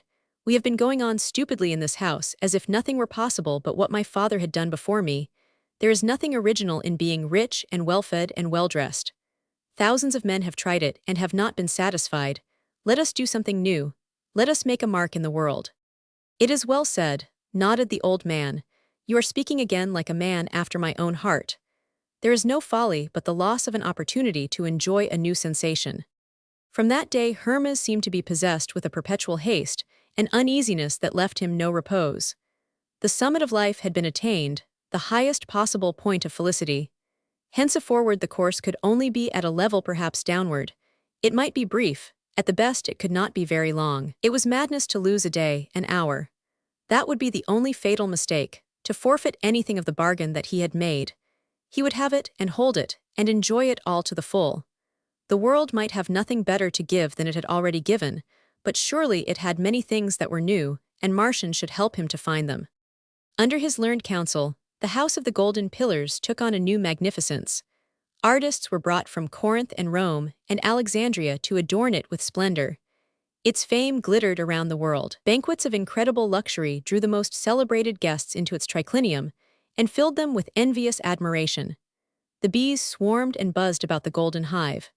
The human insects, gorgeous moths of pleasure and greedy flies of appetite, parasites and flatterers and crowds of inquisitive idlers, danced and fluttered in the dazzling light that surrounded Hermes. Everything that he touched prospered. He bought a tract of land in the Caucasus, and emeralds were discovered among the mountains. He sent a fleet of wheat ships to Italy, and the price of grain doubled while it was on the way. He sought political favor with the emperor, and was rewarded with the governorship of the city. His name was a word to conjure with. The beauty of Athenais lost nothing with the passing seasons, but grew more perfect. even under the inexplicable shade of dissatisfaction that sometimes veiled it. Fair as the wife of Hermes was a proverb in Antioch, and soon men began to add to it, beautiful as the son of Hermes, for the child developed swiftly in that favoring clime. At 9 years of age he was straight and strong, firm of limb and clear of eye. His brown head was on a level with his father's heart. He was the jewel of the house of the golden pillars, the pride of Hermes, the new Fortunatus. That year another drop of success fell into his brimming cup. His black Numidian horses, which he had been training for the world-renowned chariot races of Antioch, won the victory over a score of rivals. Hermes received the prize carelessly from the judge's hands and turned to drive once more around the circus, to show himself to the people. He lifted the eager boy into the chariot beside him to share his triumph. Here indeed was the glory of his life-thy's matchless son, his brighter counterpart carved in breathing ivory, touching his arm and balancing himself proudly on the swaying floor of the chariot. As the horses pranced around the ring, a great shout of applause filled the amphitheater, and thousands of spectators waved their salutations of praise. Hail, fortunate Hermes, master of success! Hail, little Hermes, prince of good luck! The sudden tempest of acclamation, the swift fluttering of innumerable garments in the air, startled the horses. They dashed violently forward and plunged upon the bits. The left rein broke. They swerved to the right, swinging the chariot sideways with a grating noise and dashing it against the stone parapet of the arena. In an instant the wheel was shattered. The axle struck the ground, and the chariot was dragged onward, rocking and staggering. By a strenuous effort, Hermes kept his place on the frail platform, clinging to the unbroken rein. But the boy was tossed lightly from his side at the first shock. His head struck the wall, and when Hermes turned to look for him, he was lying like a broken flower on the sand. Romans 6. They carried the boy in a litter to the house of the golden pillars, summoning the most skillful physician of Antioch to attend him. For hours the child was as quiet as death. Hermes watched the white eyelids, folded close like lily buds at night, even as one watches for the morning. At last they opened, but the fire of fever was burning in the eyes, and the lips were moving in a wild delirium. Hour after hour that sweet childish voice rang through the halls and chambers of the splendid, helpless house, now rising in shrill calls of distress and senseless laughter, now sinking in weariness and dull moaning. The stars shone and faded, the sun rose and set, the roses bloomed and fell in the garden, the birds sang and slept among the jasmine bowers. But in the heart of Hermes there was no song, no bloom, no lightly speechless anguish, and a certain fearful looking-for of desolation. He was like a man in a nightmare. He saw the shapeless terror that was moving toward him, but he was impotent to stay or to escape it. He had done all that he could. There was nothing left but to wait. He paced to and fro, now hurrying to the boy's bed as if he could not bear to be away from it, now turning back as if he could not endure to be near it. The people of the house, even Athenais, feared to speak to him. There was something so vacant and desperate in his face. At nightfall on the second of those eternal days, he shut himself in the library. The unfilled lamp had gone out, leaving a trail of smoke in the air. The sprigs of mignonette and rosemary, with which the room was sprinkled every day, were unrenewed, and scented the gloom with close odors of decay. A costly manuscript of Theocritus was tumbled in disorder on the floor. Hermes sank into a chair like a man in whom the very spring of being is broken. Through the darkness someone drew near. He did not even lift his head. A hand touched him, a soft arm was laid over his shoulders. It was Athenais, kneeling beside him and speaking very low. Hermesit is almost over the child. His voice grows weaker hour by hour. He moans and calls for someone to help him, then he laughs. It breaks my heart, he has just fallen asleep. The moon is rising now. Unless a change comes he cannot last till sunrise. Is there nothing we can do? Is there no power that can save him? Is there no one to pity us and spare us? Let us call, let us beg for compassion and help, let us pray for his life. Yes, this was what he wanted. This was the only thing that could bring relief. To pray, to pour out his sorrow somewhere, to find a greater strength than his own and cling to it and plead for mercy and help. To leave this undone was to be false to his manhood. It was to be no better than the dumb beasts when their young perish. How could he let his boy suffer and die, without an effort, a cry, a prayer? He sank on his knees beside Athenais. Out of the depths we call for pity. The light of our eyes is fading, the child is dying. Oh, the child, spare the child's life, thou merciful. Not a word, only that deathly blank. The hands of Hermes, stretched out in supplication, touched the marble table. He felt the cool hardness of the polished stone beneath his fingers. A roll of papyrus, dislodged by his touch, fell rustling to the floor. Through the open door, faint and far off, came the footsteps of the servants, moving cautiously. The heart of Hermes was like a lump of ice in his bosom. He rose slowly to his feet, lifting Athenais with him. "It is in vain," he said. "There is nothing for us to do. Long ago I knew something. I think it would have helped us. But I have forgotten it. It is all gone. But I would give all that I have if I could bring it back again now, at this hour, in this time of our bitter trouble." A slave entered the room while he was speaking, and approached hesitatingly. "Master," he said, "John of Antioch, whom we were forbidden to admit to the house, has come again." He would take no denial. Even now he waits in the peristyle, and the old man Martian is with him, seeking to turn him away. "Come," said Hermes to his wife, "let us go to him." In the central hall the two men were standing, Martian, with disdainful eyes and sneering lips, taunting the unbidden guest; John, silent, quiet, patient, while the wondering slaves looked on in dismay. He lifted his searching gaze to the haggard face of Hermes. "My son, I knew that I should see you again, even though you did not send for me. I have come to you because I have heard that you are in trouble." "It is true," answered Hermes passionately. "We are in trouble, desperate trouble, trouble accursed. Our child is dying. We are poor, we are destitute, we are afflicted. In all this house, in all the world, there is no one that can help us. I knew something long ago when I was with you, a word, a name in which we might have found hope. But I have lost it. I gave it to this man. He has taken it away from me forever." He pointed to Martian. The old man's lips curled scornfully. "A word, a name," he sneered. "What is that, O most wise man and holy presbyter? A thing of air, a thing that men make to describe their own dreams and fancies. Who would go about to rob anyone of such a thing as that? It is a prize that only a fool would think of taking. Besides, the young man parted with it of his own free will. He bargained with me cleverly. I promised him wealth and pleasure and fame. What did he give in return? An empty name, which was a burden. Servant of demons, be still." The voice of John rang clear like a trumpet through the hall. "There is a name which none shall dare to take in vain. There is a name which none can lose without being lost. There is a name at which the devils tremble. Go quickly before I speak it." Martian shrank into the shadow of one of the pillars. A lamp near him tottered on its pedestal and fell with a crash. In the confusion he vanished, as noiselessly as a shade. John turned to Hermes, and his tone softened as he said, "My son, you have sinned deeper than you know. The word with which you parted so lightly is the key word of all life. Without it the world has no meaning, existence no peace, death no refuge. It is the word that purifies love and comforts grief and keeps hope alive forever. It is the most precious word that ever ear has heard, or mind has known, or heart has conceived. It is the name of him who has given us life and breath, and all things richly to enjoy. The name of him who, though we may forget him, never forgets us. The name of him who pities us as you pity your suffering child. The name of him who, though we wander far from him, seeks us in the wilderness, and sent his Son, even as his Son has sent me this night, to breathe again that forgotten name in the heart that is perishing without it. Listen, my son, listen with all your soul to the blessed name of God our Father." The cold agony in the breast of Hermes dissolved like a fragment of ice that melts in the summer sea. A sense of sweet release spread through him from head to foot. The lost was found. The dew of peace fell on his parched soul, and the withering flower of human love raised its head again. He stood upright, and lifted his hands high toward heaven. "Out of the depths have I cried unto thee, O Lord. O my God, be merciful to me, for my soul trusteth in thee. My God, thou hast given, take not thy gift away from me, O my God. Spare the life of this my child, O thou God, my Father, my Father." A deep hush followed the cry. "Listen," whispered Athenais breathlessly. Was it an echo? It could not be, for it came again the voice of the child, clear and low, waking from sleep and calling, "Father." The first Christmas tree. The day before Christmas, in the year of our Lord 722.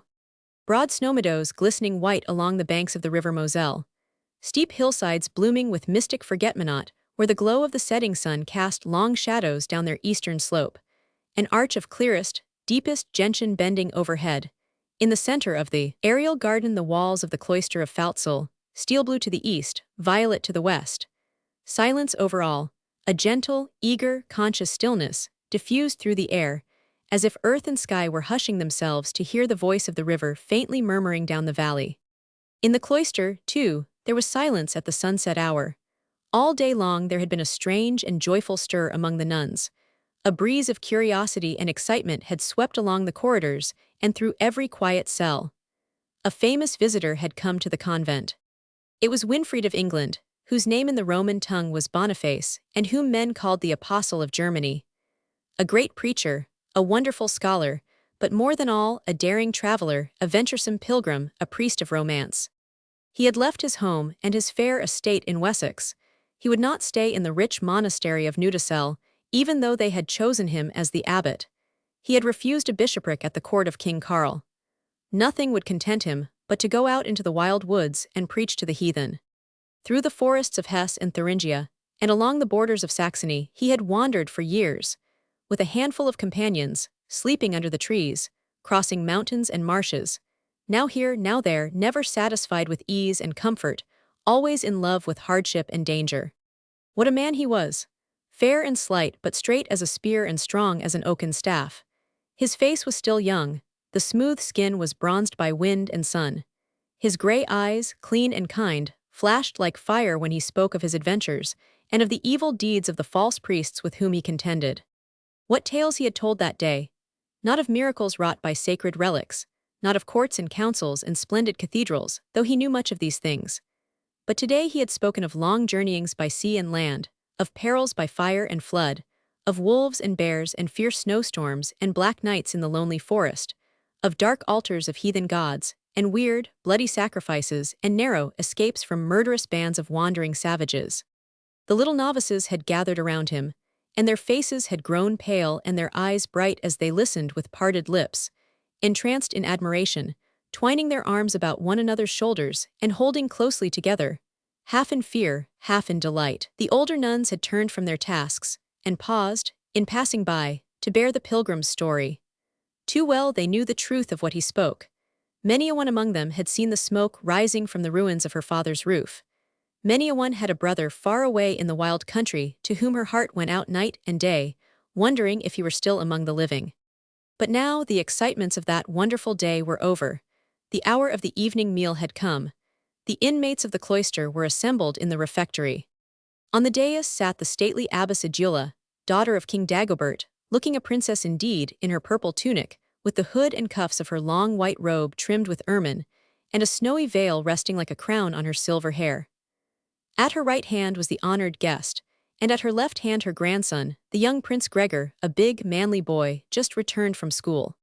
The long, shadowy hall, with its dark brown rafters and beams, the double row of nuns with their pure veils and fair faces, the ruddy glow of the slanting sunbeams striking upward through the tops of the windows and painting a pink glow high up on the walls, it was all as beautiful as a picture and as silent. For this was the rule of the cloister, that at the table all should sit in stillness for a little while, and then one should read aloud, while the rest listened. "It is the turn of my grandson to read today," said the abbess to Winfried. "We shall see how much he has learned in the school. Read, Gregor, the place in the book is marked." The lad rose from his seat and turned the pages of the manuscript. It was a copy of Jerome's version of the Scriptures in Latin, and the marked place was in the letter of St. Paul to the Ephesians, the passage where he describes the preparation of the Christian as a warrior arming for battle. The young voice rang out clearly, rolling the sonorous words, without slip or stumbling, to the end of the chapter. Winfried listened smiling. "That was bravely read, my son," said he, as the reader paused. "Understandest thou what thou readest?" "Surely, father," answered the boy. "It was taught me by the masters at Treves, and we have read this epistle from beginning to end, so that I almost know it by heart." Then he began to repeat the passage, turning away from the page as if to show his skill. But Winfried stopped him with a friendly lifting of the hand. "Not so, my son, that was not my meaning. When we pray, we speak to God. When we read, God speaks to us. I ask whether thou hast heard what he has said to thee in the common speech. Come, give us again the message of the warrior and his armor and his battle in the mother tongue, so that all can understand it." The boy hesitated, blushed, stammered. Then he came around to Winfried's seat, bringing the book. "Take the book, my father," he cried, "and read it for me. I cannot see the meaning plain, though I love the sound of the words. Religion I know, and the doctrines of our faith, and the life of priests and nuns in the cloister, for which my grandmother designs me, though it likes me little. And fighting I know, and the life of warriors and heroes, for I have read of it in Virgil and the ancients, and heard a bit from the soldiers at Treves, and I would fain taste more of it, for it likes me much. But how the two lives fit together, or what need there is of armor for a clerk in holy orders, I can never see. Tell me the meaning, for if there is a man in all the world that knows it, I am sure it is thou. So Winfried took the book and closed it, clasping the boy's hand with his own. Let us first dismiss the others to their vespers, said he, lest they should be weary. A sign from the abbess, a chanted benediction, a murmuring of sweet voices, and a soft rustling of many feet over the rushes on the floor. The gentle tide of noise flowed out through the doors and ebbed away down the corridors. The three at the head of the table were left alone in the darkening room. Then Winfried began to translate the parable of the soldier into the realities of life. At every turn, he knew how to flash a new light into the picture out of his own experience. He spoke of the combat with self, and of the wrestling with dark spirits in solitude.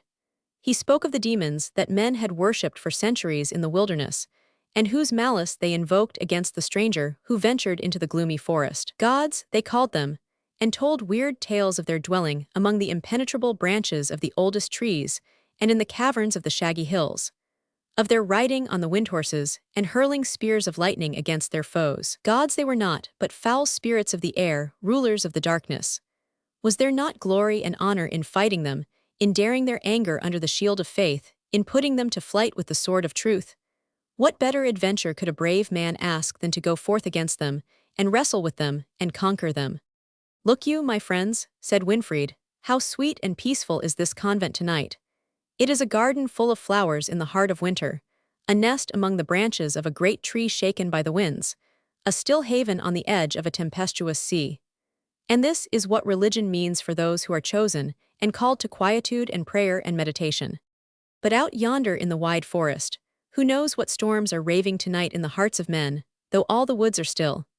Who knows what haunts of wrath and cruelty are closed tonight against the advent of the Prince of Peace?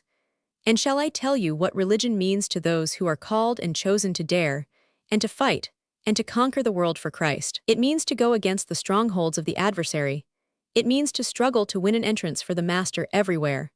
What helmet is strong enough for this strife save the helmet of salvation? What breastplate can guard a man against these fiery darts, but the breastplate of righteousness? What shoes can stand the wear of these journeys, but the preparation of the gospel of peace? Shoes, he cried again, and laughed as if a sudden thought had struck him. He thrust out his foot, covered with a heavy cowhide boot, laced high about his leg with thongs of skin. Look here how a fighting man of the cross is shod.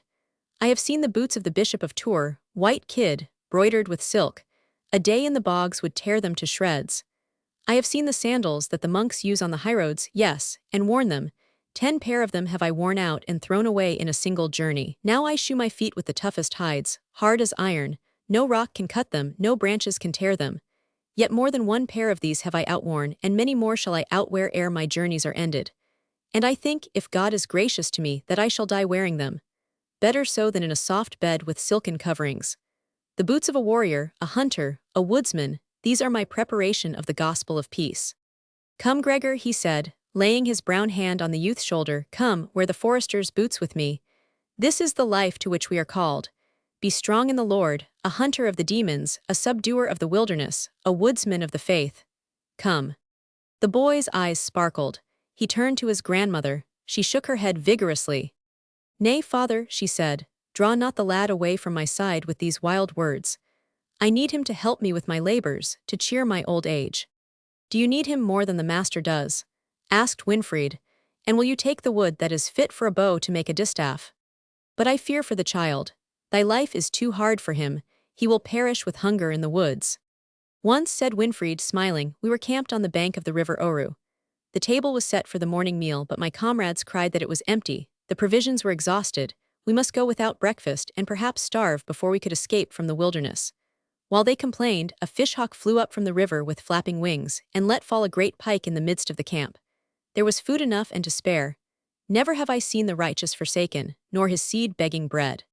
But the fierce pagans of the forest, cried the abbess, they may pierce the boy with their arrows, or dash out his brains with their axes.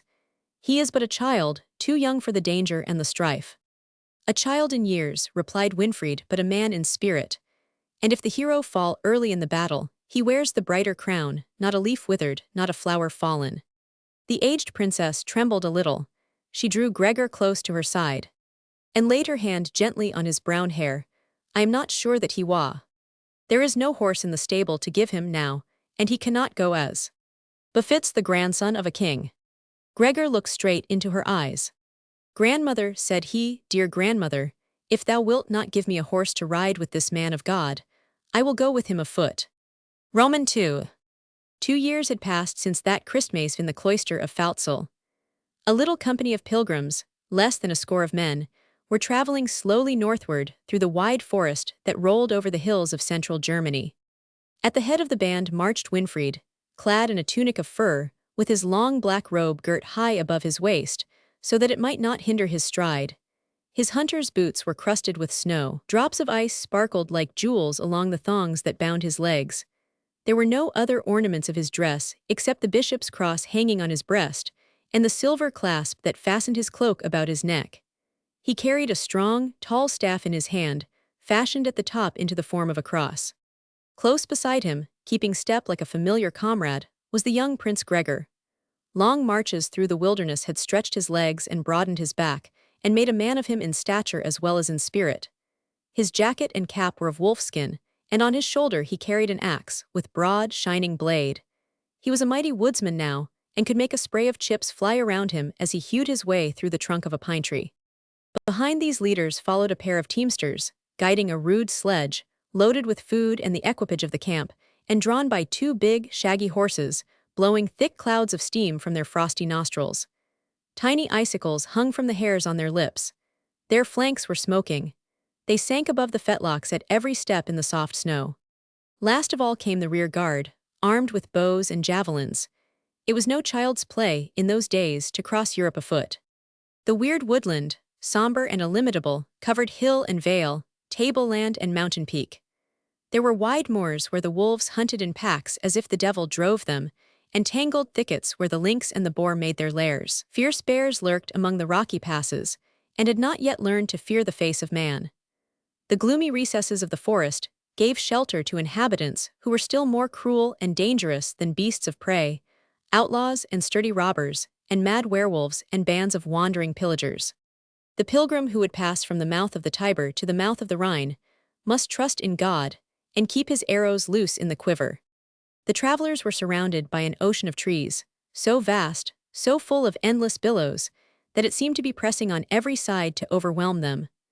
Gnarled oaks, with branches twisted and knotted as if in rage, rose in groves like tidal waves. Smooth forests of beech trees, round and gray, swept over the knolls and slopes of land in a mighty groundswell.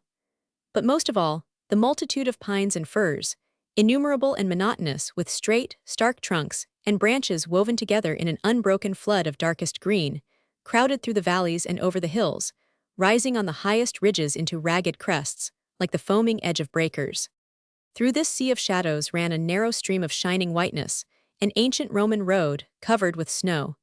It was as if some great ship had plowed through the green ocean long ago and left behind it a thick, smooth wake of foam. Along this open track the travelers held their way heavily, for the drifts were deep. Warily, for the hard winter had driven many packs of wolves down from the moors. The steps of the pilgrims were noiseless, but the sledges creaked over the dry snow, and the panting of the horses throbbed through the still air. The pale blue shadows on the western side of the road grew longer. The sun, declining through its shallow arch, dropped behind the treetops. Darkness followed swiftly, as if it had been a bird of prey waiting for this sign to swoop down upon the world. "Father," said Gregor to the leader, "surely this day's march is done. It is time to rest and eat and sleep. If we press onward now, we cannot see our steps, and will not that be against the word of the psalmist David, who bids us not to put confidence in the legs of a man?" Winfried laughed. "Nay, my son Gregor," said he, "thou hast tripped even now upon thy text. For David said only, I take no pleasure in the legs of a man. And so say I, for I am not minded to spare thy legs or mine, until we come farther on our way, and do what must be done this night. Draw thy belt tighter, my son, and hew me out this tree that has fallen across the road, for our campground is not here." The youth obeyed. 2 of the foresters sprang to help him, and while the soft firwood yielded to the stroke of the axes, and the snow flew from the bending branches, Winfried turned and spoke to his followers in a cheerful voice, that refresh them like wine. Courage, brothers, and forward yet a little. The moon will light us presently, and the path is plain. Well know I that the journey is weary, and my own heart wearies also for the home in England, where those I love are keeping feast this Christmas. But we have work to do before we feast tonight, for this is the Yuletide, and the heathen people of the forest are gathered at the thunder oak of Jasmer to worship their god, Thor. Strange things will be seen there, and deeds which make the soul black. But we are sent to lighten their darkness, and we will teach our kinsmen to keep a Christmas with us such as the woodland has never known. Forward then, and stiffen up the feeble knees. A murmur of assent came from the men. Even the horses seemed to take fresh heart. They flattened their backs to draw the heavy loads, and blew the frost from their nostrils as they pushed ahead. The night grew broader and less oppressive. A gate of brightness was opened secretly somewhere in the sky. Higher and higher swelled the clear moonflood, until it poured over the eastern wall of forest into the road. A drove of wolves howled faintly in the distance, but they were receding, and the sound soon died away. The stars sparkled merrily through the stringent air. The small, round moon shone like silver. Little breaths of dreaming wind wandered across the pointed fir-tops as the pilgrims toiled bravely onward, following their clue of light through a labyrinth of darkness. After a while, the road began to open out a little. There were spaces of meadowland, fringed with alders, behind which a boisterous river ran clashing through spears of ice. Rude houses of hewn logs appeared in the openings, each one casting a patch of inky shadow upon the snow. Then the travelers passed a larger group of dwellings, all silent and unlighted, and beyond they saw a great house with many outbuildings and enclosed courtyards from which the hounds bayed furiously and a noise of stamping horses came from the stalls. But there was no other sound of life. The fields around lay naked to the moon. They saw no man except that once, on a path that skirted the farther edge of a meadow, 3 dark figures passed them, running very swiftly. Then the road plunged again into a dense thicket, traversed it, and climbing to the left, emerged suddenly upon a glade, round and level except at the northern side, where a hillock was crowned with a huge oak tree. It towered above the heath, a giant with contorted arms, beckoning to the host of lesser trees. "Here," cried Winfried as his eyes flashed and his hand lifted his heavy staff, "here is the thunder oak, and here the cross of Christ shall break the hammer of the false god Thor." Withered leaves still clung to the branches of the oak, torn and faded banners of the departed summer. The bright crimson of autumn had long since disappeared, bleached away by the storms and the cold. But tonight these tattered remnants of glory were red again, ancient bloodstains against the dark blue sky. For an immense fire had been kindled in front of the tree. Tongues of ruddy flame, fountains of ruby sparks, ascended through the spreading limbs and flung a fierce illumination upward and around. The pale, pure moonlight that bathed the surrounding forests was quenched and eclipsed here. Not a beam of it sifted through the branches of the oak. It stood like a pillar of cloud between the still light of heaven and the crackling, flashing fire of earth. But the fire itself was invisible to Winfried and his companions. A great throng of people were gathered around it in a half-circle, their backs to the open glade, their faces toward the oak. Seen against that glowing background, it was but the silhouette of a crowd, vague, black, formless, mysterious. The travelers paused for a moment at the edge of the thicket and took counsel together. "It is the assembly of the tribe," said one of the foresters, the great knight of the council. "I heard of it 3 days ago as we passed through one of the villages. All who swear by the old gods have been summoned. They will sacrifice a steed to the god of war and drink blood and eat horseflesh to make them strong. It will be at the peril of our lives if we approach them. At least we must hide the cross if we would escape death." "Hide me no cross," cried Winfried, lifting his staff, "for I have come to show it, and to make these blind folk see its power. There is more to be done here tonight than the slaying of a steed, and a greater evil to be stayed than the shameful eating of meat sacrificed to idols. I have seen it in a dream. Here the cross must stand and be our rede." At his command, the sledge was left in the border of the wood, with 2 of the men to guard it, and the rest of the company moved forward across the open ground. They approached unnoticed, for all the multitude were looking intently toward the fire at the foot of the oak. Then Winfried's voice rang out, "Hail, ye sons of the forest! A stranger claims the warmth of your fire in the winter night." Swiftly, and as with a single motion, 1,000 eyes were bent upon the speaker. The semicircle opened silently in the middle. Winfried entered with his followers. It closed again behind them.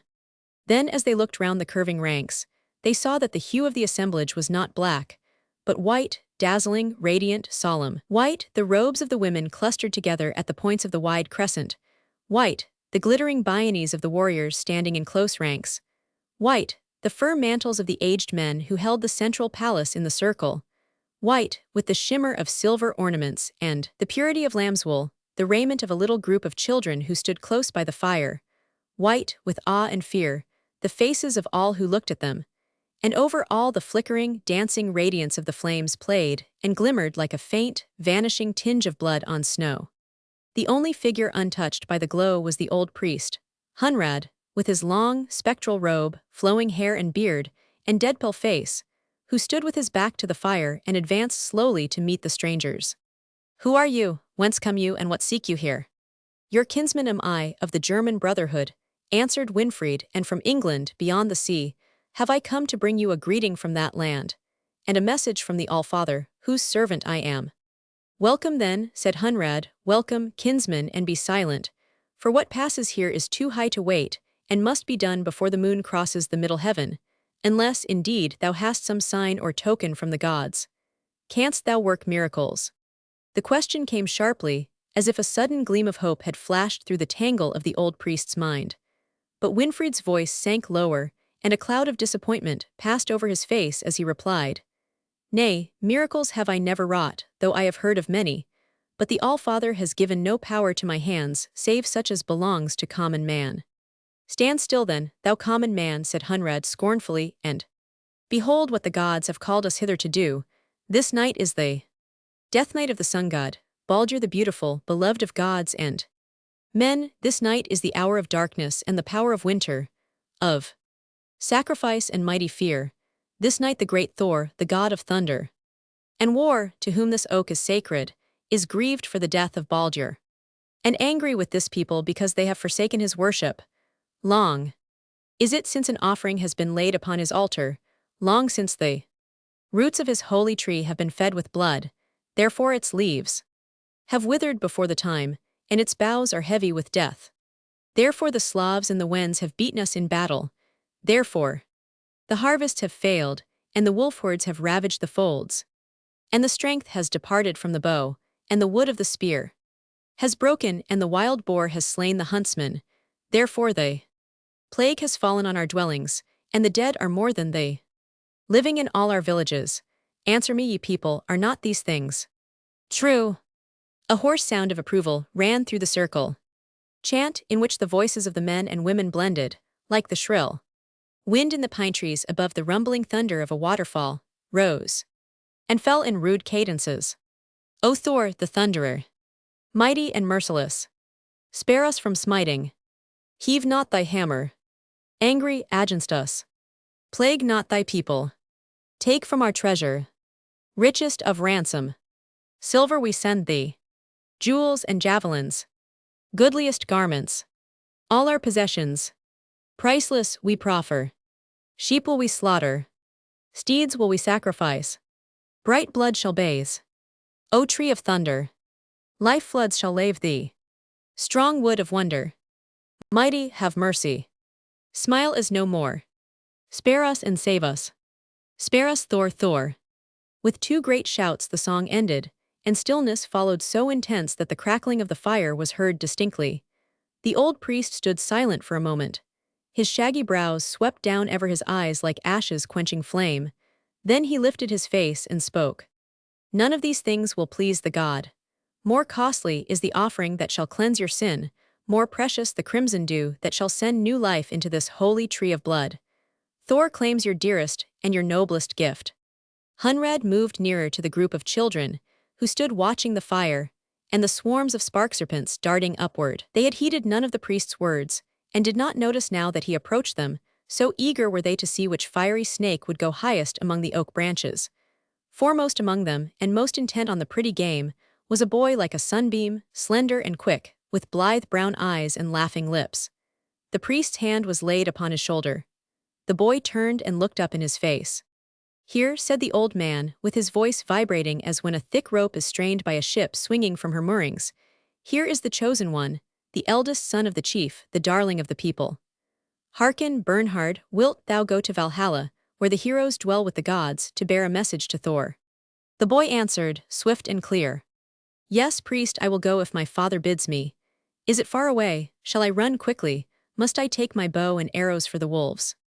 The boy's father, the chieftain Gundhar, standing among his bearded warriors, drew his breath deep, and leaned so heavily on the handle of his spear that the wood cracked. And his wife, Irma, bending forward from the ranks of women, pushed the golden hair from her forehead with one hand. The other dragged at the silver chain about her neck until the rough links pierced her flesh, and the red drops fell unheeded on her breast. A sigh passed through the crowd, like the murmur of the forest before the storm breaks, yet no one spoke save Hunred. Yes, my prince, both bow and spear shalt thou have, for the way is long, and thou art a brave huntsman. But in darkness thou must journey for a little space, and with eyes blindfolded. Fearest thou? Not fear I, said the boy, neither darkness, nor the great bear, nor the werewolf. For I am Gundhar's son, and the defender of my folk. Then the priest led the child in his raiment of lamb's wool to a broad stone in front of the fire. He gave him his little bow tipped with silver, and his spear with shining head of steel. He bound the child's eyes with a white cloth, and bade him kneel beside the stone with his face to the cast. Unconsciously, the wide arc of spectators drew inward toward the center, as the ends of the bow draw together when the cord is stretched. Winfried moved noiselessly until he stood close behind the priest. The old man stooped to lift a black hammer of stone from the ground, the sacred hammer of the god Thor. Summoning all the strength of his withered arms, he swung it high in the air. It poised for an instant above the child's fair head, then turned to fall. One keen cry shrilled out from where the women stood. Me, take me, not Bernhard. The flight of the mother toward her child was swift as the falcon's swoop, but swifter still was the hand of the deliverer. Winfried's heavy staff thrust mightily against the hammer's handle as it fell. Sideways it glanced from the old man's grasp, and the black stone, striking on the altar's edge, split in twain. A shout of awe and joy rolled along the living circle. The branches of the oak shivered. The flames leaped higher. As the shout died away, the people saw the Lady Irma, with her arms clasped round her child, and above them, on the altar stone, Winfried, his face shining like the face of an angel. Roman 4s. A swift mountain flood rolling down its channel. A huge rock tumbling from the hillside and falling in midstream. The baffled waters, broken and confused, pausing in their flow, dash high against the rock, foaming and murmuring with divided impulse, uncertain whether to turn to the right or the left. Even so, Winfried's bold deed fell into the midst of the thoughts and passions of the council. They were at a standstill. Anger and wonder, reverence and joy and confusion surged through the crowd. They knew not which way to move, to resent the intrusion of the stranger as an insult to their gods, or to welcome him as the rescuer of their prince. The old priest crouched by the altar, silent. Conflicting counsels troubled the air. Let the sacrifice go forward, the gods must be appeased. Nay, the boy must not die, bring the chieftain's best horse and slay it in his stead. It will be enough, the holy tree loves the blood of horses. Not so, there is a better counsel yet. Seize the stranger whom the gods have led hither as a victim, and make his life pay the forfeit of his daring. The withered leaves on the oak rustled and whispered overhead. The fire flared and sank again. The angry voices clashed against each other and fell like opposing waves. Then the chieftain Gundhar struck the earth with his spear and gave his decision. All have spoken, but none are agreed. There is no voice of the council. Keep silence now and let the stranger speak. His words shall give us judgment, whether he is to live or to die. Winfried lifted himself high upon the altar, drew a roll of parchment from his bosom, and began to read. A letter from the great Bishop of Rome, who sits on a golden throne, to the people of the forest, Hessians and Thuringians, Franks and Saxons. In nomen Domini, sancti et individui Trinitatis, Amen. A murmur of awe ran through the crowd. It is the sacred tongue of the Romans, the tongue that is heard and understood by the wise men of every land. There is magic in it. Listen. Winfried went on to read the letter, translating it into the speech of the people. We have sent unto you our brother Boniface, and appointed him your bishop, that he may teach you the only true faith, and baptize you, and lead you back from the ways of error to the path of salvation. Hearken to him in all things like a father. Bow your hearts to his teaching. He comes not for earthly gain, but for the gain of your souls. Depart from evil works. Worship not the false gods, for they are devils. Offer no more bloody sacrifices, nor eat the flesh of horses, but do as our brother Boniface commands you. Build a house for him that he may dwell among you, and a church where you may offer your prayers to the only living God, the Almighty King of Heaven. It was a splendid message. Proud, strong, peaceful, loving. The dignity of the words imposed mightily upon the hearts of the people. They were quieted as men who have listened to a lofty strain of music. "Tell us then," said Gundhar, "what is the word that thou bringest to us from the Almighty? What is thy counsel for the tribes of the woodland on this night of sacrifice?" "This is the word, and this is the counsel," answered Winfried. "Not a drop of blood shall fall tonight, save that which pity has drawn from the breast of your princess, in love for her child. Not a life shall be blotted out in the darkness tonight, but the great shadow of the tree which hides you from the light of heaven shall be swept away. For this is the birthnight of the white Christ, Son of the All-Father and Saviour of mankind. Fairer is he than Baldur the Beautiful, greater than Odin the Wise, kinder than Freya the Good. Since he has come to earth, the bloody sacrifice must cease. The dark Thor on whom you vainly call is dead. Deep in the shades of Niflheim he is lost forever. His power in the world is broken. Will you serve a helpless god? See, my brothers, you call this tree his oak. Does he dwell here? Does he protect it?" A troubled voice of assent rose from the throng. The people stirred uneasily. Women covered their eyes. Hunred lifted his head and muttered hoarsely, "Thor, take vengeance, Thor." Winfried beckoned to Gregor. "Bring the axes, thine and one for me.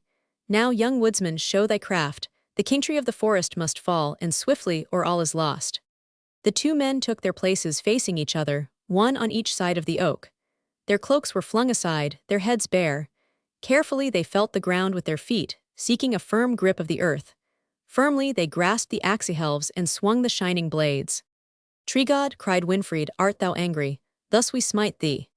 "Tree god," answered Gregor, "art thou mighty? Thus we fight thee." Clang, clang. The alternate strokes beat time upon the hard, ringing wood. The axe-heads glittered in their rhythmic flight, like fierce eagles circling about their quarry. The broad flakes of wood flew from the deepening gashes in the sides of the oak. The huge trunk quivered. There was a shuddering in the branches. Then the great wonder of Winfried's life came to pass. Out of the stillness of the winter night, a mighty rushing noise sounded overhead. Was it the ancient gods on their white battle steeds, with their black hounds of wrath and their arrows of lightning, sweeping through the air to destroy their foes? A strong, whirling wind passed over the treetops. It gripped the oak by its branches and tore it from the roots. Backward it fell, like a ruined tower, groaning and crashing as it split asunder in 4 great pieces. Winfried let his axe drop, and bowed his head for a moment in the presence of almighty power. Then he turned to the people. "Here is the timber," he cried, "already felled and split for your new building. On this spot shall rise a chapel to the true God and his servant St. Peter. And here," said he, as his eyes fell on a young fir tree, standing straight and green, with its top pointing toward the stars, amid the divided ruins of the fallen oak, "here is the living tree, with no stain of blood upon it, that shall be the sign of your new worship. See how it points to the sky. Call it the tree of the Christ-child. Take it up and carry it to the chieftain's hall. You shall go no more into the shadows of the forest to keep your feasts with secret rites of shame. You shall keep them at home, with laughter and songs and rites of love. The thunder oak has fallen, and I think the day is coming when there shall not be a home in all Germany where the children are not gathered around the green fir tree to rejoice in the birthnight of Christ." So they took the little fir from its place, and carried it in joyous procession to the edge of the glade, and laid it on the sledge. The horses tossed their heads and drew their load bravely, as if the new burden had made it lighter. When they came to the house of Gundhar, he bade them throw open the doors of the hall and set the tree in the midst of it. They kindled lights among the branches, until it seemed to be tangled full of fireflies. The children encircled it, wondering, and the sweet odor of the balsam filled the house. Then Winfried stood beside the chair of Gundhar, on the dais at the end of the hall, and told the story of Bethlehem, of the babe in the manger, of the shepherds on the hills, of the host of angels and their midnight song. All the people listened, charmed into stillness. But the boy Bernhard, on Irma's knee, folded in her soft arms, grew restless as the story lengthened, and began to prattle softly at his mother's ear. "Mother," whispered the child, "why did you cry out so loud, when the priest was going to send me to Valhalla?" "Oh, hush, my child," answered the mother, and pressed him closer to her side. "Mother," whispered the boy again, laying his finger on the stains upon her breast, "see, your dress is red. What are these stains? Did someone hurt you?" The mother closed his mouth with a kiss. "Dear, be still and listen." The boy obeyed. His eyes were heavy with sleep.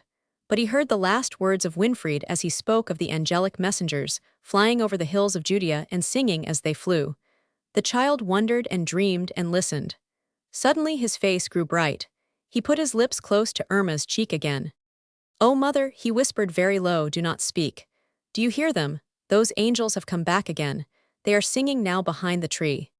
And some say that it was true, but others say that it was only Gregor and his companions at the lower end of the hall, chanting their Christmas hymn. All glory be to God on high. And on the earth be peace. Goodwill henceforth from heaven to man. Begin and never cease.